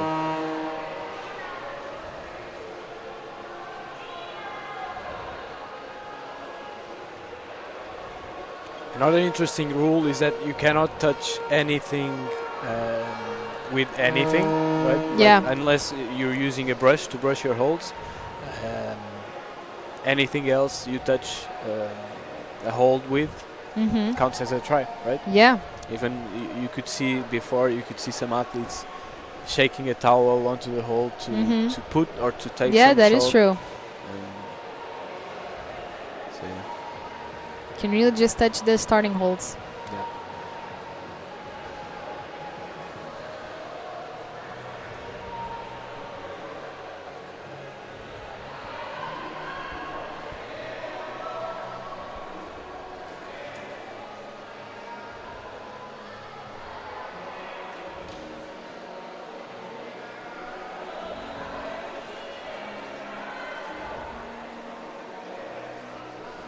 This is Come on. Ida from Nice. Germany.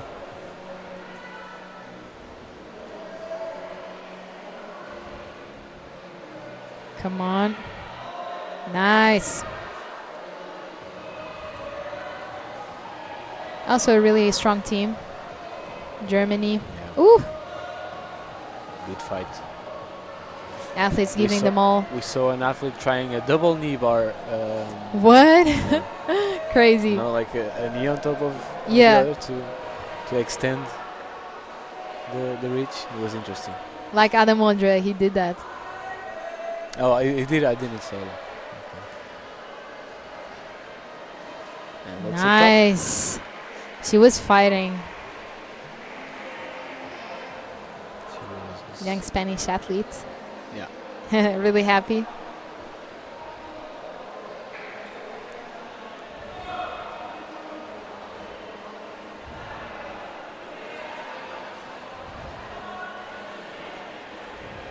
Really like this camera.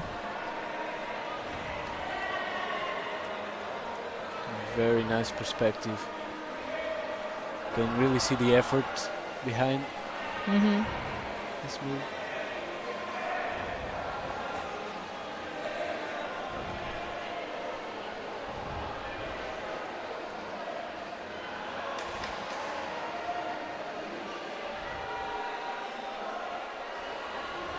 Come on.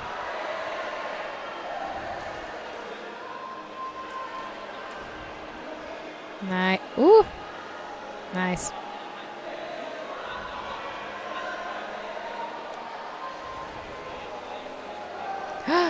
Foot slip. Unfortunate. This is Finn Fleck from Germany. Let's see what he does. 1 minute on the clock.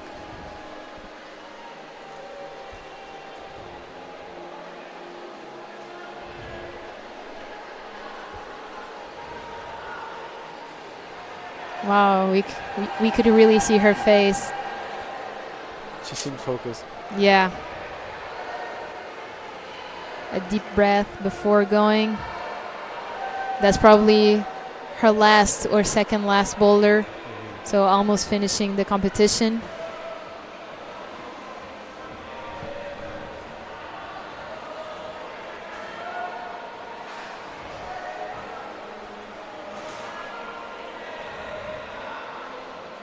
Oh. It's trying to break the better. Oh. That was Jakob from Austria. 15 years old. Wow. He has 2 participations on the European competitions. Super impressive. In Austria, both of them. So first time that this climber is climbing outside his country. Probably a special moment for him. Yeah, I don't know what they... We'll have to interview some athletes after because, like, to tell us a little bit about this experience. How was it? Like, it must be really different from a national competition. definitely. The stakes are higher. And you can feel the environment. This is not the same Yeah. environment as you feel in a national competition. But it's interesting because I'm gonna use Portuguese as an example, obviously, because like here, like they're a team, like they work as a team and they want to success as a team. But that's like very opposite to a national competition, because in a national competition, obviously you want to be the best, Yeah. like Yeah. not because like collectively. Like, yeah. So you can see it in the national competitions. Maybe you feel that, but at the club level, right? exactly. And here it's Yeah, a bigger group. here we and- forget about the clubs, Yeah. and yeah, they're so a you see team. on other sports, right? You have the national team, and you have the national league, and the different levels of groups.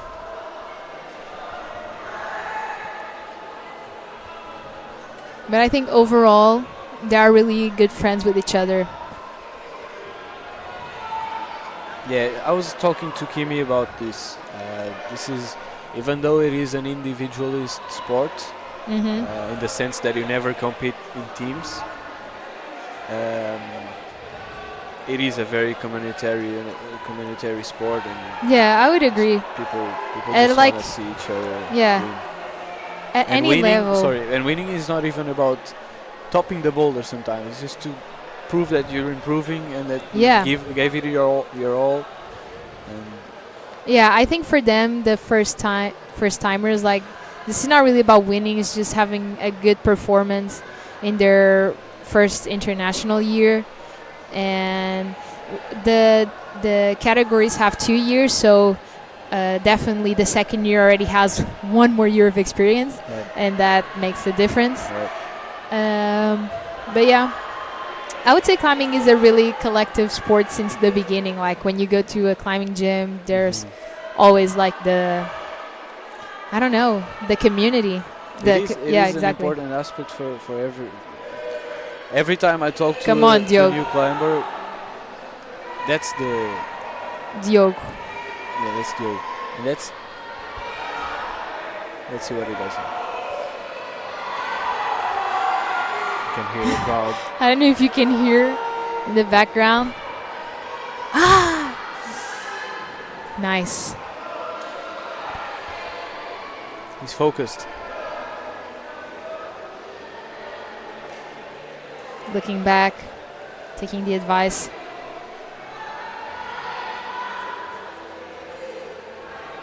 Don't rush it. It's a balance here, right? You have to be quick but Yeah. precise at the same time, especially on these kind of boulders.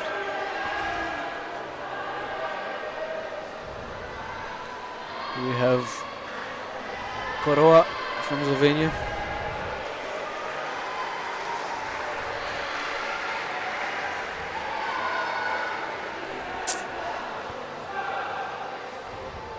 And the top on the female boulder. Oh. So, yeah. I had to look away from the screen Yeah. a little bit and Look over the and check shoulder. out.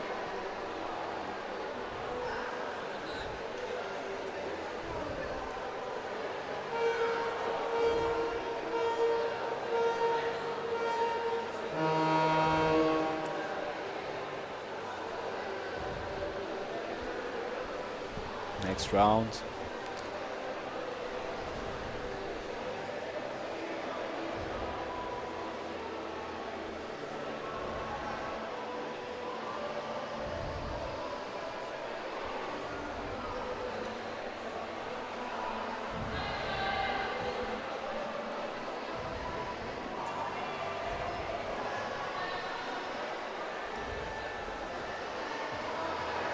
The female coordination boulder.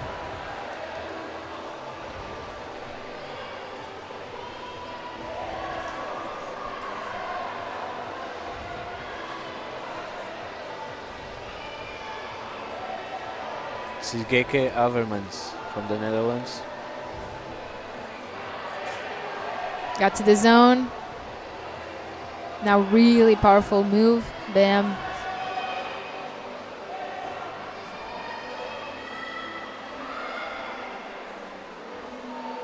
Nice.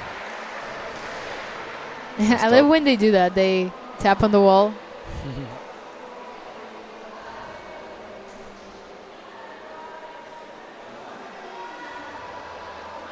Competition climbing is a fairly new sport compared to other sports that exist, and so it's interesting to see the routines building up and athletes starting to influence each other on rituals and ways to express and communicate with the crowd.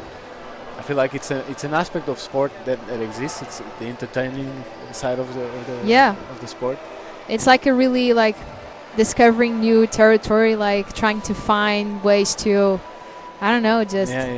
But at the same time, it's crazy because it has changed so much in a short period of time.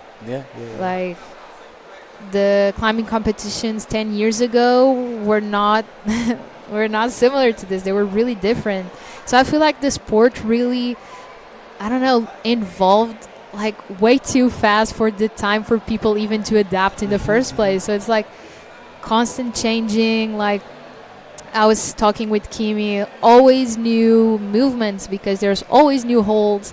So like it's always changing. Right. No, and that's a very cool aspect now that you mention the fact that, for example, and let's bring soccer, football into the conversation. It is the field is already created. It's always the same dimensions and lines, and the goal is always the same. Here in climbing, you have people that on a daily basis create new shapes. Exactly. And that completely changes the movement that you can do. Definitely, it's always evolving. And then like, did you see the new climbing shoes with the special like? The ones that stick together? Yeah, like that is crazy. Like, and now I saw a Magnus video on YouTube where he tested them, and one of the comments was like, "This is going to start a fight between who makes the sleepy, I don't know, the holds who can sleep the most, and who makes the climbing shoes that stick the better." Right. So like, I don't know, like these new technologies, the new holds, like it's constantly changing. Well, I feel like we could spend another half an hour talking about this because everything you're saying is bringing up some new perspectives for me. I hadn't thought about that, and the fact that exactly like the shapers are pulling in one direction, and the equipment developers are pulling into the other one to fight that difficulty. So that's very interesting.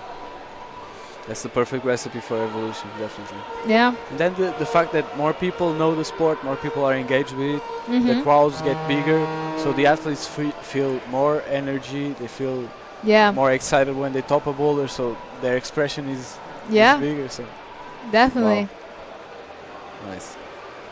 That's why like this is one of the aspects I love about the sport is that it's always like there's always something new. There's always a movement you've never tried before, you've never seen before.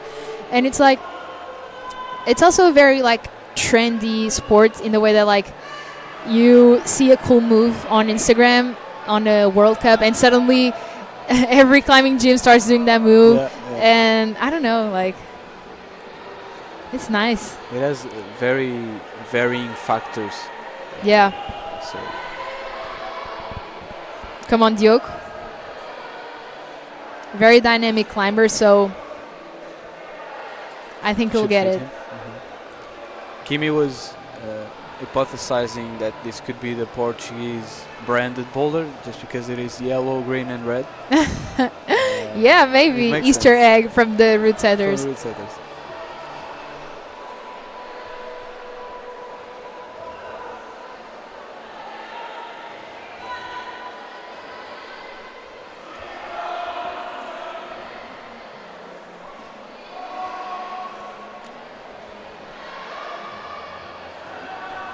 This is Yevo. Nice. Topping the boulder. Solid.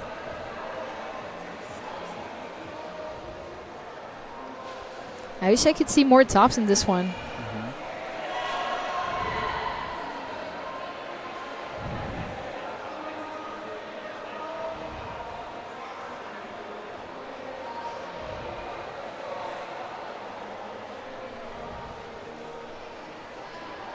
Nice. Really specific position there.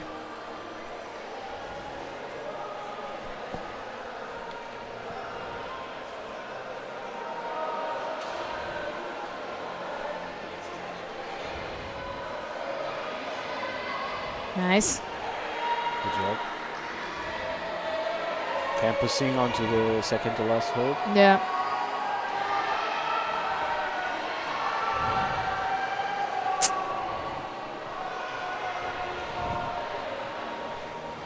I'm hearing a lot of noise, so it must be. Just video. Yeah.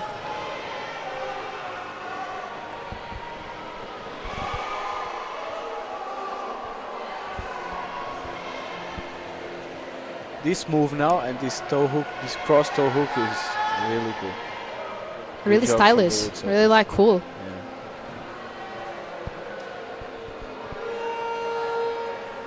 Let's see last minute for Viltautas from Lithuania. And for all the other athletes, obviously.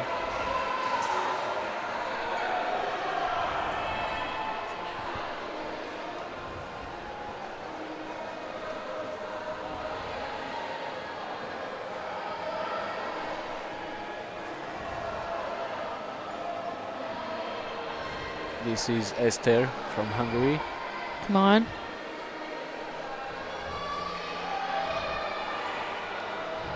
Nice.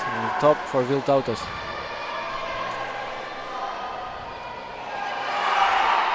Oh. Oh my god, really? Every time I say something about this boulder, the person falls. Let's see if we can. It's the speaker's curse. Yeah. Let's let them climb next time. Yeah. Let's see if it makes a difference.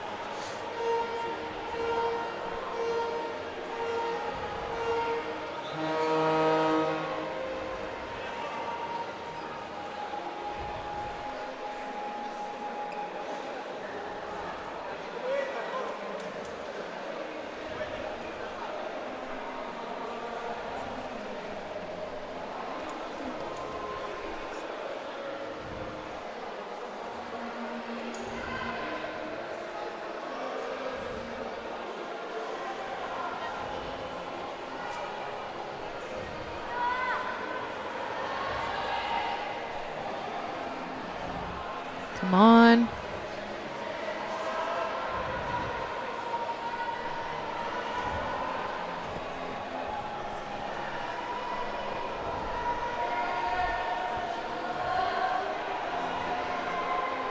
Nice. Nice shot. Very immersive when you can see the camera rotating Yeah. with the athlete. And for the zone, control now.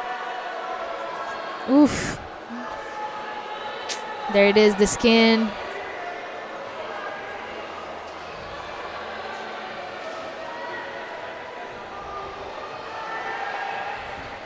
Really have to be close to the wall. It is far away, that top hold.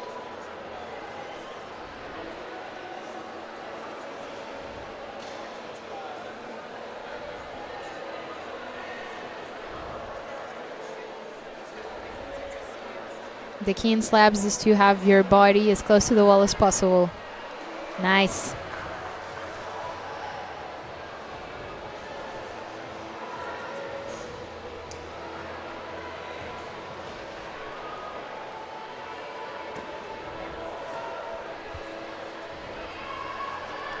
Provisional scores. Okay.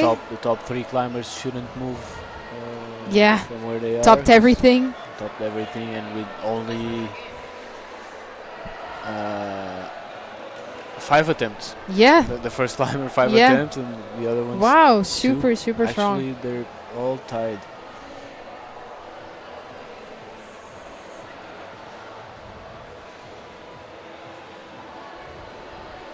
The first attempt does not discount a 0.1 point, right?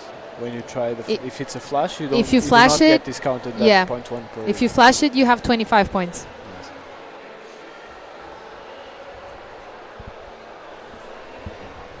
Here in the men's, the first place. Ooh, look at the top three. All three Italians. Oh, Italy looking strong here. Definitely. Italy and then Great Britain next. 2 years ago, the under 17. No, 2 years ago, I think it was under 16 or something. I don't remember. But the podium was all from Israel. Oh, The wow. first, second, and third place. Maybe it will happen with Italy this year. And they couldn't come last year, Israel, right? Last year they came, but this year they're not here. Okay. I know we've had some Australian climbers in other editions too. Okay. Yeah. Okay, I didn't know that. Fun fact. It's one more competition because on their schedule they don't have many It's like competitions. it's like Australia being in the Eurovision. Exactly. I feel like that's a good relationship we have.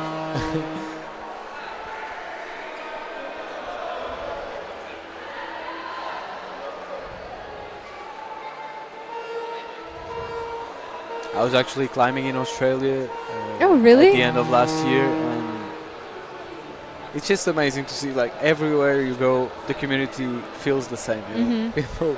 People are just cool. They talk to you. They share ideas. Yeah, I love to try climbing gyms in other countries. It's really cool. Yeah, definitely. I've tried in Portugal, Australia, Spain, I believe.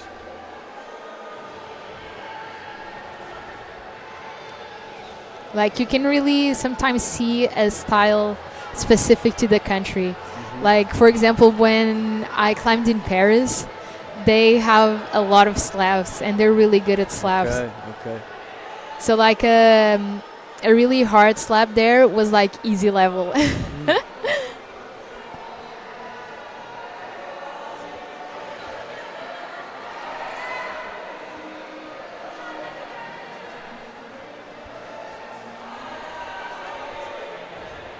It's a shame that when I went to Japan, I didn't climb yet, so I didn't climb there.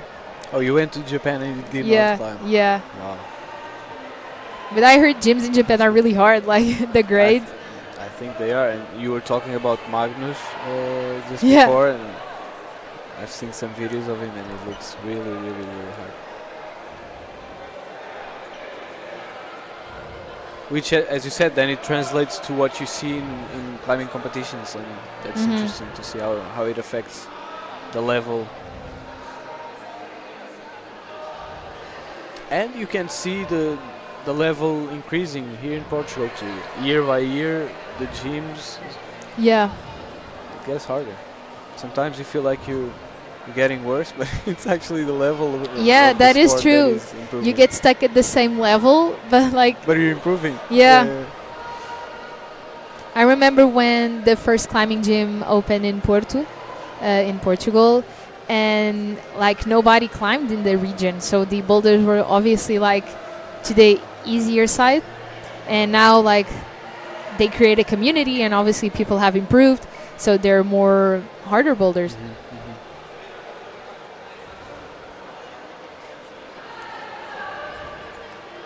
Here we can see Antonio Hardman in Portugal. He climbs for Seb.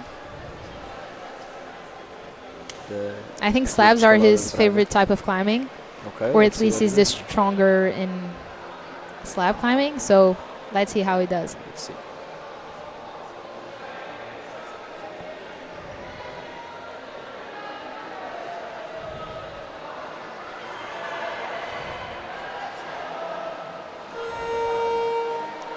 Seems a bit confused with the problem here. Last minute. Come on.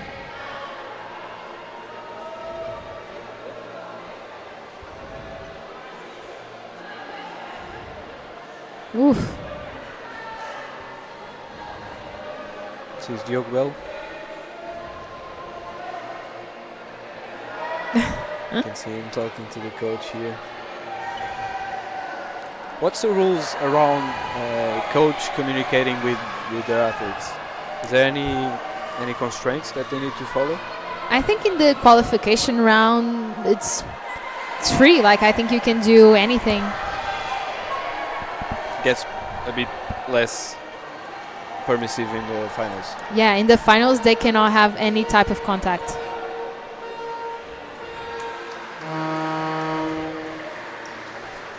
There you go. That's another round. It's interesting because the qualification round and the finals sort of test different things in each climber, because you can be a really good climber, but like on command, like you know what you have to do, you know how to take the advice from your coach. But if you don't know how to read a boulder, like if the boulder is more complex and you don't know how to read it and you don't know how to improve by yourself, maybe we'll be not as strong in finals. Yeah. And you can see a lot of coaches choose not to give so many directions during the qualifications, just so the athletes can practice their own analysis. I think that's good practice, so they can improve by themselves. Because you also learn when you're climbing how to, I don't know, feel your body and know how to improve just by the feeling. And which is still, the coaches are still very useful and very important in training the athletes to do those analyses, right? Yeah. What should they be looking out for? What should they, what each feeling means for the next try. Here we have a top. Nice. And another top for the French athlete.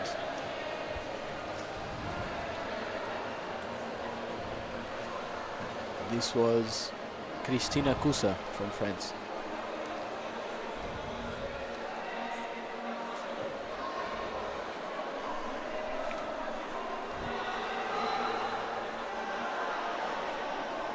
Sorry, it wasn't Cristina Coussa.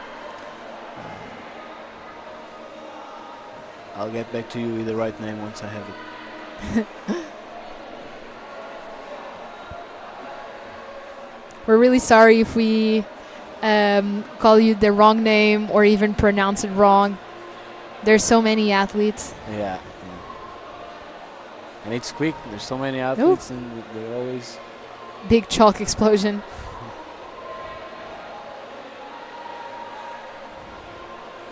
Austrian athlete Isabella looking to top this slab boulder, looking at the clock.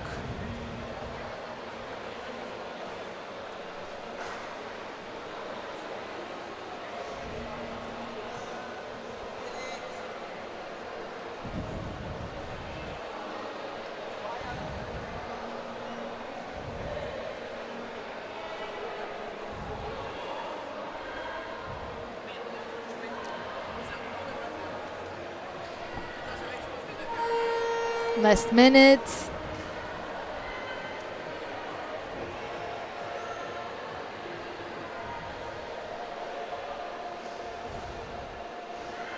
Ooh. Come on.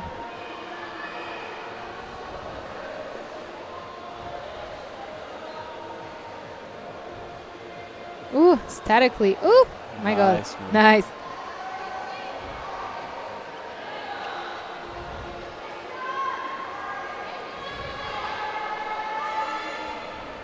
Come on.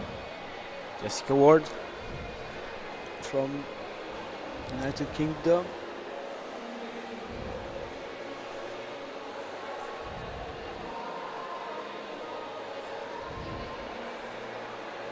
Last 10 seconds to get the zone, but not able to do it, the Austrian athletes.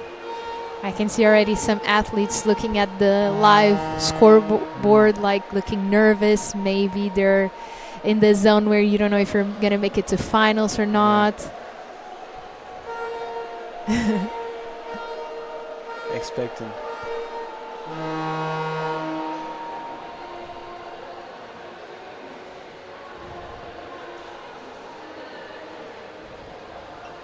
Time goes by quick for us here. Every round feels like Yeah. it's coming faster than the previous one. It goes I even imagine faster. how fast it feels to, Yeah. to be on the wall, right? Yeah, in the wall it's so fast. And you don't really have like a time perception when you're in the wall.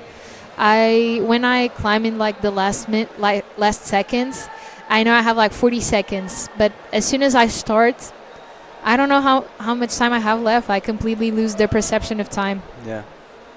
And it wouldn't help to be counting the time, right? What Yeah, you have no. to focus on is the climb. So that's I remember in the last competition I had, I knew I didn't have that much time, so I started rushing like super, like not focused, super, I don't know, really bad. And I heard somebody said, "You have time, like you can do it." And I was like, "Oh, okay." okay. So I did it more calmly because it's really, you don't have really a perception. No, and on slabs, maybe sometimes you take 10 seconds to make a decision Yeah. because you're comfortable with that, with taking Yeah. that time because you're on your feet. But yeah, then you're not counting that a quarter of the time you had just went by, and now Yeah, I slabs have to are. get to the- Mhm. it's a slower kind of climb. Yeah. Ooh.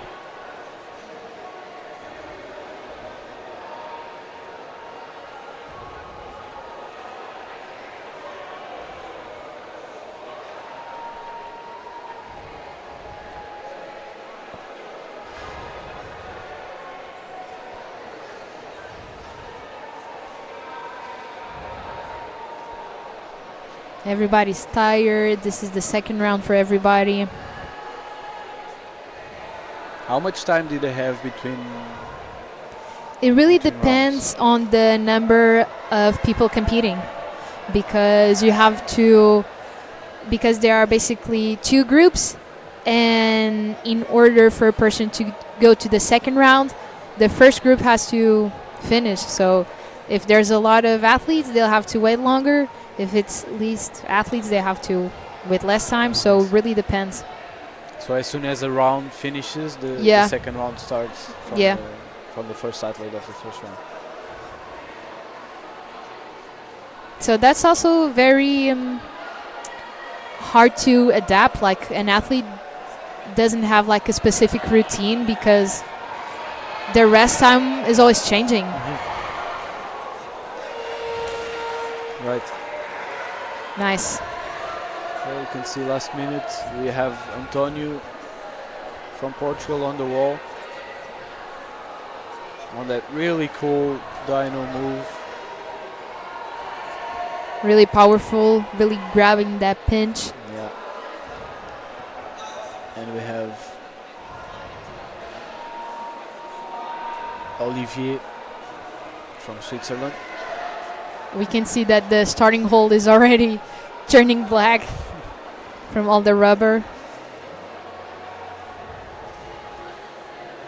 Yeah, when you see white on the holds, that's because a lot of hands have been through that hole, and when you see a lot of black on the holes, that's because a lot of feet have Yeah. been on the hole. And that some climbers sometimes use that to help them figure out the moves and the detail. Yeah, right? definitely. But sometimes it's tricky because sometimes climbers try to do another beta or they made a mistake or something.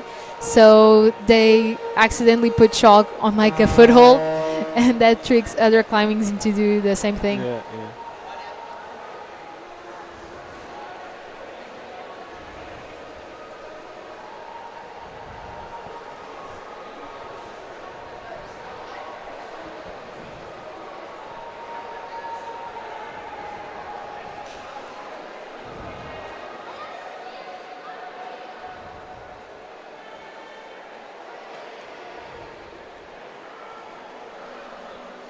Is everybody climbing? I feel like the I was gonna slab. say. Maybe now we have less climbers on the wall. There goes Diogo, passing just by us. Maybe we're starting to get closer to the end. I don't know.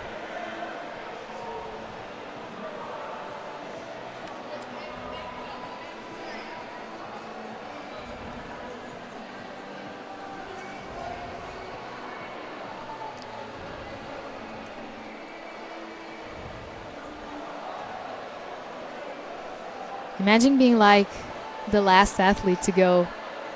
Then you'll have to climb alone, obviously with like a male or like a partner. Yeah. But An I mean, opposite. not even necessarily, because No. if you have more, I think we have more male than female. So The there's last the male last athlete will person be climbs dancing. alone.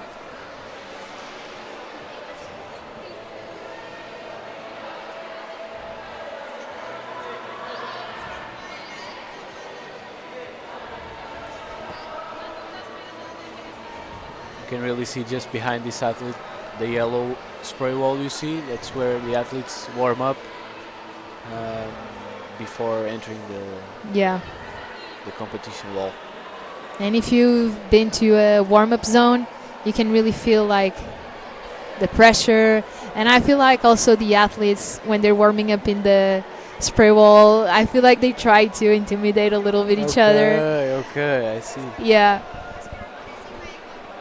And there's like a lot of people warming up at the same time, so you really have to, I don't know, go in front to go to the spray wall. So I don't know. And your opponents are watching you, right? Yeah. And the focus, once again, the focus should be on warming up. And Yeah. just getting yourself ready, not. But it always gets. Well, the human aspect of things always gets in the way sometimes. Yeah.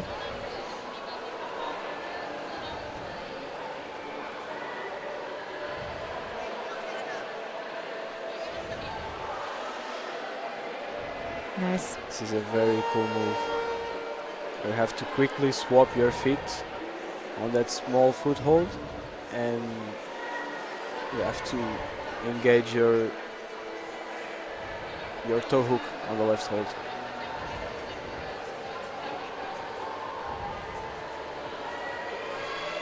Lily from Czech Republic.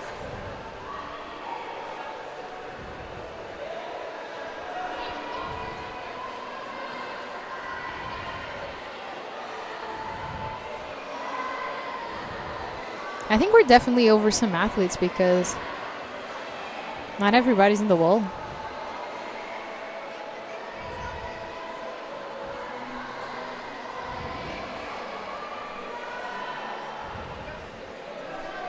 Yeah, should be coming to an end soon.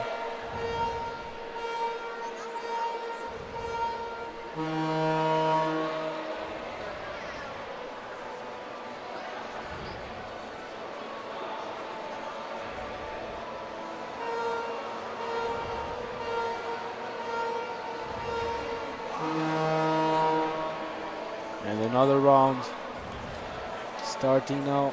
Another rotation, I should say. Yeah, only 4 athletes.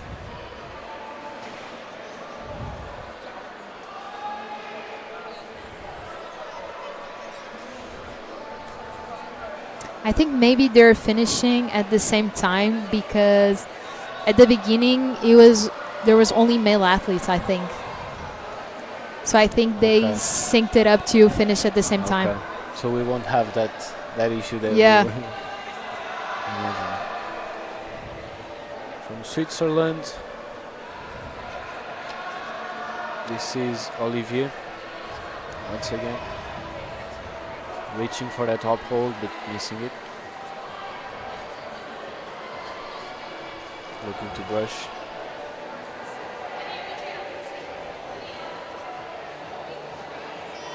I love the double toe hook.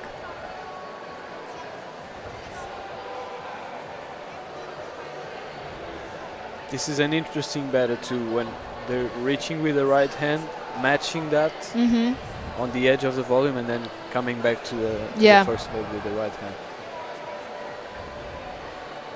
I always like moves like this where you have to Like go come back. forward to then Yeah, come back and yeah. then go up. Me too.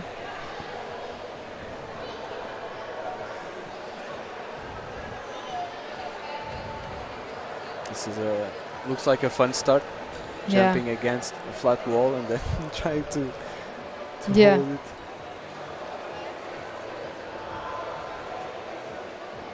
I don't really like running starts that much. They're really scary. Yeah, they are. Like I've missed like the feet so much time that I just smacked into the wall. Yeah. And when there's a volume involved, Yeah, it's so your scary. shins are, yeah, they ask for help.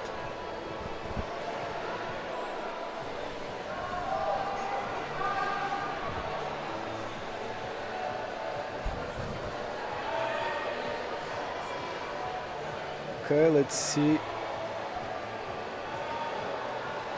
We have the two Swiss climbers. Come on. Nice. Sticking the top. Yeah. Nice. excellent. Good job, Olivier.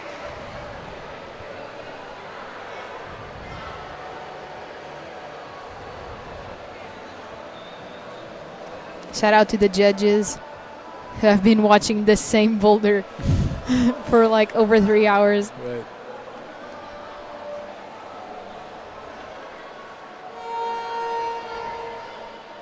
Last minute, you have Simon on mile boulder 3.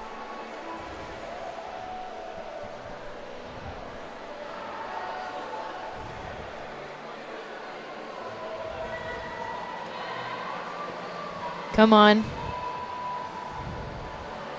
Oof. Good fight.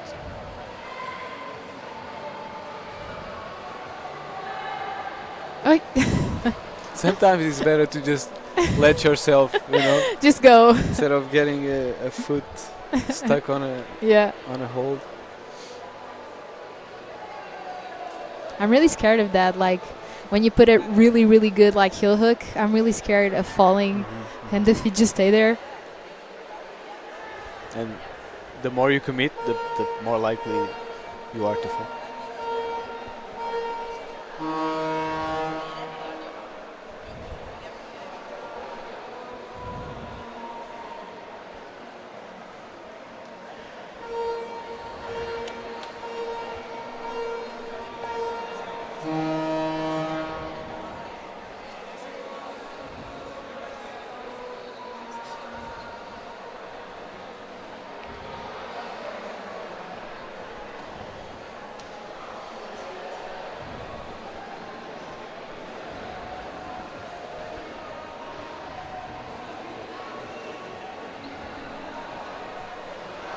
Come on.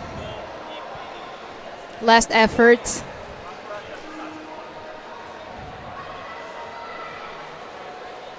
Lily Kauerova, once again, on the wall.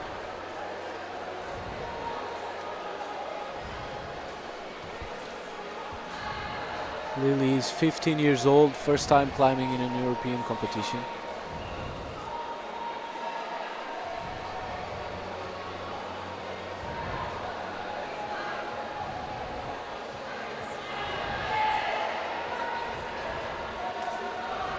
Come on.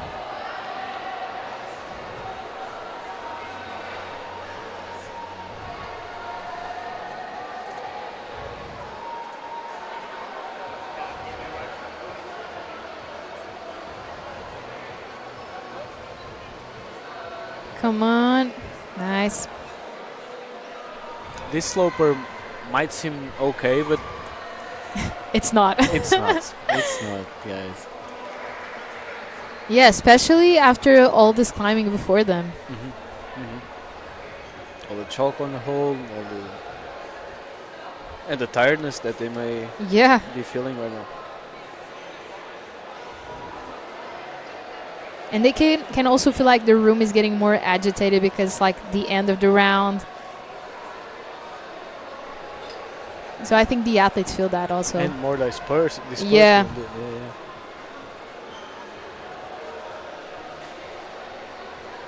When they look back at the coaches, they can see like the people like going away.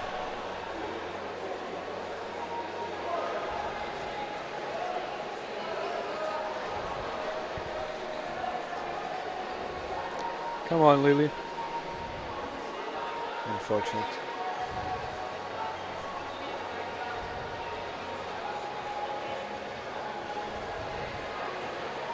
Oop. Feeling her wrist. These kind of holds do put some pressure on your wrists, especially this first starting hold, even though she has some support from other holds. It is a very slopey hold. Okay. I think she can do it like that, maybe.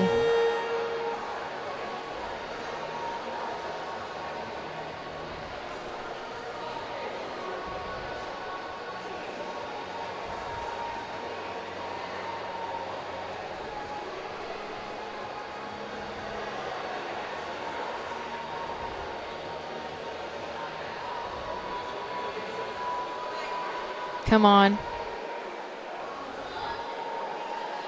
30 seconds.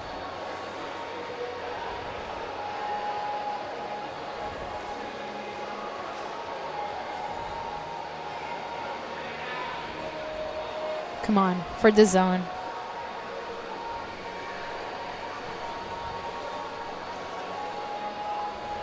Looking back at the clock.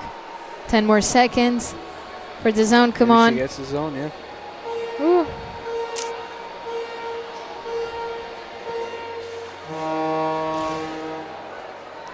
We were talking about it earlier regarding how advantageous it may be to be a taller climber versus a shorter climber. I feel like in this move, being short would help you a bit just because you have less weight on your left leg, pulling you down from the... Yeah, that makes sense. Oh, we're done for the under 17 round. So we have our finalists. For the under 17, the first 3 places from Italy, Leonardo, Pietro, Emiliano. Then France with Willem, Great Britain with Ethan, Konstantin for Poland, David for Czechia, Jakob for Austria, Olivier from Switzerland, and Spike from Great Britain. Wow, great results. The first place with 4 tops. We have the rest of the rankings here. A lot of tops, a lot of zones. Everybody did super good. Yeah, good job, Boris, Attila, Lauren from Germany, Pier Giulio. Hope I said it right. I tried. Emilian from Belgium, Abel Brignola from Belgium too. And from Slovenia we have Lovro, Manuel from Spain, Soan from Belgium, and Lucas from Germany. Good job, guys. Apart from like the Italian trio, it's really, I don't know, there's a lot of different countries. Yeah. No, it's very dispersed, right? It's not too... From 21st place to the 30th place. Also France. Romania. Oh, we had an Austrian athlete in the top 10 rankings. His name is Jakob. Yeah. I'm wondering if he's getting some energy from his fellow Austrian climber. From his name. Jakob. Maybe. Schubert. Maybe that's the secret, being named Jakob. So every parent watching this, if you're a climber and you have kids in the future, just name them be mindful Jakob. of it. Yeah. Or maybe it's just the Austrian, Austrian food. I don't know. A lot of Austrian strong climbers. Exactly. The rest of the athletes here with only zones.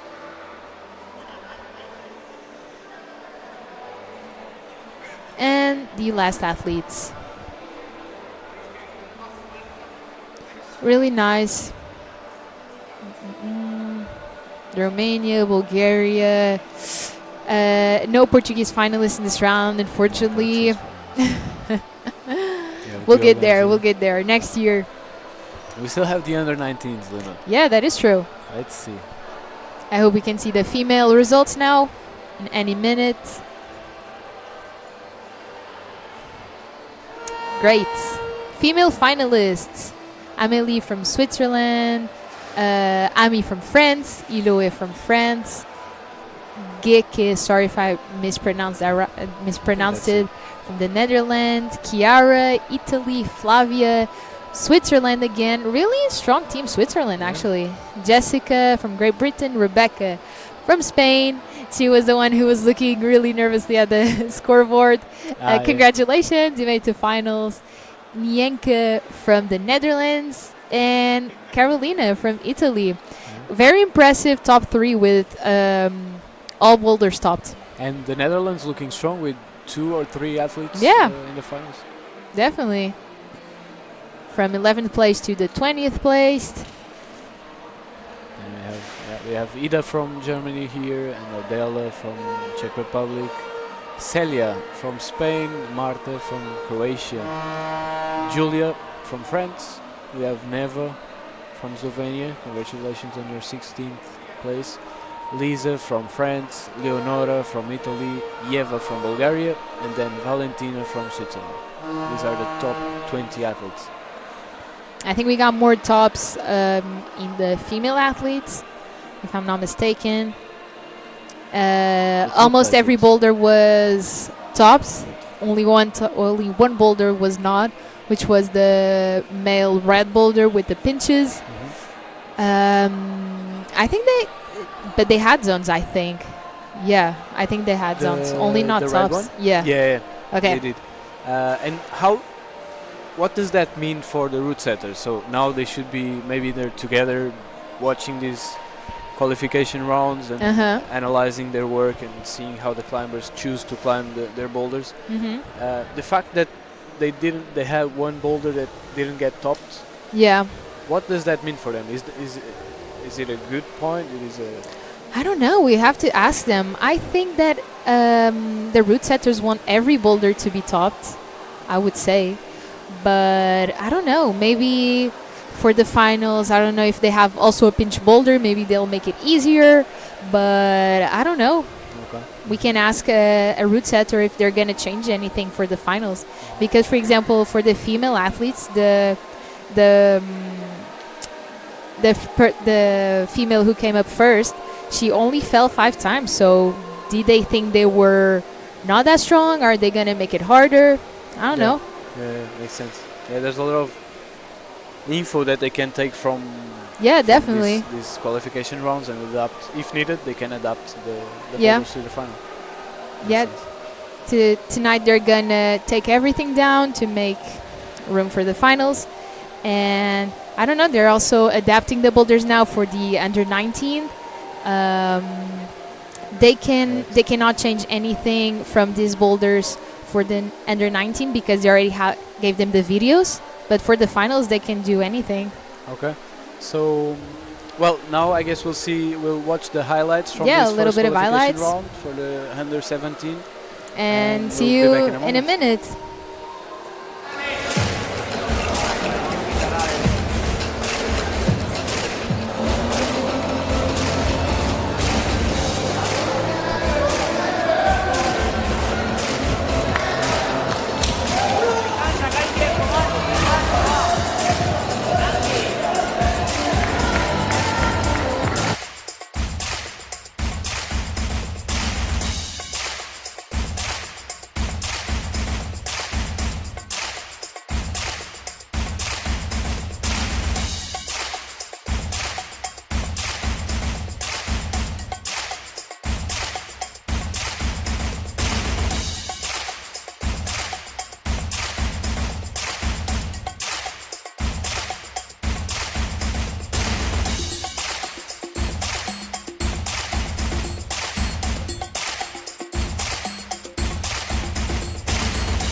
Olá, estamos de volta.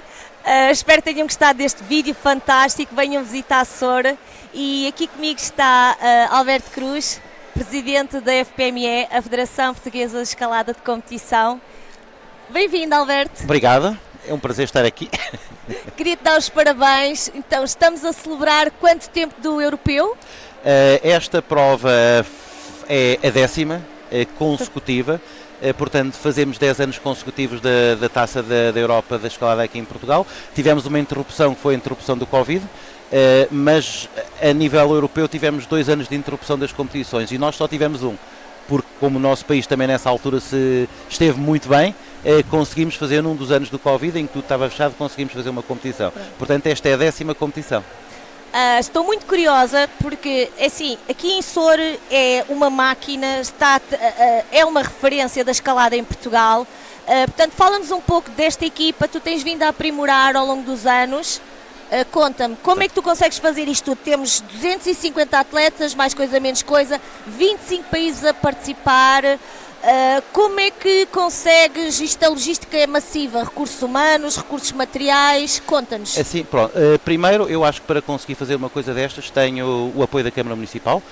Sem a Câmara Municipal, a Câmara de Soure, o apoio que ela nos dá para a organização deste evento é aquilo com que efetivamente é com o valor que ela nos atribui que nós conseguimos fazer esta competição. Claro que temos também o apoio do IPDJ e temos um pequeno apoio da Federação Internacional, mas mesmo tendo esse apoio, seria impossível realizar esta atividade se eu não tivesse uma equipa fantástica, uma equipa fantástica de voluntários, que há 10 anos vêm quase todos para aqui, portanto temos o Campeonato da Europa. Portanto, temos um conjunto de voluntários que é a 10ª edição também cá estão, que vêm desde sempre. Temos alguns voluntários que se vão variando, vêm um ano, não vêm outro, mas de uma forma geral todas as pessoas estiveram aqui. Como é que se consegue manter aqui as pessoas? Primeiro, por esta ser uma das provas a nível europeu de melhor organização, em que... Deixa-me interromper-te, Alberto. Conta-nos o prémio que recebemos o ano passado. Ok. Nós, o ano passado, com a organização da prova, conseguimos receber a nível da Federação Internacional o prémio do Sustainability Award, medalha de ouro. A medalha de ouro, portanto, este prémio é atribuído às organizações mais sustentáveis, que utilizem menos recursos materiais e mais recursos ecológicos. E nunca tinha sido atribuída, desde que foi criada em 2021, nunca tinha sido atribuída a medalha de ouro. Nós tivemos 2 medalhas de bronze, uma medalha de prata e o ano passado tivemos a medalha de ouro. Porquê? Porque pensamos que quando organizamos as competições e atendendo ao mundo em que vivemos, devemos tentar fazer as coisas o mais ecologicamente possíveis. O que é que nós fazemos? Exceto este ano temos uma nuance, que é, nós nas outras provas todas utilizámos sempre o material que ficava de prova anterior. Portanto, todas as coisas são guardadinhas e são utilizadas, pouco material necessitamos. Este ano tivemos de fazer novo material porque foram alterados os símbolos da Federação Internacional. Certo, agora o World Climbing, estávamos habituados a... Volta e meia vamos trocar, não é? Do trocando. IFSC, sim, isso. Naturalmente. É isso. E pronto, e com essa... com o aproveitamento de materiais, tendo uma estrutura que é fixa, que não tem de se montar e desmontar, utilizando, digamos, as potencialidades de Soure no sentido... Os pré-existentes. Diz? Portanto, o que já está pré-existente. Os pré-existentes e outra coisa que é, tentamos não ir comprar coisas longe, vamos tentar utilizar os recursos da zona, no caso da alimentação, os produtos daqui da zona frescos em vez de outro sítio e, portanto, com isso, e porque nós temos outra coisa que não acontece em mais nenhuma prova do Campeonato da Europa, nós temos um transporte específico do local da competição para o hotel oficial da prova, o que faz com que, em vez de eles terem 20 carros para as várias equipas, basta ter o nosso autocarro que conseguem deslocar-se. Por isso, nós conseguimos obter o prémio a medalha de ouro do prémio de sustentabilidade. Foi dividido conjuntamente entre nós e a França, que foram as 2 melhores organizações neste sentido consideradas pelo IFSC. Mas quando me interrompeste, estava a dizer que conseguimos fazer esta prova porque é considerada das melhores provas do circuito europeu. porque os nossos ajudantes, os nossos voluntários, vêm para aqui com gosto, com vontade de vir, com vontade de estar aqui e dar o nosso melhor. É claro que nós também, como portugueses, nós temos muito aquela nossa parte de saber receber, saber organizar as coisas, e as pessoas veem isso também em nós.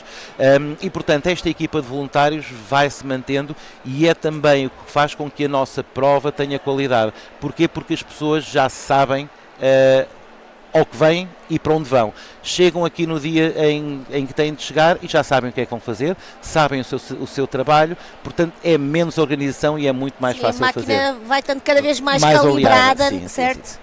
Só para teres uma ideia, a primeira prova que nós organizámos aqui, ninguém dormiu, 3 ou 4 pessoas não dormiram, porque ficámos a organizar isto toda a noite. Nesta prova, à 1 da manhã tínhamos tudo terminado. Portanto, quem quis pode ir descansar e vir-se tem para cá. Portanto, esse conjunto de voluntários maravilhosos que nós temos aqui, que fazem também com que isto aconteça. Sim. Já agora queria te perguntar se sentiste muitas alterações, ou o que é que já temos de palpável em termos de ir de acordo com os objetivos, não é? Tens objetivos já de décadas, em termos de federação. Portanto, a partir do momento que conseguirmos o Estatuto de Utilidade Pública, e vou fazer uma segunda pergunta também, falar se calhar das nossas esperanças olímpicas. Nós temos também, portanto, dentro destes 250 atletas, temos muitos atletas portugueses. E pronto, e agora vou-te dar a palavra. Ok, então é assim, nós temos em mãos 2 grandes objetivos. É construir em Portugal um centro de alto rendimento de escalada, e estamos a tentar que ele seja aqui em Soure, porque já temos uma grande parte das infraestruturas aqui, temos o apoio da Câmara Municipal. Estamos agora a tentar negociar com o Governo outros apoios que nos possam dar para conseguir que isso seja realidade. E outro dos nossos objetivos com que nós iniciamos as nossas competições aqui foi porque nós achamos que os nossos atletas só se desenvolvem se tiverem no ambiente semelhante a uma competição real. Portanto, nós tendo aqui a competição real, é uma forma dos nossos atletas, não indo muito longe, porque nós temos sempre dificuldades financeiras em levar os nossos atletas lá fora, assim é uma forma do nosso país, de uma forma mais barata, conseguirmos ter aqui bastantes atletas nossos a competir, porque é competir dentro daqueles que estão com a mesma qualidade, apesar de nós estarmos ainda um bocadinho da parte de baixo, que eles conseguem evoluir. Portanto, eles tendo aqui em Portugal dos melhores atletas da Europa, é uma forma de eles evoluírem, estando aqui com eles. Simultaneamente, tem outro objetivo geral, que é, tendo esta prova, nós queremos que mais público veja, saibam o que é que já se faz em Portugal na escalada, e que temos esta competição e que temos atletas que já começam a demonstrar resultados. Nós temos neste momento na nossa federação 5 atletas que estão no alto rendimento, e temos 3 atletas como esperanças olímpicas. E portanto tudo isto acontece porque nós lhe demos os meios. É claro que também há sempre, não podia deixar de ser, o trabalho deles e o apoio dos pais para conseguir que isso aconteça, mas era impensável nós, digamos, há 2 anos, dizer que iríamos ter alguém como esperança olímpica. E nós temos, neste momento, na escalada adaptada, estamos a trabalhar para ir a Los Angeles, aos Jogos Olímpicos de Los Angeles, e queremos trazer medalhas. Portanto, estamos a trabalhar para isso. Sim. A Tânia Chaves traz um 4º lugar de Seul. Isso em termos daquilo, da visibilidade para fora, não é? Nós que vivemos a modalidade sabemos e estamos muito felizes, não é? Por ela e por nós.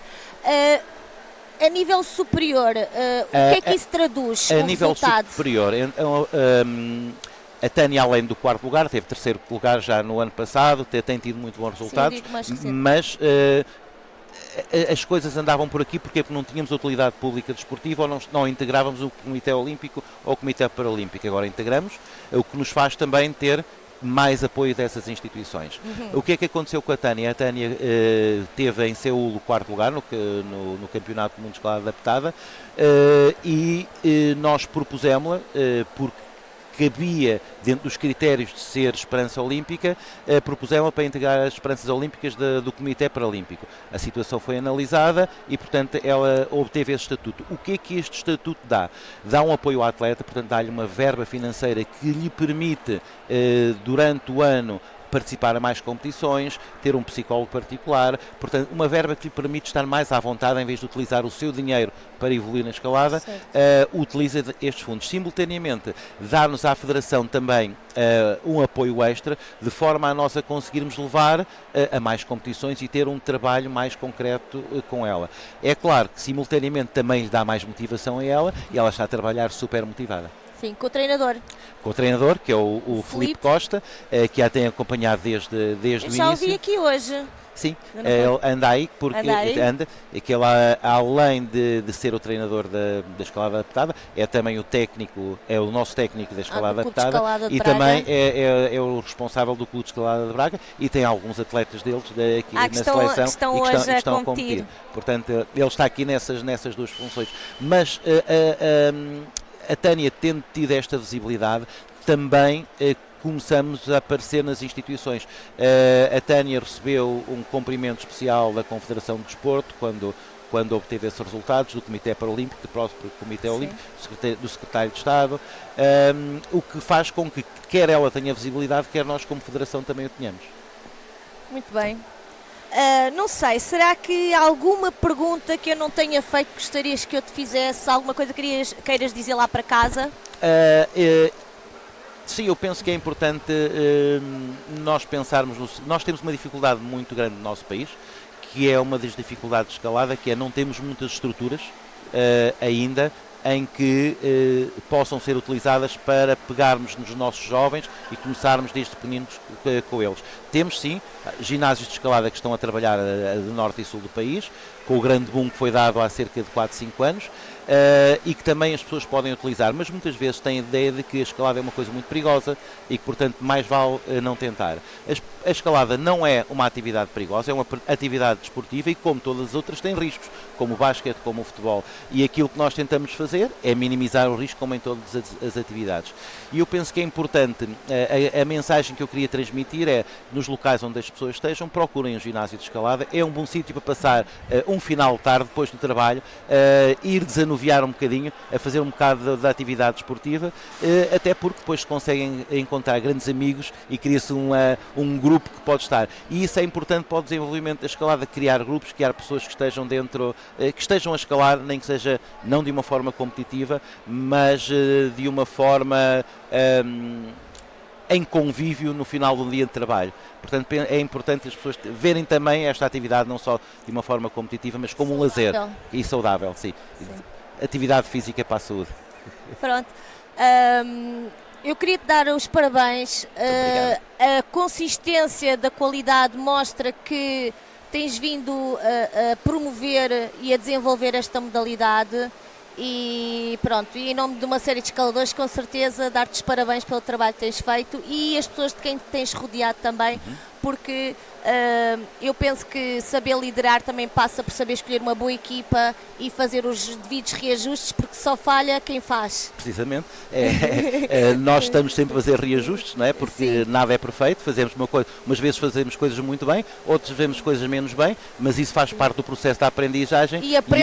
Aprendemos, e aquilo que temos de fazer é aquilo que fazemos bem, vamos tentar melhorar, aquilo que fazemos menos bem, vamos tentar que passe a ser bem. E portanto há sempre um reajuste e eu penso que isso tem sido um pouco aquilo que temos tentado fazer como Federação. Outra coisa que eu penso que é importante referir, que eu me ia esquecer de dizer, é importante todos os escaladores que nós temos cá em Portugal, porque nós somos uma federação recente, nós gostaríamos de ter mais escaladores, nós temos muitos escaladores que não integram a federação, federados. Que não são federados, porque não lhes interessa a competição não é necessária a competição, temos outras variantes, a escalada da natureza, a escalada da rocha, e eu penso que seria muito importante, principalmente para a Federação, que todos esses escaladores que ainda não são federados se juntassem ao nosso projeto para juntos temos mais força e para não ser só o projeto da Federação e dos clubes que estão, mas o projeto de todos os escaladores, como vamos desenvolver, como queremos desenvolver a escalada neste momento. Portanto, era um apelo que eu faço a todos os escaladores. Força nos números, Isso força mesmo. nos números. Isto é político, quanto mais filiados nós tivermos, mais peso temos institucionalmente. Claro. Portanto, gostaríamos de todos os escaladores, os milhares de escaladores que escalam em Portugal e que ainda não são federados, que se juntem a nós, façamos um projeto comum, quer para a escalada de competição, quer para a escalada em rocha. Portanto, nós trabalhamos nas duas vertentes, estamos a trabalhar nisso. Juntem-se a nós e vamos fazer um caminho conjunto e melhor nos próximos anos. Tá bom, Alberto. Obrigada. Acho que foi bom. Que sabes que vamos ter a seguir? A seguir vamos ter as finais. Não, entrevista. Diz-me. Entrevista? A seguir. Não sei. Vem o Thomas Olensky. É o Thomas Olensky, vem agora. É o Chief Route Setter. Se calhar podes-me falar só um bocadinho dele? Posso falar do Thomas e posso falar um pouco que, com tanta coisa que temos para falar, algumas às vezes ficam esquecidas. Também contribui para a grandiosidade e para a forma como decorre a competição, as pessoas que nós temos cá a equipar a competição. O que é equipar? É desenhar as vias, os caminhos na parede que as pessoas fazem para tentar chegar lá acima. Este ano tivemos uma equipa muito grande, tivemos o Tomás Oleca, que é um equipador internacional. Sim. É um equipador nível 4, pode equipar nos Jogos Olímpicos, nos Campeonatos do Mundo. Foi acompanhado por outro, pela Anja, que vem da Eslovénia e que é equipadora também internacional. Tivemos também num exchange program, portanto um programa de intercâmbio, um route setter belga que veio aqui equipar, e depois um dos nossos portugueses vai equipar a Bélgica na prova do Campeonato do Mundo. O Ian, que está o mais alto que aí está. Fizemos esse protocolo, digamos. Mas este ano? O exchange program é um programa que existe no World Climbing já há uns anos, mas que tem estado um bocado desbatido. Como eu acho que é importante para nós termos também bons route setters, eles terem experiências internacionais, os nossos route setters portugueses. Sem dúvida.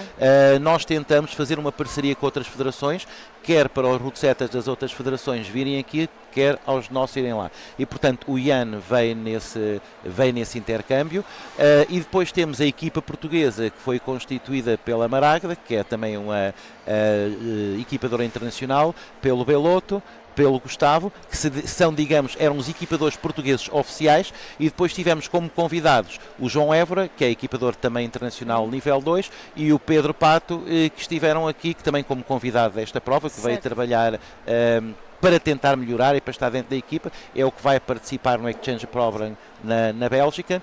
E portanto, quem é que vai participar? O Pato, o Pedro Pato, sim. E portanto, estes route setters são as pessoas também que ajudam a que a competição seja uma competição interessante e atrativa. Já agora, a talho de foice, eu tenho estado a falar com os vários treinadores, com os vários representantes das equipas internacionais, que mais uma vez nos dão os parabéns pela organização, quer por tudo que nós apresentamos a nível da orgânica da prova, quer pelo próprio equipamento da prova. Estão muito satisfeitos. E só uma curiosidade, no final do ano, em novembro, dezembro, quando ainda não sabe qual é o calendário de IFSC, costumam telefonar: Alberto, vamos ter a prova aí esse ano, mas porquê queres saber? É porque se eu souber que a tua prova vai, eu guardo já lugar, plafond para poder ir a Portugal, porque Portugal tem uma desvantagem relativamente aos outros países, está numa ponta da Europa. Nós, quando estamos na Áustria, quando estamos mais centrais, ou seja, a viagem, os custos que cada seleção tem para ir para o centro da Europa são muito menores do que foi para Portugal. Quem vem do lado da Ucrânia, portanto, tem de atravessar a Europa toda para chegar aqui. Então, no central não. E mesmo assim, esta é das provas mais participadas do circuito europeu. Este ano também, devido aos problemas que temos, que toda a gente conhece a nível mundial. Tivemos problema com transportes de algumas seleções que não puderam estar cá. Pois, não está cá a Ucrânia, não está a Israel, Ucrânia, não está cá o Israel, não estão mais 4 ou 5 normalmente costumam vir. Este ano, se não me engano, temos 23 países presentes. A nossa média costuma 23 ser... ou 25? 25. Costuma ser 28, 30, 31, mas também muitos voos foram cancelados e muitas seleções não conseguiram chegar cá. Além disso, é caro vir a Portugal precisamente por estar num dos pontos da Europa. Mas mesmo sendo, digamos, o sítio mais longe onde se faz as competições na Europa, é uma das provas que tem mais pessoas inscritas. Precisamente por causa disto, pela forma como nós organizamos a prova. Sim. Saltámos de route setter já. é como os termossos. Não, e acho que é uma bela maneira de começar o circuito, que esta é a primeira prova. Depois podem ir ao site oficial do World Climbing e consultar todo o calendário, não só do Youth, como a nível do Campeonato do Mundo e a taça. Sim, a taça. E a taça, pronto. E o paraclimbing, certo? Sim. Pronto, temos aqui 4 categorias. Sim, já agora podemos divulgar, que já está público nas nossas páginas, tivemos também uma participação dos nossos atletas na seleção nacional nas provas da Copa de Espanha, que tiveram muito bons resultados, portanto conseguimos ter alguns pódios na Taça de Espanha, e tivemos também numa competição não oficial na Holanda, a nossa seleção de paraclimbing conseguimos ter 2 primeiros lugares. Portanto, como eu digo, apesar de sermos recentes, pelo menos no apoio que temos do Estado, sendo recentes, temos estado a conseguir desenvolver de uma forma não muito rápida, mas sustentada a nossa federação. Eu acho que os resultados estão a começar a revelar todo o trabalho que tem sido feito e que realmente foi um trabalho bem feito, e daí que estamos a ver esta mudança. Pronto, Alberto. Olha, obrigada. Se calhar vou lá procurar o Thomas. Então? E pronto, ainda temos aqui as finais. Estejam connosco, a acabar hoje ainda temos, vamos continuar com as qualificações, e amanhã sim... As finais, a partir das 10 da manhã, começam as finais dos sub-17, começam às 10 e terminam aproximadamente à 1. Depois começam cerca das 2 horas as finais dos sub-19 masculinos e femininos, terminam cerca das 3 horas, e às 13h30 temos a entrega dos prémios, das medalhas aos 3 primeiros classificados de cada escalão. Portanto, estejam connosco, acompanhem-nos, vamos estar a transmitir quer o resto da eliminatória de hoje, quer as finais amanhã. Bem, tá? Obrigada, Alberto. Obrigada.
you.